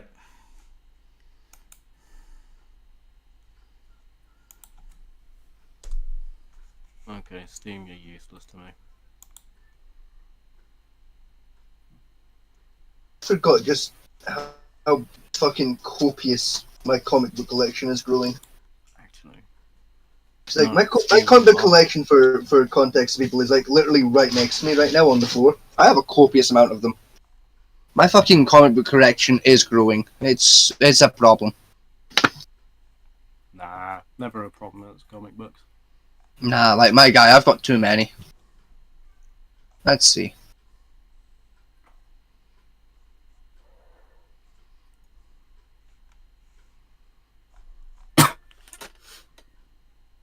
healthcare.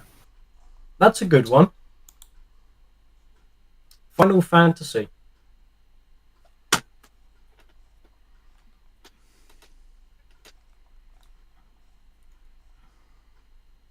Yo! Yeah, this is what Oh, I'm saying. that's awesome! What's that? The medbay is going to be an actual functioning, like, hospital place. Yeah. Oh, that's so cool! Because we're doing what's called total immersion. So basically, you go up, you become character. And you basically go So, around. like, you can... That's actually kind of cool. Yeah. Oh, please tell me they're I will actually going to go. build, like the rest of it, like... Yeah, they're building, like, go to the home pit, yeah. They're gonna... Yo! They're gonna build a fucking... This is hype as fuck, yo! Yeah, they're building the Enterprise NCC 17701. Nah, it's not, they're building a Starfleet Academy as well. Yeah, they're doing the whole So whack. to even get on the ship, you have to attend Starfleet Academy. Yeah. Yo! You know, there's three of us. One of us could go engineer. The other one could go scientist. The other one can go... Oh, fuck. Hey, yo, dibs on tactical. Yeah, tactical. That was the last one that I was thinking of. They're even gonna build a show! Yeah, they're building Honestly, I wouldn't mind doing scientist. Yeah, they're building the F-class shuttle and all sorts. First. Oh, that is so neat. Yo!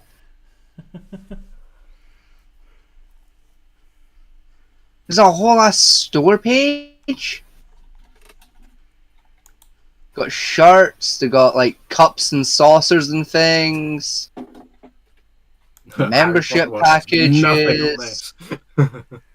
They got flags. Yo, Yeah. can I like pre-book? Like where's pre-booking? Not pre-booking, they're still on building it. At the moment.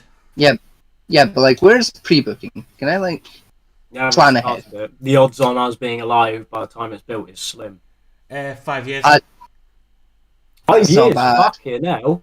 Yeah. That's not bad though. That's very good, actually.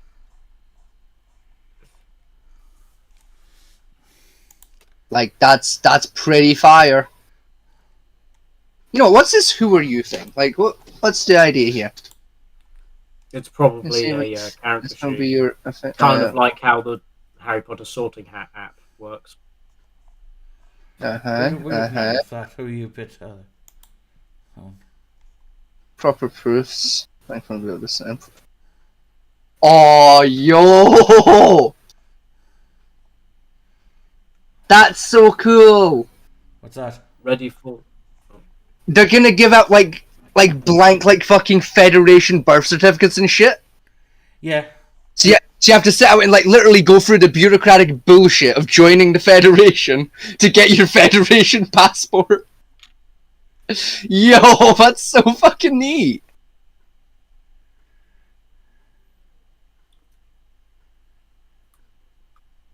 Oh, that is so neat.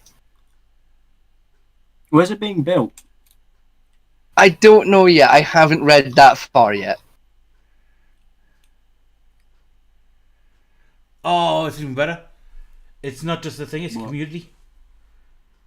They're building like a whole thing. Yeah, they're building a whole like Federation town.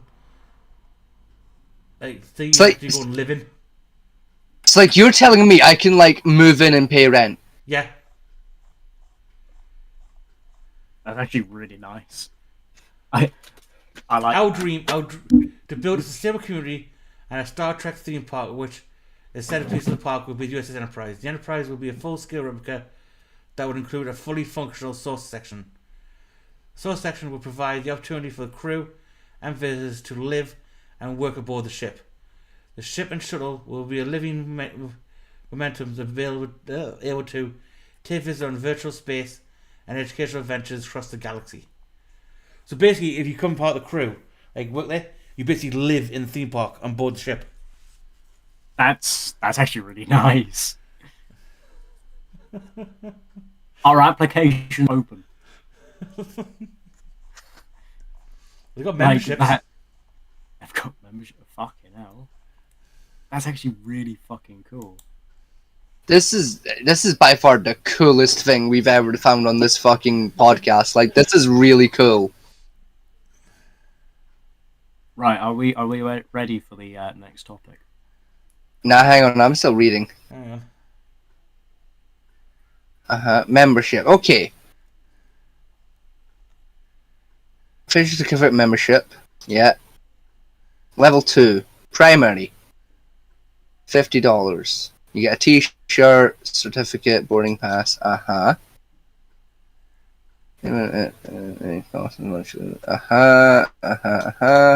Also, not to mention, but that's supplying a lot of jobs as well. Oh, it's Level full 3.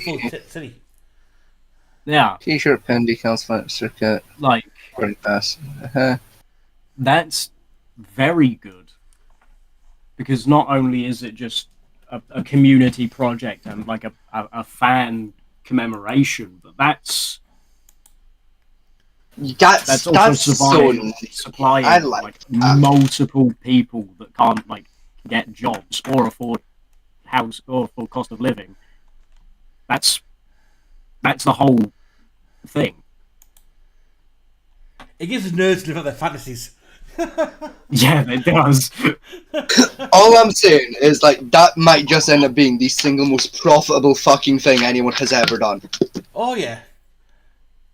Because then staff goes at hand because they live at the fucking theme park, and you've got to have some motivated staff because, right, people who go to work here are fucking Star Trek nerds. I mean, yeah. 100%.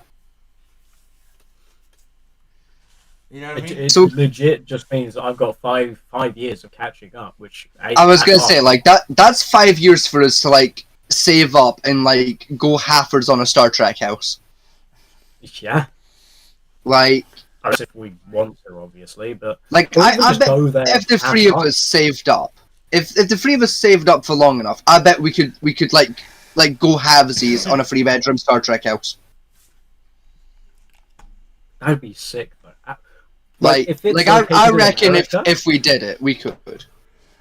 if it's located in America, I believe it is because all the prices are in dollars, so Yeah. I'm assuming it's America Yeah. somewhere. which means if we were to move to America now, by the time that's built, we have a citizenship. Well, no, I think because we're building it, if you work there, you classify as a citizen of the Federation, which kind of gives you. Please, So please. literally, Wait, so you they're literally building a rogue state. Basically, yes. That's actually hype.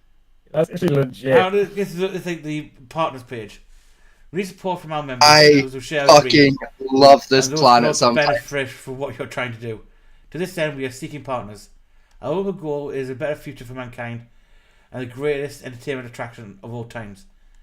Our list of potential partners are almost endless. We're seeking help from government, corporations, investors, illustrious, and from average citizens from every corner of the world.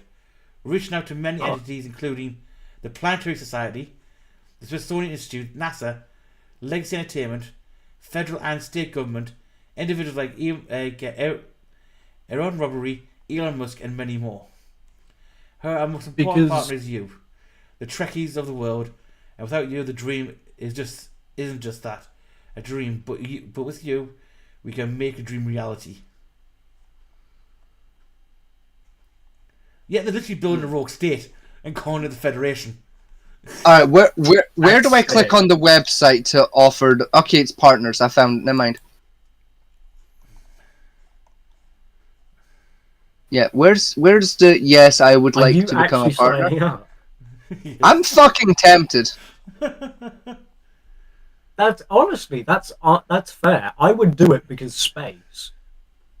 Yeah. Copyright attorneys, web builders, editors, attorneys, and accountants.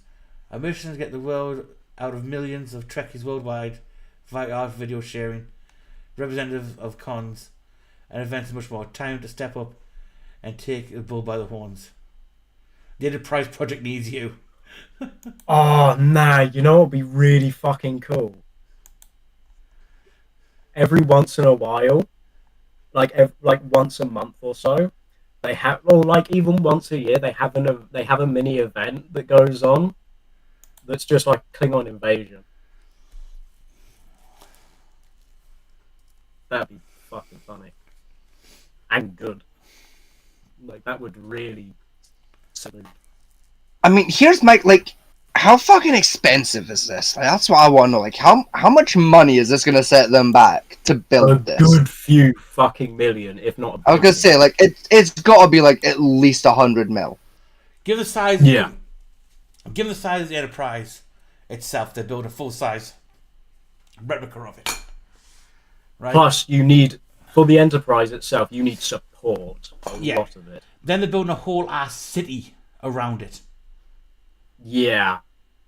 And not to mention, you also need a lot of money for the compensation for if a disaster struck and either the saucer bit or one of the engines fell. So you're talking they're building a whole ass community with basically supplied living spaces, hotel spaces, as well as jobs. So you're talking this thing's got to run at a start at least about 200-300 mil. 100%. Right. So I'm looking at their plan page here, right? Mm-hmm. Yeah. So we're currently in what they call year 4 of their plan. Yes, Okay. this apparently started back in 2020. This is 2023, so it's their year 4. Mm-hmm. The park is due to open in year 10, so we have 9 years. 2030. Yes. November 5th, 2030 is what it's earmarked to be their grand opening. Okay. That gives us So- 9 years to save up, move to America, and become official members of Starfleet. Mm-hmm. Now, Fatman T, I don't know about you, but I might just be mentally ill enough to consider it. I'm not far off, like. Like, isn't I'm this the thing? fully down. Like realistically, it's probably a scam, right? No, I'm looking into like all the partners and stuff they've got here, and that, and they are connected with most of the like Starfleet community sites. And Croon, I've just checked. They are in talk with Paramount for licensing of the park. Oh. I don't know. Something about it just seems sketchy, you know? Oh yeah, no. Something 100% seems a bit off, but Like, It seems more coatish than anything else. yeah. but like even then, It's just even though I know in the back of my head, there's a very good chance I'm going to lose all the money I threw at it and probably end up getting kidnapped and murdered in the desert somewhere. I'm fucking tempted to risk it for a biscuit. If they pull it off, this is one of the greatest feats since Universal 100%. stores. Oh yeah, it'll Yeah. be the single greatest feat of human fucking, like, willpower. Because this is Like, basically fans building this shit. Yeah. Yeah.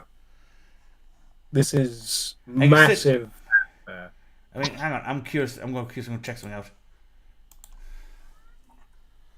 Like, 'cause I want to know the dimensions of it.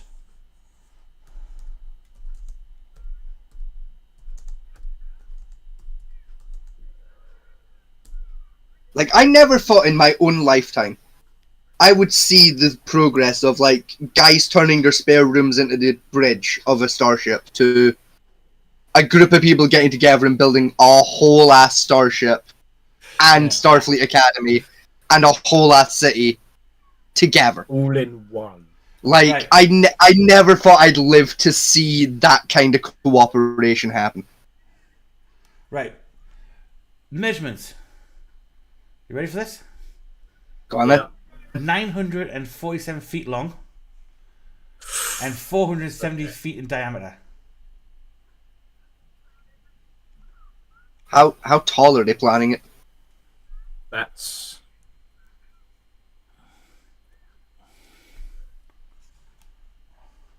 Forgive That's me if I'm fucking wrong, huge. but isn't that near the size of the Empire State? That's the size of a what do you call it? Of a. It's as long as what do you call it? A super aircraft carrier. Yeah. That's like the size of Manhattan, just about. It's almost a kilometre long. Yeah, so about Manhattan sized. No, Manhattan is about 11 decks and 430 crew compartments.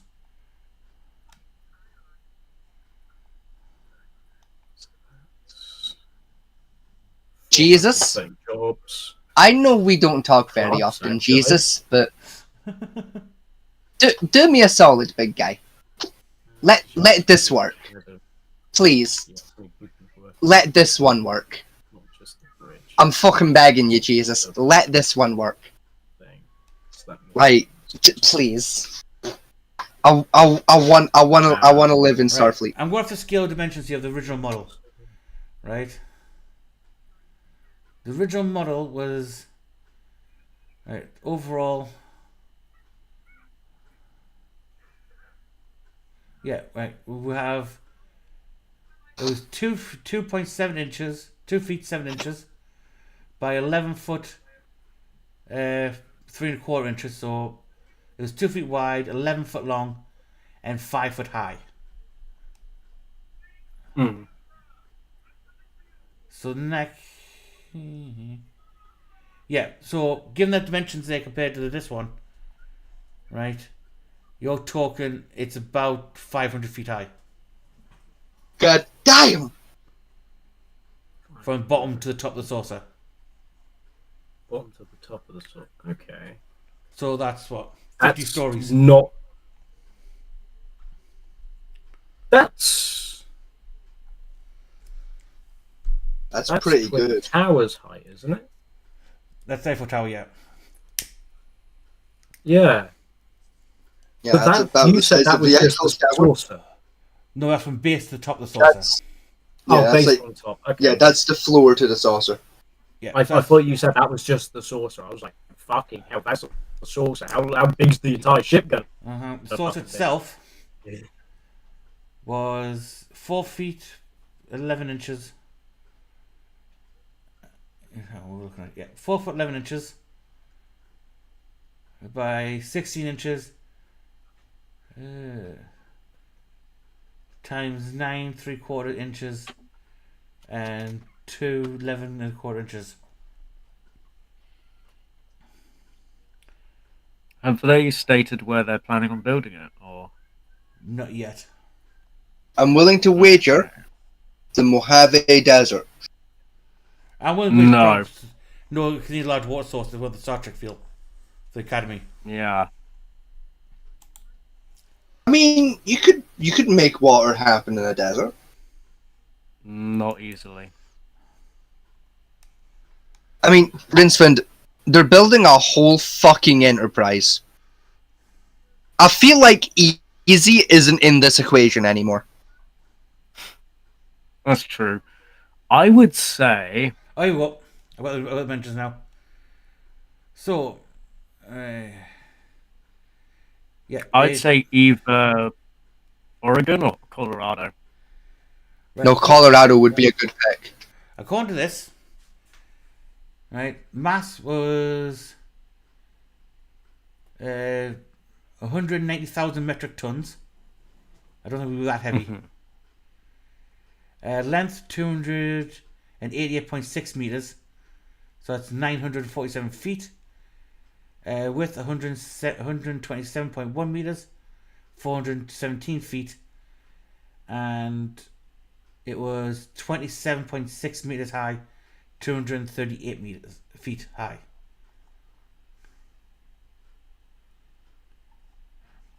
That's going to the wiki. That's still a decent size. Yeah. So yeah, it matches up what the Smithsonian said. So yeah, it's about the size of an aircraft carrier. Hmm.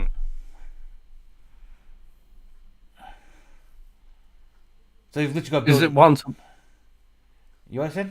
I was gonna say, is it like actually 1-to-1, or is it scaled down a bit? The building at 1-to-1. Like how big? Okay. So they're actually building a life-size 1-to-1 replica of the ship by its dimensions, according to the codexes and engineering manuals. So this thing's going to be fucking huge. It's basically building an aircraft carrier on land. For all intents and purposes. I look forward to seeing the engineering deck. I really want to know how that warp core is going to be handled. I want to know how they're going to make that work. So do I. Like, there's a handful of ways you could do it that are going to look smart as fuck, but I want to know which one they go with. You see the problem? That picture that's in the Discord link, if you click on it and expand it, is that where they're planning on having it? Because that looks like San Fran. I will let you know. Hang on. Yeah, that's like I think this is a mock-up we're hoping to build. That is San Fran in the background, where the Starfleet headquarters is. Yeah, that's just a mock-up. Yeah. So they might put it on San Fran, but I don't know. So I can say that quite literally, I think, is just a shot taken from one of the movies. It's not. It's just a mock-up they've done. No. Yeah. The problem is, though, I doubt they'll get the permission to build a whole new community in California. No. 100%. Especially not just in smack bang in the middle of fucking San Fran. Like, so it's more likely that they'll build by a lake somewhere, a big lake, or yes, as I said, somewhere like Colorado, or they're going to build in Florida. Florida would be a good pick. Hurricanes. But yeah, let's say the hurricanes would fuck it over horrifically. Yeah. So California would be ideal for non-hurricane area, but volcanoes as well, and the fault. So would Colorado. Colorado would be good for that. So I'm interested to know where they're going to build this thing, because this thing is going to be huge and weigh a shit ton. Yes.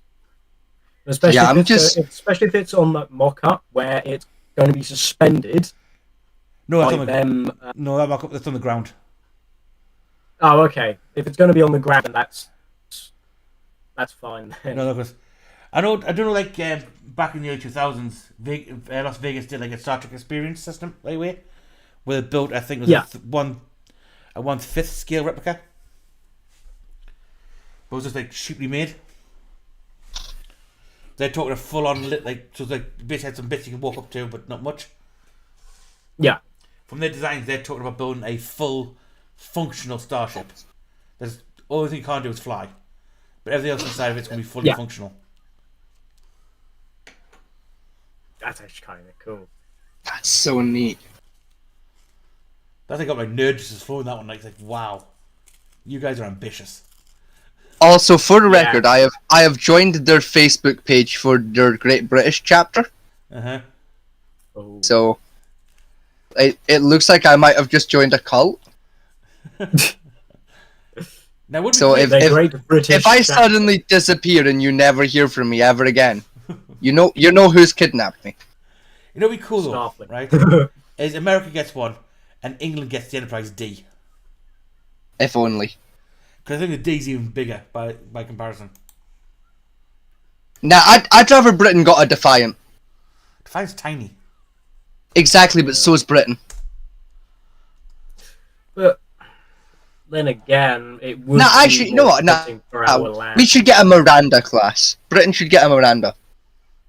Slightly bigger than a Defiant, but still not like that big. So we're not the smallest country in the world. You know, I think the Defiant should go to like the Philippines or something. We're the little countries. Right, Enterprise D. Right, for comparison to the one they're building. That should go to Russia because it's got the biggest landmass. 8.9 million square foot of habitable space. Anyway, if nobody minds, Mr. Vegas is going to disappear for the night. Okay, that's fair. Because it is 20 past midnight. I'm very tired and very hungry. That's fair. Are there any objections to this plan? No. Yeah, I'm going to cut down anyway because it's like after midnight and I'm tired. That's understandable. So I'm probably going to stay online for a bit. Just vibe. Yeah. So, Rinsevind, thank you for joining. Fatman T, I will catch you on Sunday. Rinsevind, will we catch you on Sunday? Probably. No, Fair enough. Sunday yet, so I was gonna say, you guys figure it out. I'm gonna go. Text me when you figure it out. Me and Vegas fought about 76. Cachet babes. yeah, we can do. Zzz. Yeah, we can run 76. But I've also just recently got Cold War. Yeah, that's true. I mean, seeing as that's now free. Free, yeah. Haven't installed it yet, but I haven't since they've announced their fucking hacker scenario. But yeah. you know, Well, I might reinstall it again at some point. I'll think about it. Yeah. But anyway, I'm going to dip myself tonight. Okay. And I'll catch you Sunday. Yep. Goodbye. Goodbye.